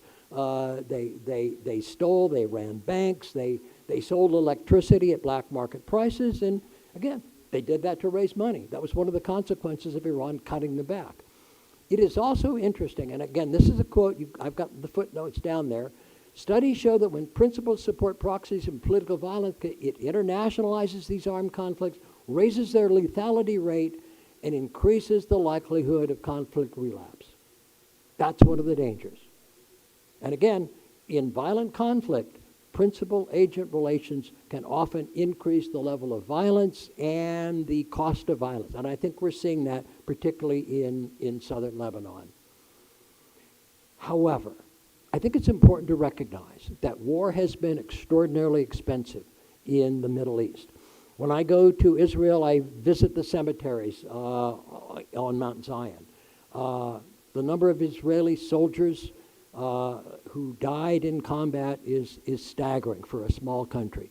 When I go to Cairo, I climb a minaret in South Cairo and I visit the cemetery, which stretches to the end of my vision of Egyptian soldiers, 1948, 1967, 1973, the list goes on and on and on.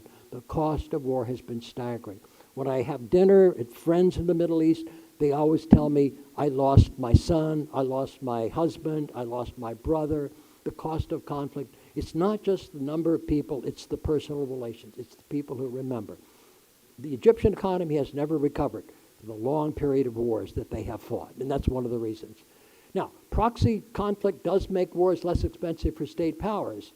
However, it is also interesting that the major powers involved in the Middle East have limited powers in the region as regional countries are turning against them. This is a fairly new phenomenon. But I find it interesting that if the number of conflicts in the region, in the Israeli-Hamas conflict, in the Gulf conflicts, around the region, the major powers are really losing influence. The United States has really failed to make a dent.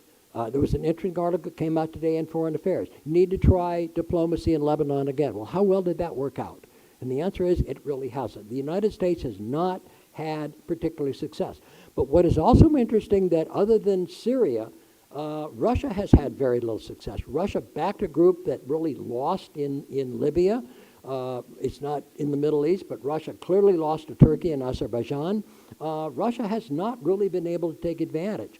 China trades, but China has done very little to try to secure the Straits of Hormuz, for example, or the Bab el-Mandeb in the Red Sea.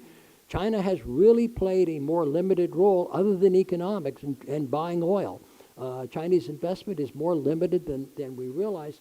And so one of the things that is happening is that a lot of regional countries are beginning to develop their own principal agent conflicts. So Turkey, Saudi Arabia, Iran, and the UAE are all working to develop their own network of proxy principal agent relationships because they see the major powers as beginning to slip out of the Middle East, becoming less influential. This is likely to grow. But what I find interesting is that Saudi Arabia has had very, very limited success in its own effort to try to build principal agent relations.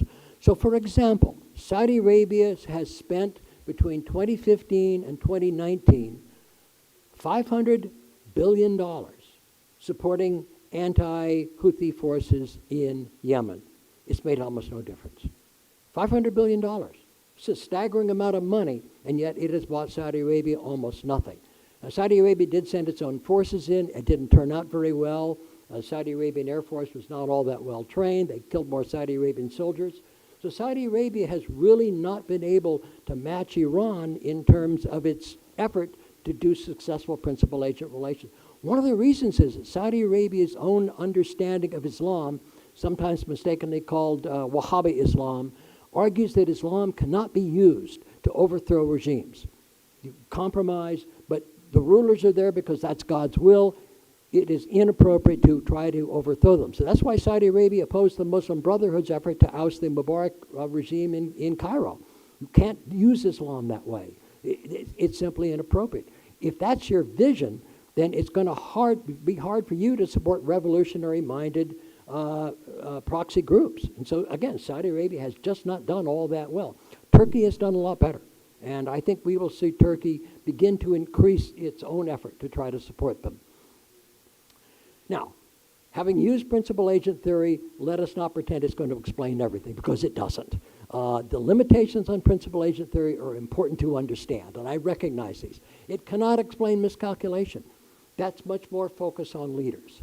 I would argue that Hamas badly miscalculated when it carried out the October 7th attack against Israel. That was one of the biggest miscalculations. It may lead not to the extinction of Hamas, because it's about ideas, but certainly it's crippling to the point where the Israelis really are not going to have to worry about it again.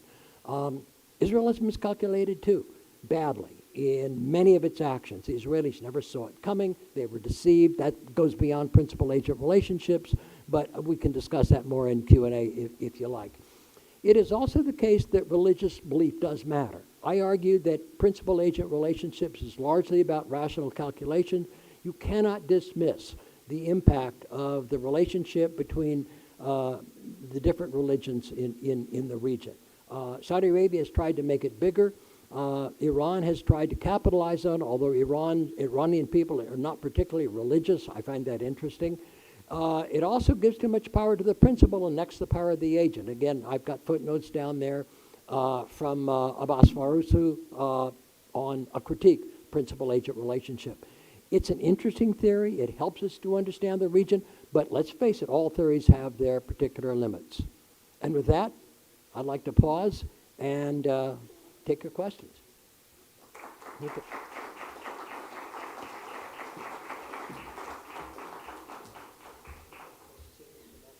Of course.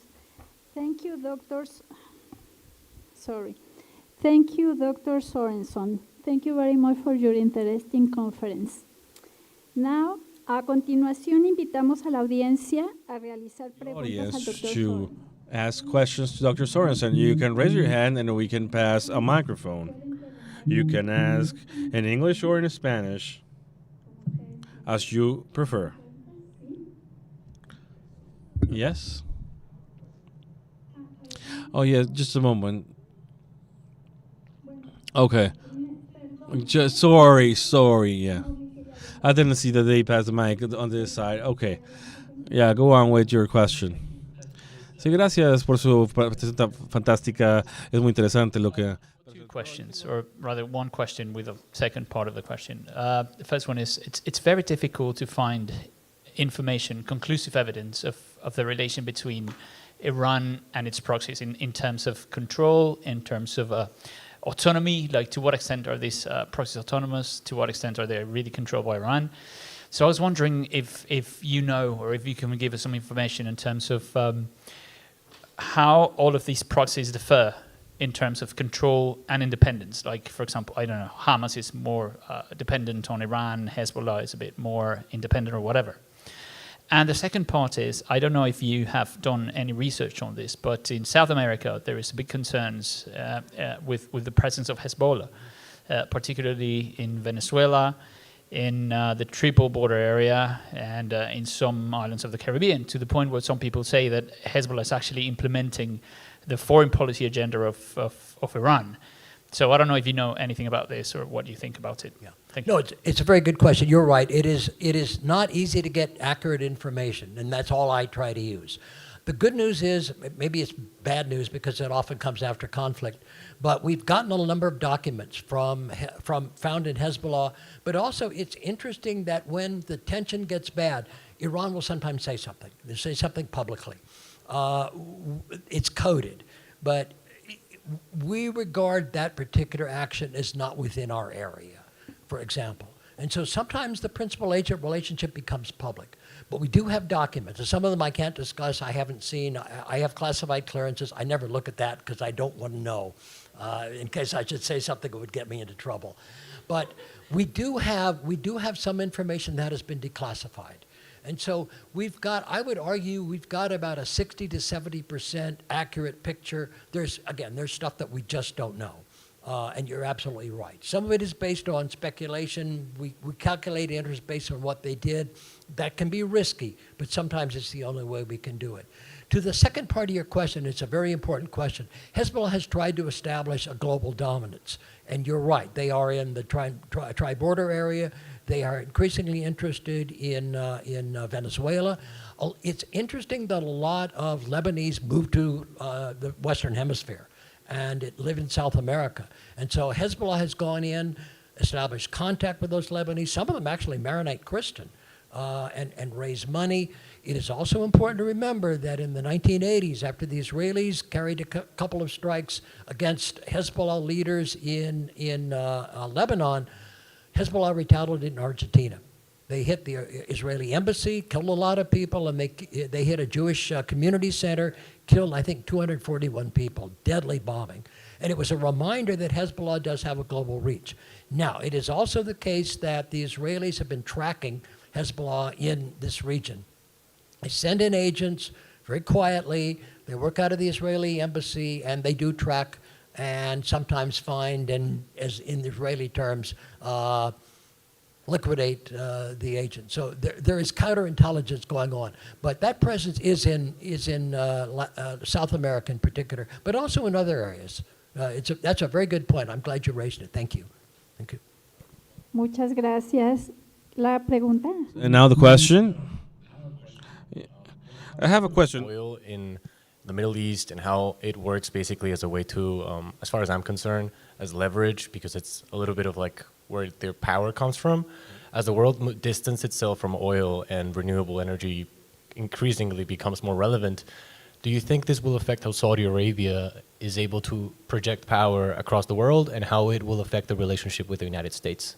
That's a really good question. I first went to Saudi Arabia in the early 80s, and they were then thinking about trying to convert their economy from excessive dependence on oil. 80% of their import earnings were from oil. It was less of their GDP, but it was about 40% of the total GDP was oil sales, so they were heavily dependent. They went down a number of wrong tracks. They tried to sell potash. They tried to develop industrial cities by relatives of the prince who didn't know anything about management. It all failed. Under Mohammed bin Salman, otherwise known as MBS, that direction has changed a little bit. They're investing more in infrastructure. They're investing more in learning how to manage. They're trying to draw in international capital. More investment from China is actually coming. Same thing with the Emirates. They're trying to follow the Emirates model because the Emirates have been much more successful. Now, that has also led to what I think are chancy projects. Neom, this new city that's going to be built up near the Jordanian border, I don't see it. And I think they've run into significant problems. Very little work has actually been done in this. It's going to be fossil fuel independent. It's all going to be run on alternative energy. Billions of dollars of investment are going to come in. I've been there. There's nothing there. And I'm not really sure what the point of the project is. So I think the other thing Saudi Arabia needs to do, and I'll be honest about this, and they will tell you, is get the Saudi Arabian workforce to work. MBS has done a lot to empower women, but not nearly enough. Women are still largely restricted to clerical, medical jobs where they don't have to interface with men. It's the power of the clerics, the ulama. They're starting to get around that. The morality police have finally been marginalized, but there is some distance to go. Saudi Arabia is based heavily on tradition. It's a very conservative country. Again, I've traveled around Saudi Arabia. I really enjoy the country, but it is extremely, especially in the more rural areas, it is deeply conservative. And MBS is trying to push against that conservatism while trying to keep the support of the ulama, the religious advisors, but also understanding that much of Saudi Arabia's population needs modernity. They need to shift their economy away. Now, can Saudi Arabia take its oil wealth and translate it into industrial, technology, medical, tourism wealth, as the Emirates had? I'm not sure. The Emirates have been much more successful. Emirates' power now is not nearly as much from oil as it is from investment, from banking, from technology, from media, from a lot of things. They've been very successful. Saudi Arabia is looking at that path, but there's a ways to go. It's a very good question. I appreciate you asking. Muchas gracias. ¿Alguna otra pregunta, Bella? Ajá. Muchas gracias. Ya les acercan el micrófono y después una más. Thank you, Dr. David, for your presentation. And my question is, do you think a peaceful resolution between Israel and their neighbors is possible? And what would take to achieve that peace in the region? You know, I ask that question all the time. It's an excellent question. It's a hard one to answer. Again, I'm not sure that principal agent theory helps us. I think it's much more about leadership. I find it interesting as I probe into the background of the current Prime Minister, of Benjamin Netanyahu, that he was deeply inspired by the scholarship of his father. He's a Jewish historian, a historian of Jewish history. Netanyahu's father argued that every time Jews have engaged in compromise, they have always lost, because their enemies see compromise as indicating weakness. And so Netanyahu has consistently refused to negotiate on Lebanon, to certainly negotiate on the two-state solution. We can talk more about that if you wish. He says yes, and then he pushes back. He says yes, and then he pushes back. At the same time, the number of Israeli settlers in the West Bank alone, I would argue, makes a two-state solution virtually impossible. With Jordan, I think the king understands that to break away from the agreement that the Jordanians and the Israelis signed in 1994 would probably be a mistake, because Jordan gets a lot of benefit from water flow and cooperation across there. But I think that as long as Netanyahu is the prime minister and he is a political survivor, again, he's been in and out, but more in than out since 1999, longer than Ben-Gurion by far now. He's managed to hang on, and I think that as long as he's in power and keeps the coalition with him, the chances of Israel making new agreements is less likely. Again, the possible pact between Israel and Saudi Arabia, diplomatic recognition, the Saudi Arabians have said that's on ice right now because of what has happened. We simply cannot afford to establish diplomatic relations with you. And besides, Saudi Arabia looks at Iran and says, you've lost some of your proxy's power, so why do we care so much about essentially engaging in diplomatic relations with Israel? Well, Iran is essentially, in Saudi Arabia's view, beginning to fade. I'm not sure that's an accurate assessment, but I think that's their view. I'm skeptical. And again, I think the problem is that those of us who study the Middle East wind up being skeptical about everything. You know, we're not sure we're going to wake up in the morning, but I think that skepticism, given the makeup of the Israeli coalition, is warranted. I wish it wasn't the case, but I'm skeptical. Thank you. Thank you so much for this very enlightening talk. I have a technical question, rather, regarding the principal agent theory. So, where does irrationality of actors fit in the principal agent theory? Is rationality a pre-assumption regarding it? And in that same sense, as a second question, if irrationality does not come into place, or if it does, how does that reflect on leaderships, or rather structures within countries? That's a great question. Principal agent theory does rely on rational assumptions. So we assume that actors engage in maximizing their benefits while minimizing the cost of doing so. And that what enforces that is very much like deterrence theory. What enforces those kind of calculations is the cost of failing. Deterrence theory requires rationality, because when you look at the abyss of nuclear war, it forces you to become rational. And I argue even leaders seen to be irrational, like Muammar Gaddafi, actually behaved rationally when he decided to give up his nuclear force. He realized that it wasn't worth the cost.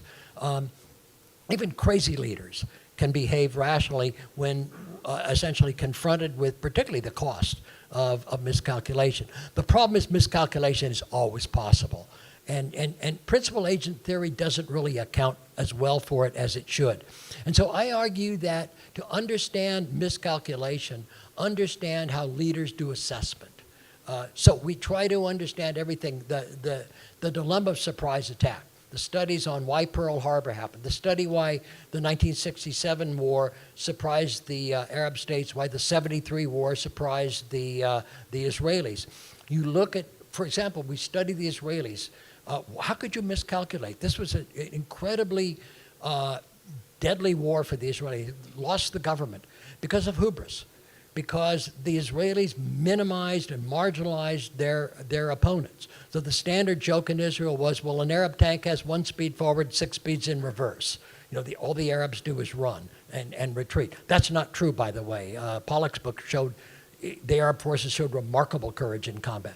But you establish this mindset about your adversary, you minimize your adversary, and ultimately you become vulnerable. That is what I believe happened in October 7th. The Israelis began to marginalize Hezbollah.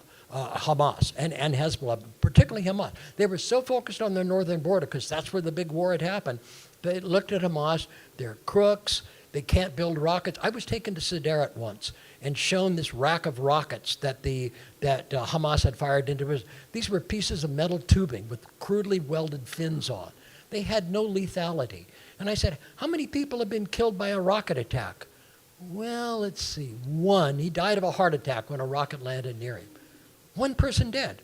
And so the Israelis began to marginalize Hamas as they're crooked, they can't govern, they're incompetent, they're fighting amongst you. All they do is dig tunnels and smuggle stuff in. They were earning about $12 million a month just smuggling stuff. So the Israelis, in their mind, it was groupthink. We will marginalize Hamas because we don't have to worry about them. We can worry more about Hezbollah, which is one of the reasons why the Israelis have done much better militarily against Hezbollah than they did. That was what they were prepared for. So I think principal agent theory really doesn't help us enough to understand that. You've really got to look at leadership. You've got to look at group decision-making theory that you have to add to it. It's a good question. I appreciate your question. Thank you. Dr. Aguilera.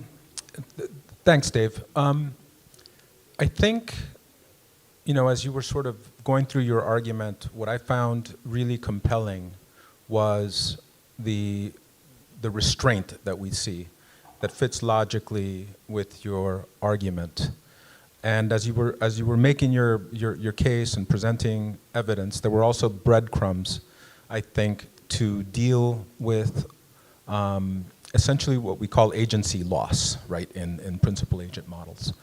And I think something that would be really helpful, I don't know whether this is going to be an article or a book, but a sort of a more systematic effort to account for efforts at reducing agency loss without looking at the outcomes per se.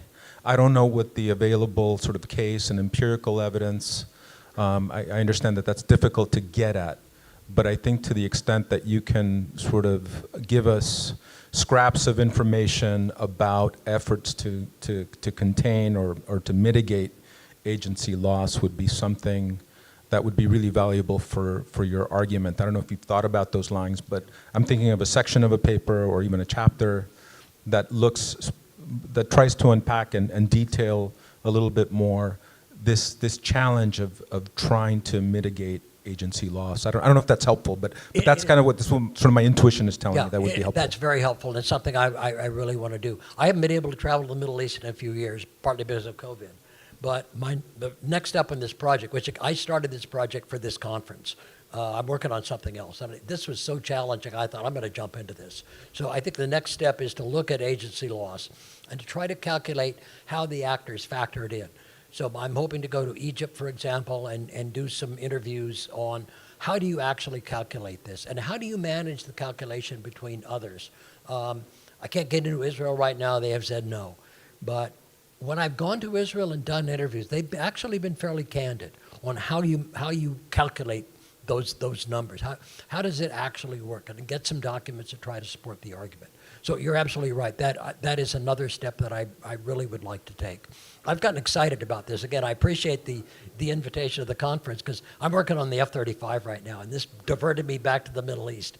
And I thought, thank you, because this has really been, it's been entertaining. It's been fun. I've learned a lot. It's forced me to think about things that I really haven't assembled. This is still a work in progress. It needs a lot more work. But that's a direction I would very much like to go down. I appreciate the thought. That's very constructive. Thank you. Thank you. Last question, please.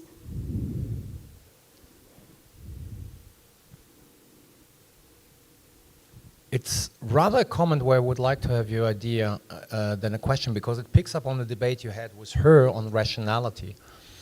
And the question is, if you have a thick conception of rationality, which ought to apply to every actor, regardless of time and space, regardless where you live, I mean, geographically speaking, then really you can differentiate between rational actions and irrational actions. If you accept that rationality as a thin concept, which basically says rational calculations are not only influenced by this, as you said, cost-benefits relations, but your cost-benefits relations are also influenced by the way, I mean, you are educated, historical developments, so on and so forth. Then basically every actor in its own right is rational, even if we consider him or her as absolutely irrational. Putin's decision to invade Ukraine, which from the perspective of the Europeans, for instance, is totally irrational, from a Russian perspective, from Putin's perspective, given the information available at the time when he took the decision, might be a total rational action. So if rationality has a thin concept, and this is where I wanted to have your opinion on, then actually we can ignore rationality as one assumption of IR theory. Because if everyone is rational, no one is rational. Rational, exactly. No, you're right. I'm using a thinner concept. The thick one is harder, and you're right. We need to find a way to take a deeper understanding of rational. It's not just calculate costs and benefits. It's looking at, it's being able to see out into the various branches of decisions. So if I'm Putin and I'm looking at Ukraine and I'm saying, okay, if I don't invade, they'll join NATO, they'll join the European Union, they will bring democracy closer to Russia, they will challenge my narrative of how to rule, I need to invade. However, when I walk down, the first cost calculation I'm going to ask is, what's the cost of my military? I've marginalized my military, I don't trust my military, I politically manage my military, and if I go down the branches and sequels, I look at a military, in order to invade, has to be able to move stuff. Russian military can't. Russians are terrible at moving things. So you have to calculate that into, you draw a branch of success and failure. 10% failure times 10% failure times 10%, ultimately you get to 50% failure. And that's the problem with the way I've used it. I don't calculate in the branches and sequels. Again, to Gabe's earlier question, that's the next step, is to look at how Hezbollah calculated and how Israel calculated, okay, if we do X, there's two branches we could go down. What's the probability of success or failure for each one? And that becomes multiplicative. And then you can get a very different calculation once you walk down all the branches and sequels. So that's another next step. Again, this is in the formative stage, but I really appreciate your comment, because that's a direction I have to take this in order for it to really represent the whole chain of agency. Good point. Thank you. Muchas gracias a todos y a todas. For being in this conference. We thank also Dr. Sorensen, great conference, and we're so happy to give this award for your presentation.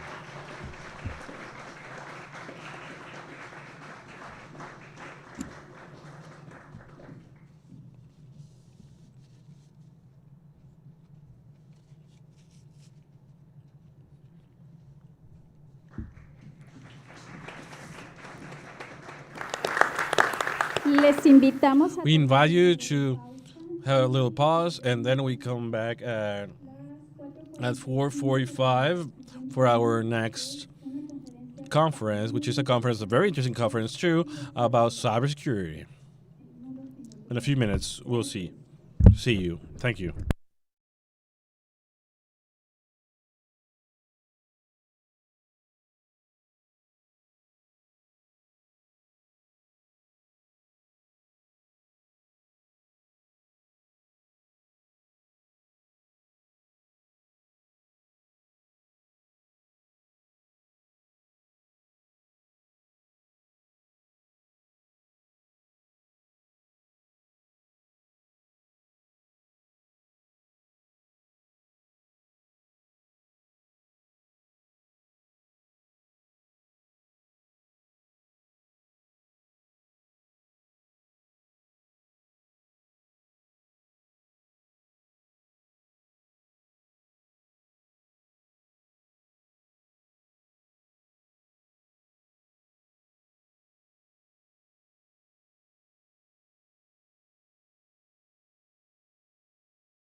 again, and well, to finish this day, well, let's welcome Dr. Boris Saavedra, who will talk about the challenges of cybersecurity in the Americas, and I will share with you his background. Dr. Saavedra is a general in retirement of the Venezuelan Air Force.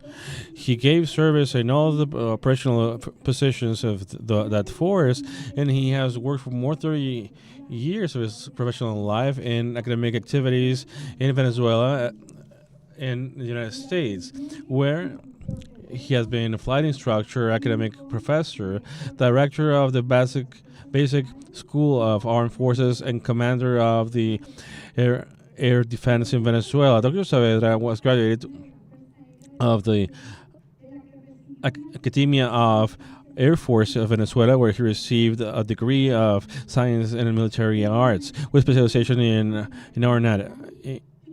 Air Forces. He performed in the George Washington and PhD in the University Institute Gutierrez Mellado in Spain in his specialization in peace and international security. He has been co-author of several books and articles in specialized reviews about civil military relations in Latin America, public and private security, terrorism, strategic planification, cybersecurity, and military capacities. Dr. Saavedra is currently a professor in the Center of Hemispheric Studies in the University of Defense of Washington, D.C. He is director of the Cybersecurity Technology and Cybersecurity. Welcome, Dr. Boris.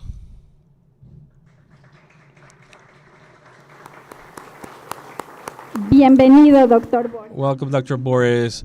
I know your presentation is going to be in Spanish or in English. Welcome.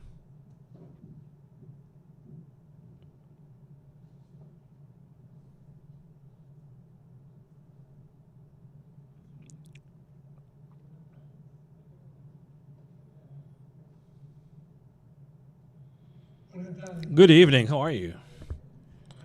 No, not like this. Not like this. Good evening. How are you? There you go.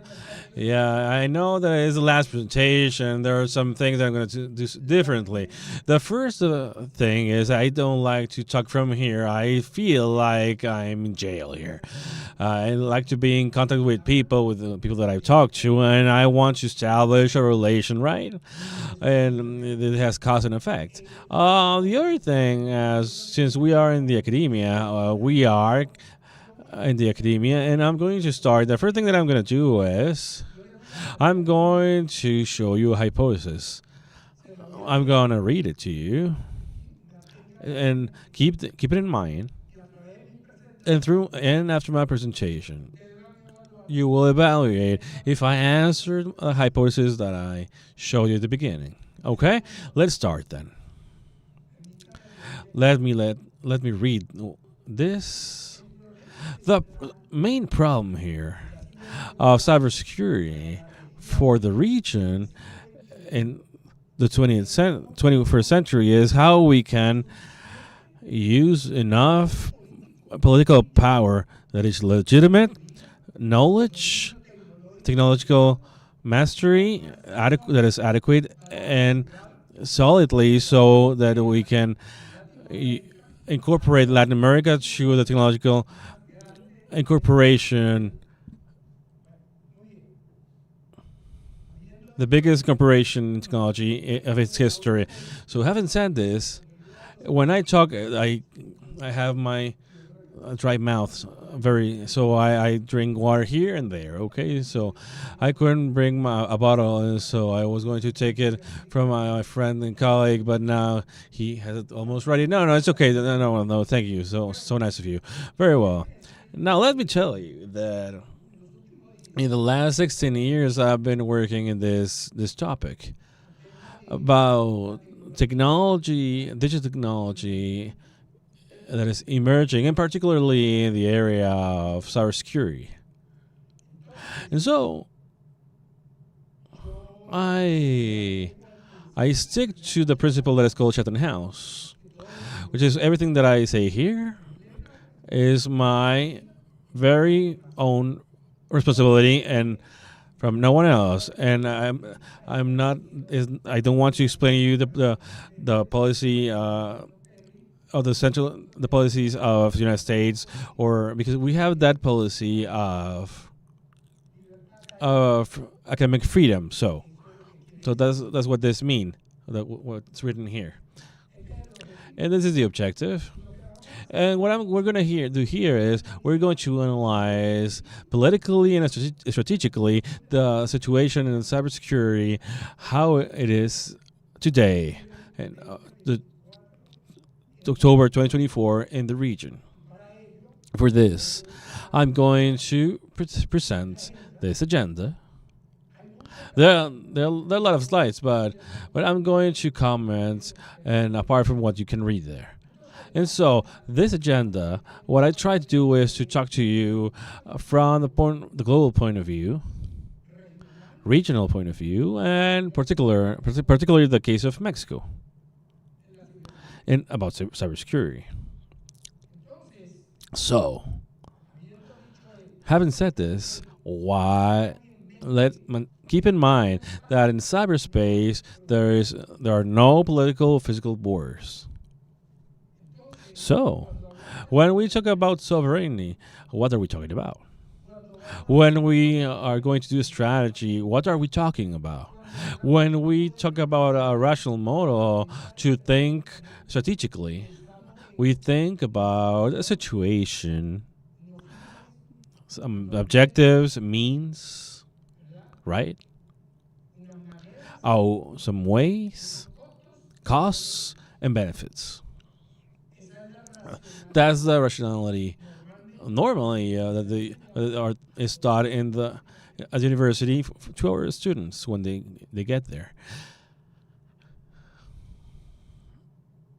Here, starting from the point of view macro, global, because I cannot talk about cybersecurity and start saying here in Mexico what happened, what didn't happen. No, I can't. It's very hard because that's why we need to understand what is happening in the global context. And in the global context, a part of what you are reading here, I want to tell you that we are living a world of convergence in everything.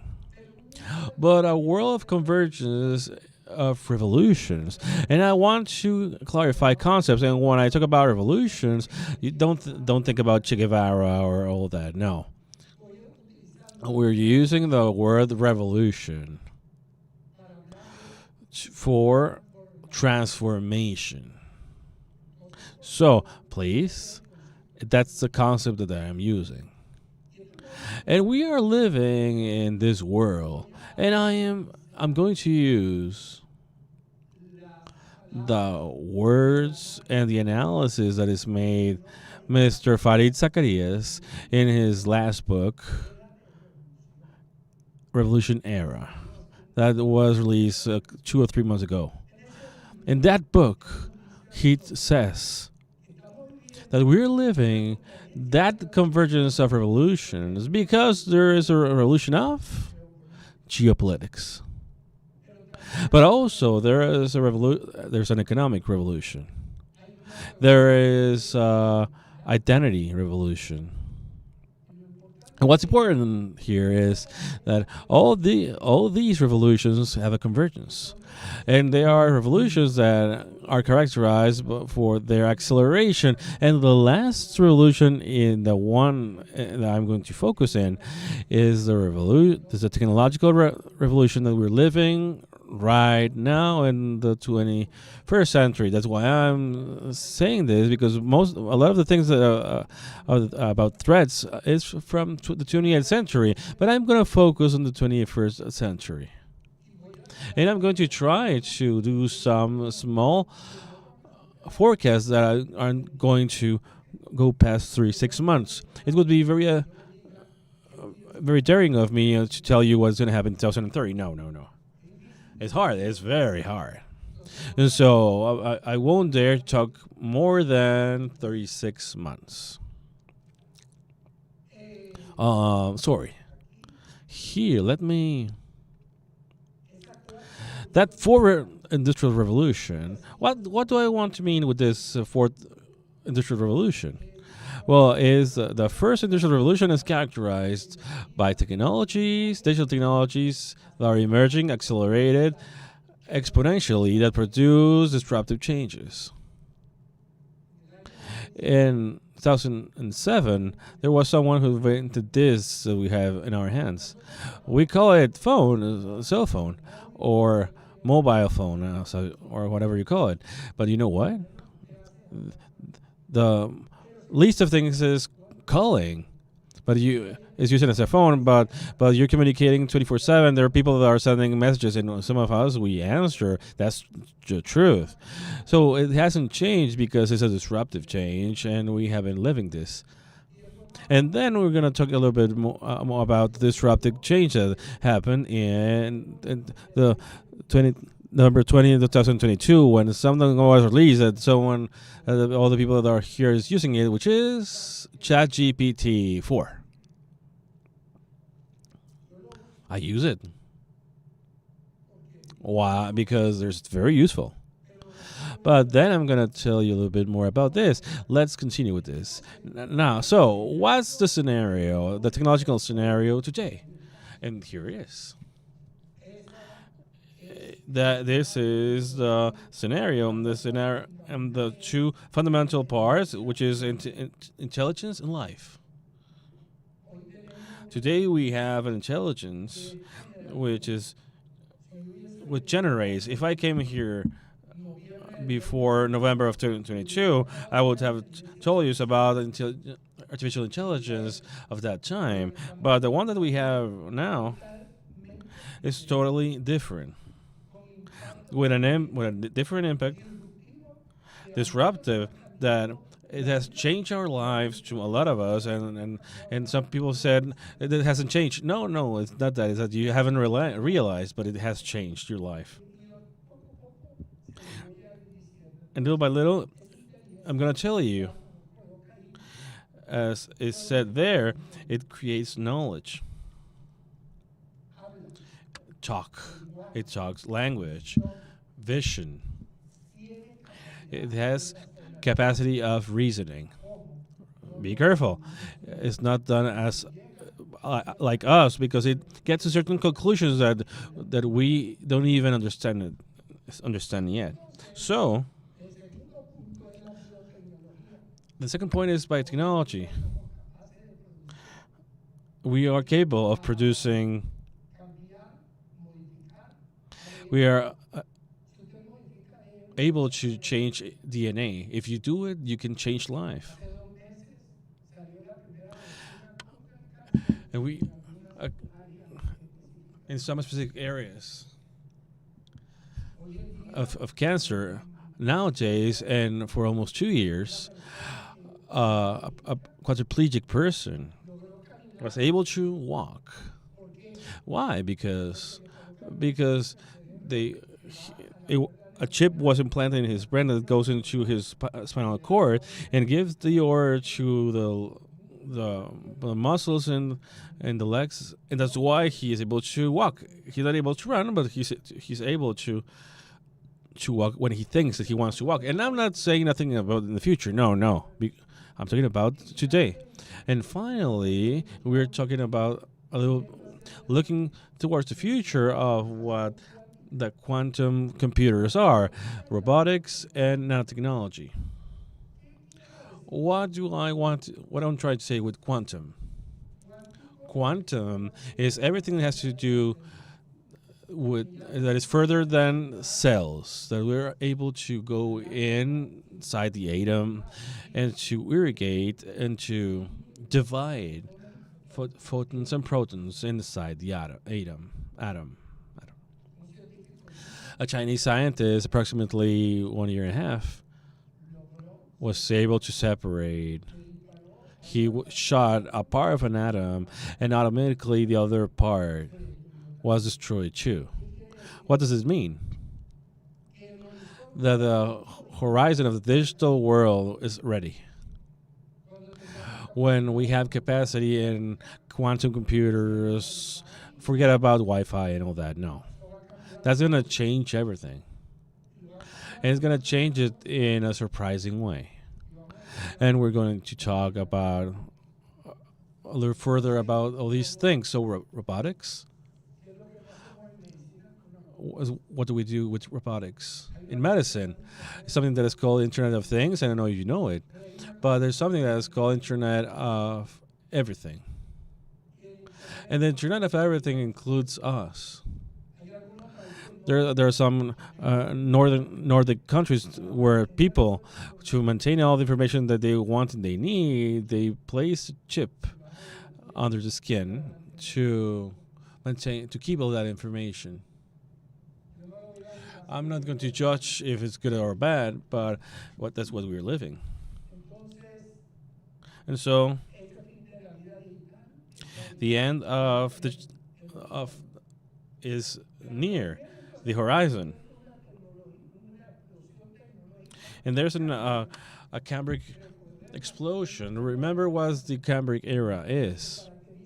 And it's characterized because the Cambric era is the era that let create more life in our planet. Nowadays, technology is doing changes, and that's why I call it Cambric technological changes, because it's very, very important and it's surprising, and that is why I talk here about synthetic biology, robotics, quantum, all that we have to keep in mind. And now, let's go now to the region. Now, we talk about the context, and now let's start talking about the region. Because when we talk about cybersecurity in Latin America, that has an enormous challenge in technology and organization and everything. And social, law, organizational technology, and I see the region as not very well prepared. I would like to give you better news, but sadly, we have to be realistic. And the reality is that we aren't prepared for these challenges that we have faced in front of us and that we are not prepared for. It's artificial intelligence, and the 5G communication got to Mexico, and how to identify it? Because it's like some little antenna that go around our square, and there's someone that someone was asked to place those antenna. Well, no. Mexico has a lot of use of artificial intelligence. Where? In the private sector. The private sector is using it a lot. But we don't have regulatory standard for, and even for artificial intelligence and cybersecurity. And cybersecurity is not technology. It has a lot of technology, yes, but it's much more than that. Because if it were only technology, when you have technology, well, I have no problems with cybersecurity, but I have a lot of them. Let's remember that in Mexico, like 3 years ago or so, were stolen 3 terabytes of information. Do you know what 6 terabytes of information is? It is 243,000 diskettes. Imagine if you would have to print this. And this is only in volume, but in content of information, where is this information?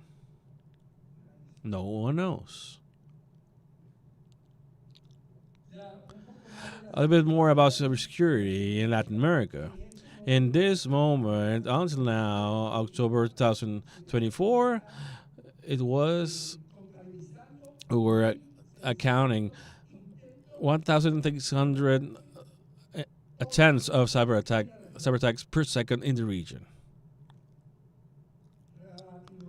Latin America is the most unprotected region in the world. If we are surprised because 30% of the crimes are committed in the world are committed in our region, when we go to cyberspace in the region, it surpasses 30% because the ones that are there, they operate with impunity. They don't have any control regulations whatsoever. And why don't we have controls and regulations? Because we need to know what we're talking about. I cannot defend what I don't know. And when they tell me about cyberspace, the first thing that I think is the engineers who are going to fix that. Yeah, but that's what the problem is, that we don't understand what the problem is. Regulations in cybersecurity in Latin America. I place it in bold, database and privacy, and we think that that's it. Those are symptoms of the illness that we're suffering right now. Design and approval. Bureaucratic and slow. We have a legal system in Latin America that is a legal system, a civil legal system, and that legal system is restrictive and is not capable of generating legislation dynamic that adapts to the evolution of technology. And technology moves very fast. ChatGPT 3 was released in December, in the first days of December. ChatGPT 4 was released in March of that year. Later. That tells you a little bit about, and the difference between 3 and 4 is important from the point of view from a technological point of view. But it's not only artificial intelligence. The convergence of artificial intelligence with something that is called automatic learning or deep learning. And when they converge, it accelerates, and it's exponential because both are accelerated, and they create disruptive changes. And here you have legislation for coordination that it doesn't exist. Sadly, right now when we're talking, there isn't any country in Latin America or the Caribbean that has a strategy about cybersecurity. There isn't any. Because we don't want, there is no politic will. We're in the academia, and of course we talk up clearly about this. There's no political will. There's no interest, and not only this about those who are doing politics. There is no will in the public or private sector. And when we talk about regulations, we don't want to understand that in cyberspace, to be able to have a cyberspace that is a democratic cyberspace where there is a law, we have to understand that there are two laws, one which is public and a private one. And you may ask me, what is this? Let me give you an example. 2 months ago, Mr. Elon Musk fought with the government of Brazil, and X was canceled for a month, and he didn't want to send to a tribunal that asked him to go there. He said, I don't want to go, and he didn't send anyone either. Why? Because there's a system of private rule of law. What do I mean with this? Private rule of law. Well, the private sector generates the regulations that are used, because when X is used in Mexico, they operate with the rules of X, which are established by the company of Elon Musk, or it could be or Mr. Zuckerberg. But you never ask yourselves why I don't pay anything when I have an email. Why are you going to pay if you are the product of the business? And that's what we have to think. And when I see young people, guys, think, because this is the world you're living in, and you're going to live in this for some years to go in this plane. Readiness in Latin America. It's the least prepared region after Middle East and Africa. And regarding regulatory framework, policy design, and the implementation of strategies. Sadly, we are not even in an infant state. Not even, there are countries that have zero. And I'm going to show you some countries here. But the numbers are here. Only 7 of 33 countries, and I named them here: Brazil, Colombia, Uruguay, Mexico, Chile, Argentina, and Paraguay have special units in their armies. And having specialized units in their armies, that's it's done and it works? Well, let me tell you, no. And I'm going to give you an example. What happened in Costa Rica? Costa Rica suffered a very important attack. So, and what happened? And when I ask you, you have your strategy in cybersecurity. Yes, of course. We have it there from 2016. 2016? Which updating and changes happened there, because the strategy in cyberspace is dynamic and it can change from one day to the other. And I'm going to give you an example of the United States. They modified this cybersecurity strategy, national strategy, in August of last year. From August of last year to today, they have done 4 modifications there. And why do you think they do the modifications? Because technology, the risks, force them to be like this. There's no time to think, and that's why you have to think outside of the box. You cannot think, I have the strategy, I'm going to put it in a drawer, and that's it, and we're done. No. It's a strategy that you need to have it there and check it constantly.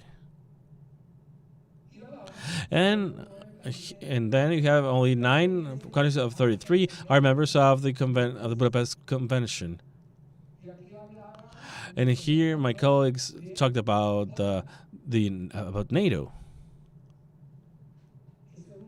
That's NATO.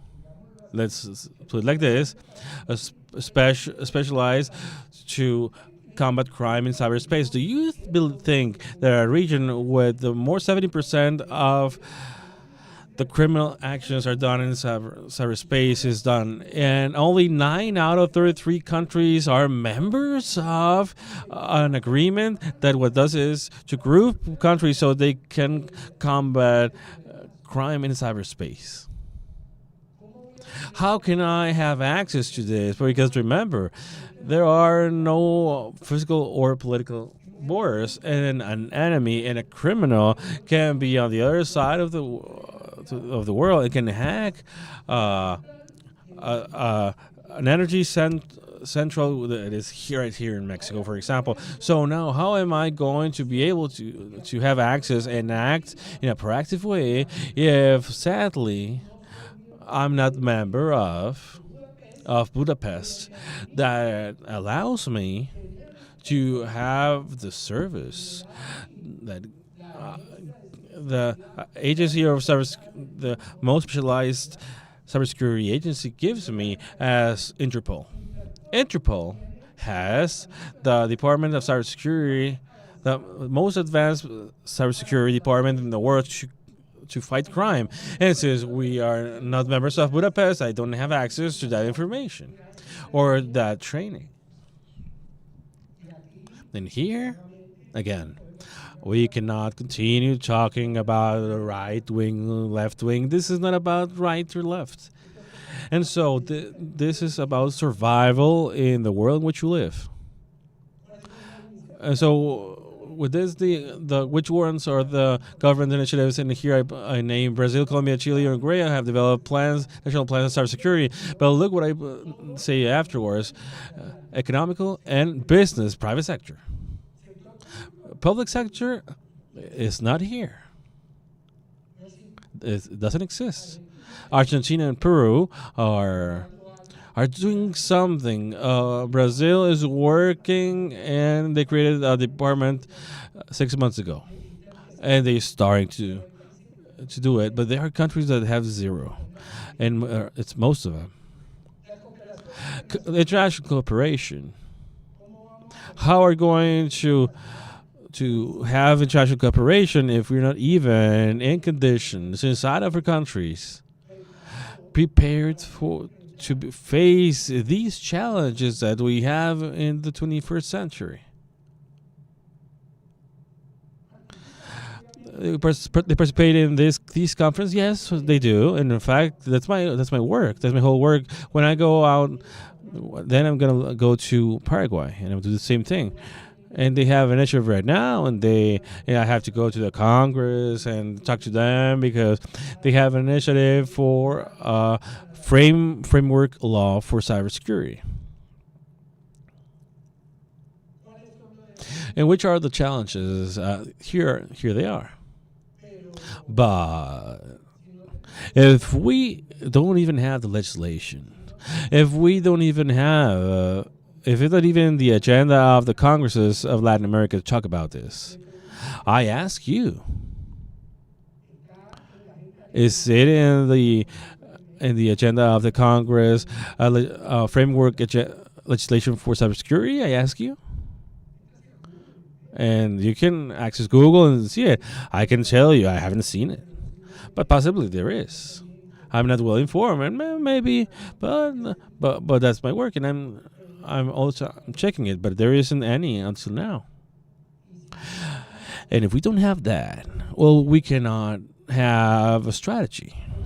Because then you can have a strategy with good intentions from a government, but it's not a government strategy. It's a state strategy for cybersecurity. Because what I can tell you is that President Bill Clinton and until now President Biden, have you seen the evolution of what cybersecurity is? No one is saying, I'm going to raise this and I'm going to eliminate this because that cybersecurity is wrong.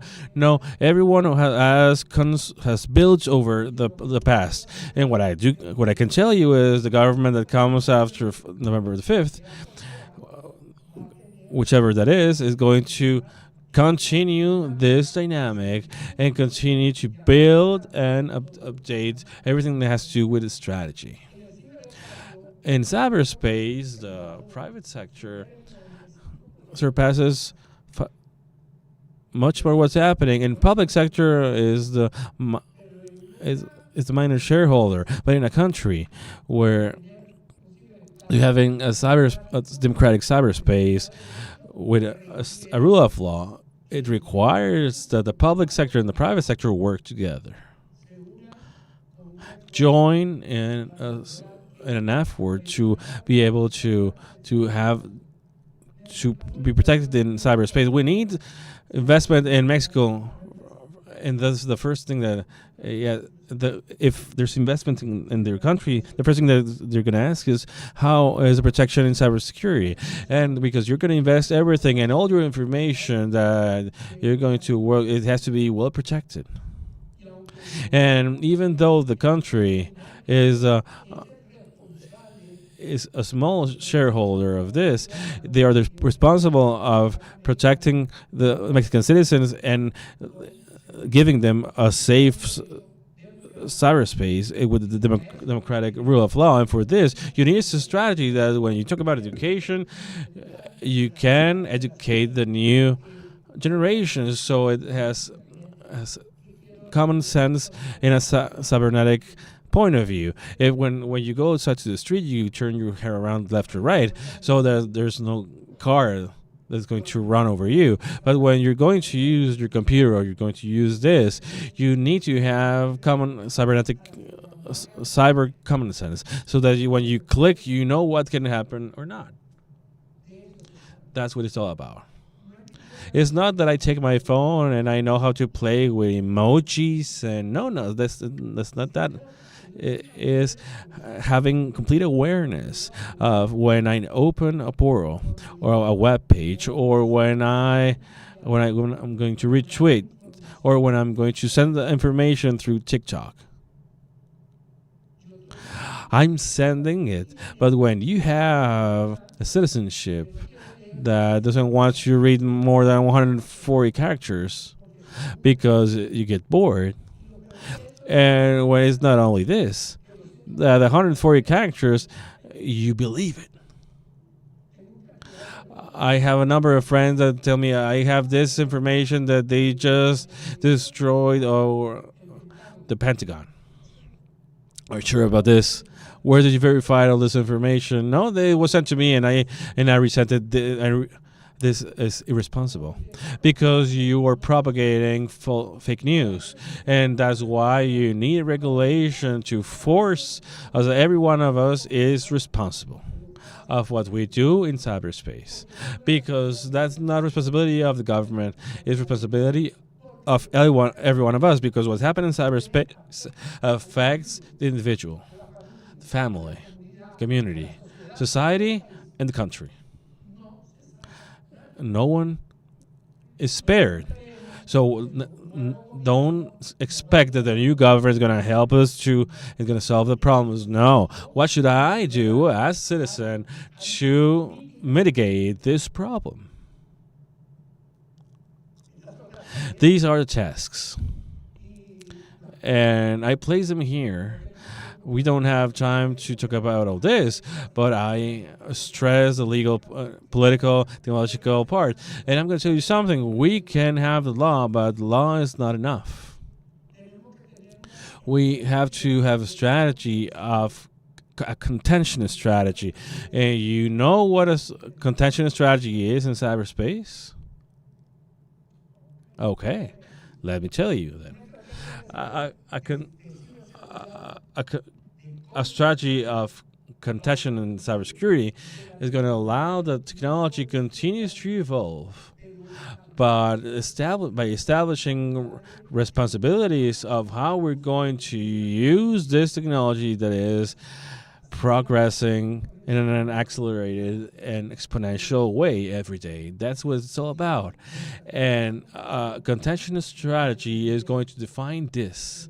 And then the engineers, the designers that work with algorithms, when I create an algorithm, they are going to have a right of authorship. Yes, a trademark, so that they can earn money. That's great.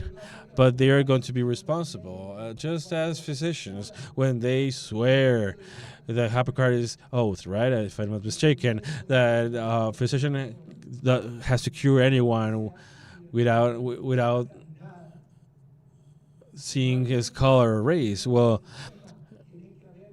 an engineer, we need to have a educational system that prepares that person, so an engineer, so that if that material that person is going to has a responsibility if that creation gets the wrong hand. So that's what it is. And so possible ways of action to face uncertainty and the risk that imposes cybersecurity. Well, of course, with all this that I have told you, of course there's uncertainty. Of course there's a big risk. But remember that every time, if we have a legislation which create a strategy, and the strategy and the rationality of a strategy, it tells me situation. It tells me about objectives. It tells me about the ways. It tells me about the forms. It tells me about costs, and tells me about evaluation. Cybersecurity can work, but let me tell you something. What does situation mean? I'm talking about the situation of my country in specific? No.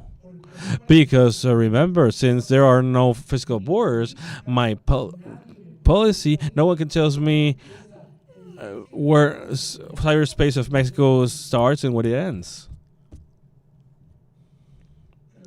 But we need to use it with responsibility. And likewise, also, when I talk about a strategy of contention, and it's very important to do it. Because time flies. A little bit of artificial intelligence.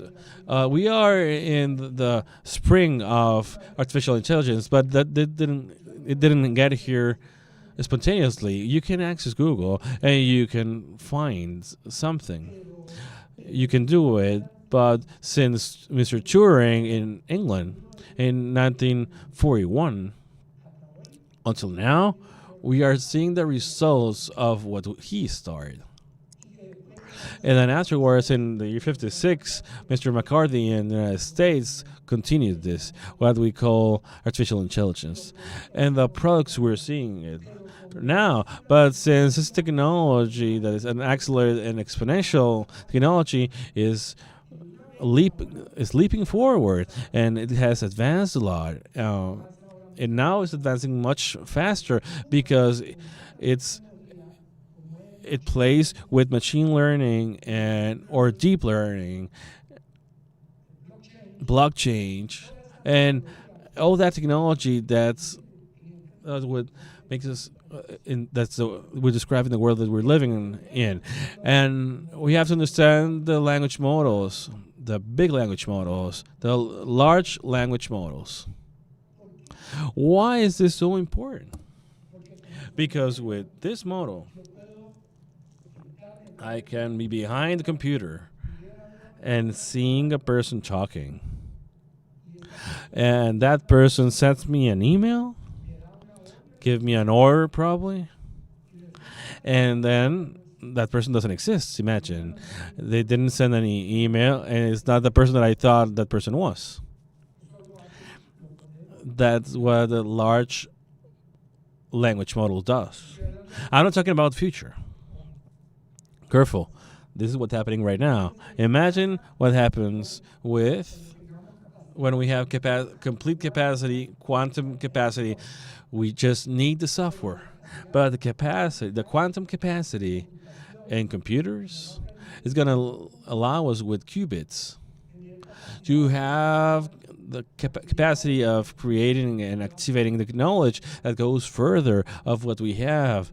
The best computers that you may have can process 1,023 elements in parallel, the best computer there is. A quantum computer is going to be able to process millions of elements in parallel and in different dimensions. That's why there's no time or distance. And from the point of view of security, when we talk about the quantum computer is going to be able to decipher code of 150 digits in seconds. All the security codes in the world is going to disappear. And that is not very far away. There's a man called Carswell, and as Moore did it in the 60s, that predicted that the chips were going to evolve every 2 years. Mr. Carswell, like 2 years ago, is talking about the exponential accelerated developments that we're living right now, and that it will accelerate every day more. Very well. The generative artificial intelligence, what's happening? 70% of the companies today in Latin America and Mexico is one of the countries that has progress in the private sector in using artificial intelligence, and here it is. And the preoccupation of using artificial intelligence, there are a lot of them. And if you are not well prepared, then we worry most. And there's going to be a point where the countries that are having more progress in a normal way and the wars that are left behind, that everything that country is going to be enough to the countries that are forward.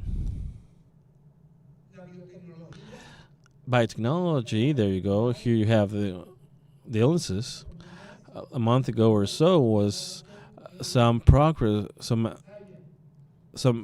in Alzheimer was disclosed, also in cancer, also in illnesses of the blood, the one that we call those degenerative illness. Yeah, I have this problem with cancer because genetic.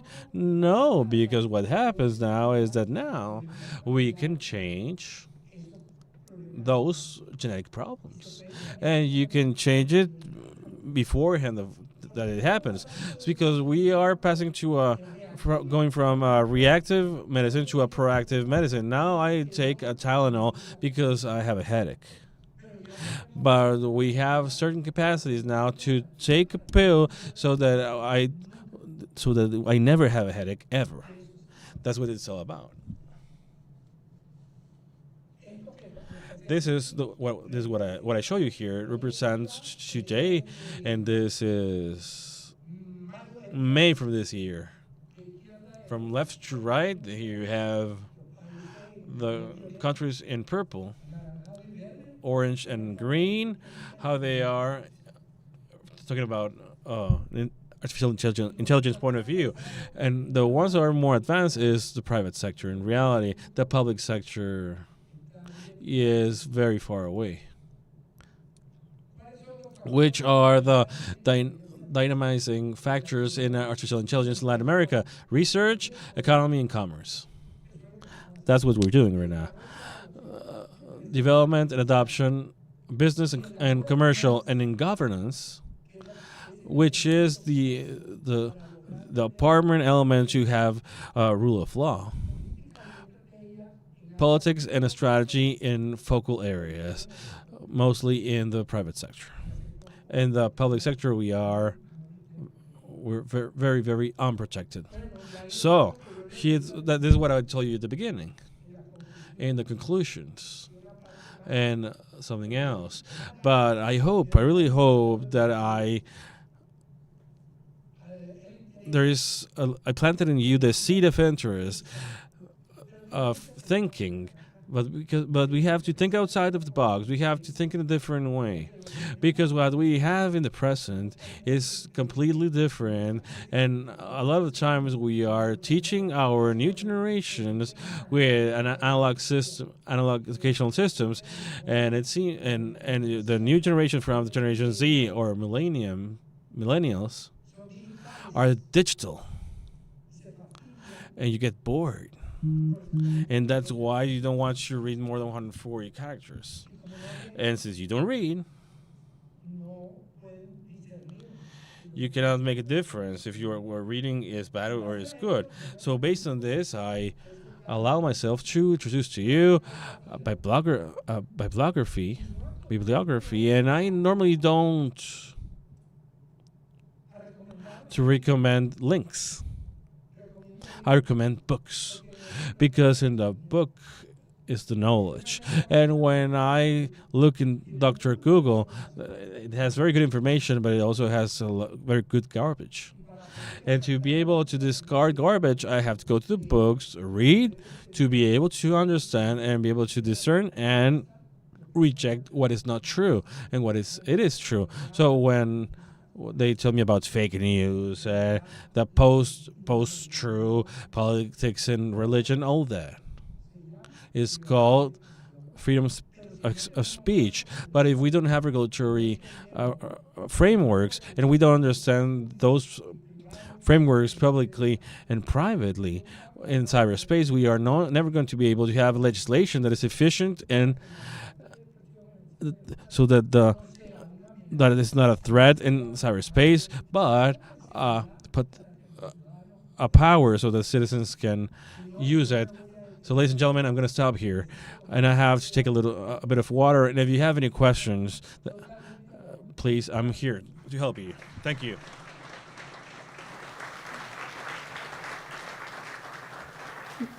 Muchas gracias. Thanks a lot, Dr. Boris Saavedra. It's been a pleasure, and thank you for your excellent information. Now we open the mics to the attendants. If you have any question, please raise your hand, and we will pass a mic. Here we have a question.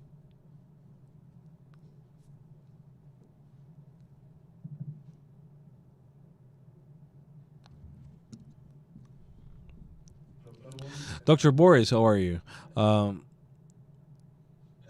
We're talking about cybersecurity, but in Latin America, in the world. But what do we need? What's the first step to enter into the cyber world? What would it be? It's not the rest of the question. It's the first short question. So what do we need first? Well, hi, understanding the problem. Oh, correct. And I see to access a cyber area, we need software, and it makes me think that social media that we use in Latin America, I don't know which are created in Latin America. I think in Meta, in X, and Alpha, in all the groups, and the famous Arafat, which is where's the GAFAT of Latin America. And because you talk about cybersecurity or how can we do it if it's not even ours, the cybers that we have. And so that's my question. Are we very dumb and we don't do it? Because maybe that's the thing, because we're very dumb and we don't know how to do it. Or is there other causes that we don't know that didn't allow this to happen? Well, the first thing is we have to think about we have to think in a different way. That's why I think I'm saying thinking about above the box. If I say that cybersecurity in the traditional way is not enough, and to be able to think outside of the box, I recommend all these books that are here are very good books. You need time and personal effort, yes. We have to sit down with a bit of patience and read them, yes. Because the only way that we can do something about our country for cyberspace is protecting it. And first of all, understanding the complexity of the problem. And to understand it, I have to recognize that I don't understand it entirely still, because I haven't had the personal will of reading a little bit more than 140 characters. And so I think that the first step, if I recognize there's a problem, it's complex, and then that's going to motivate myself. So what can I do as a Mexican citizen so that the Mexican cyberspace is better than it is? And there's a lot to do there.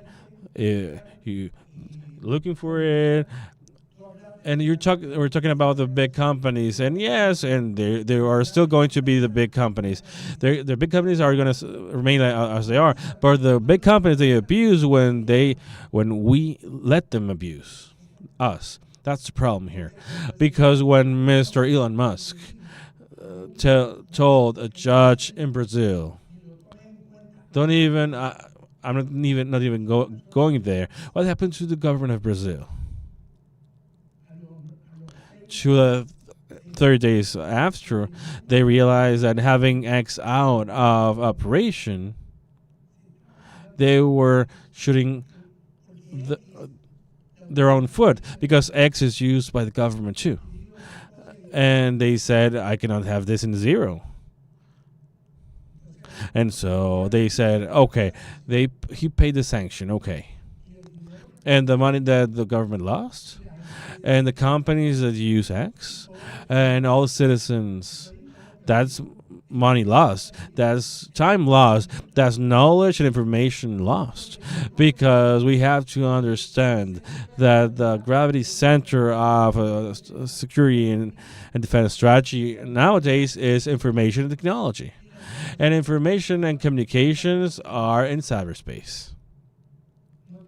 We don't have another option that hopping into the bus that's going to take us to updating into the 21st century, because we are in the 21st century, not in the 20th century, and we're still thinking a lot in the 20th century because we are comfortable, because we understand that, and because we are afraid, maybe bored, whatever it is, to that 21st century and the challenges that we are facing there.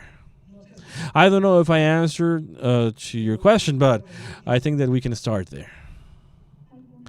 Any other question?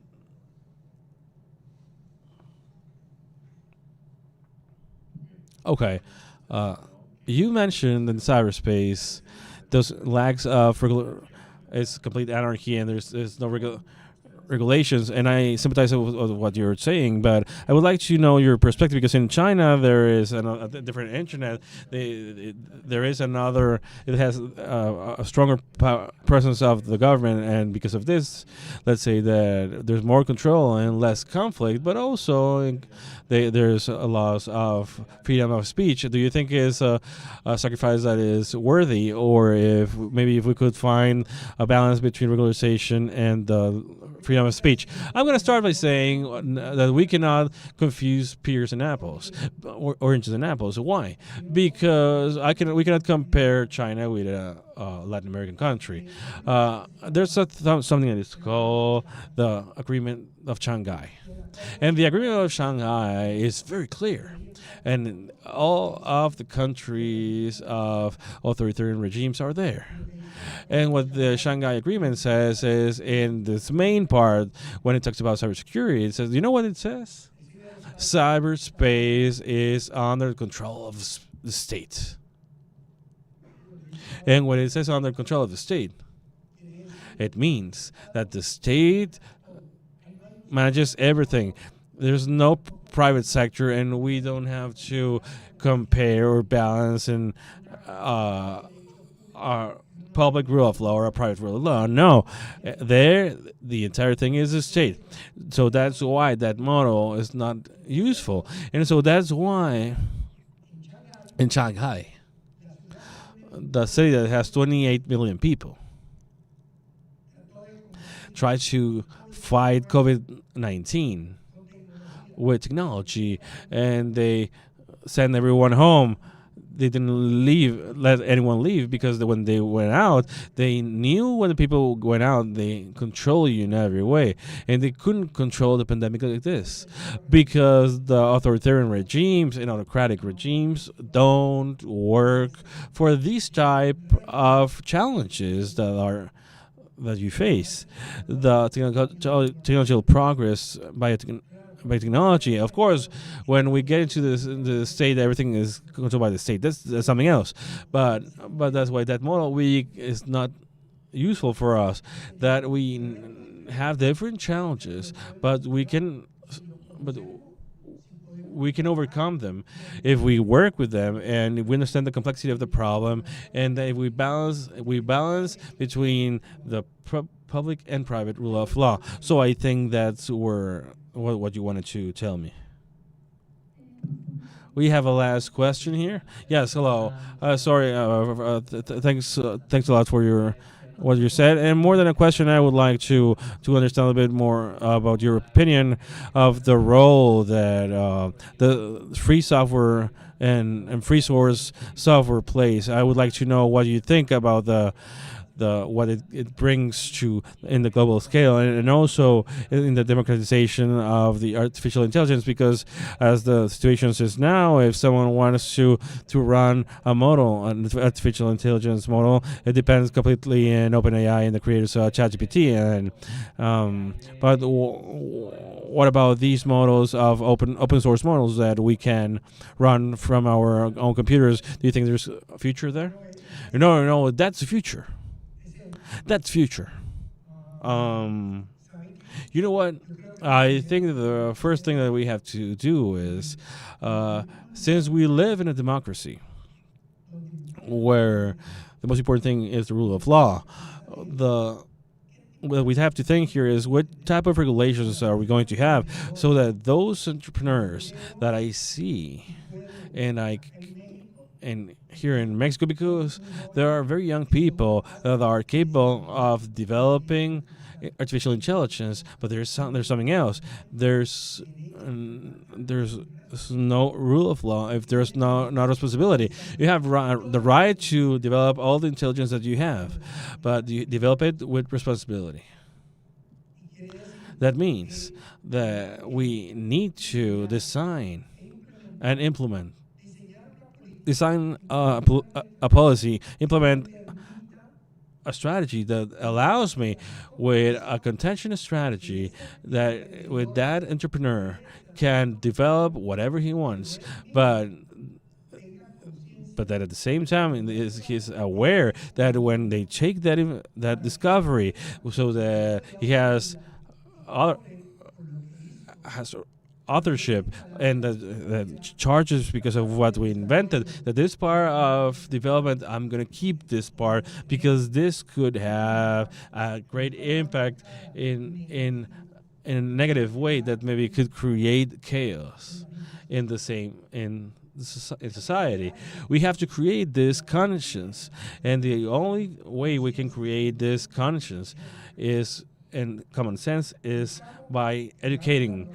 We educate, we create the regulation, and we create the strategy. And if we educate the people with 21st century education to think in this way, I can assure you that we can have developers in Latin America that can compete with the United States and Germany and France and England and Israel and everywhere else, and Russia too, everywhere else. But if we are, because of our negligence and our lack of political will, in the condition that we are going to continue being of our own negligence. That's what I believe. Thanks a lot, Boris Saavedra. It has been your intervention has been very interesting about all these details of cybersecurity, and it's a pleasure to hand you this award because for your participation. Thanks a lot.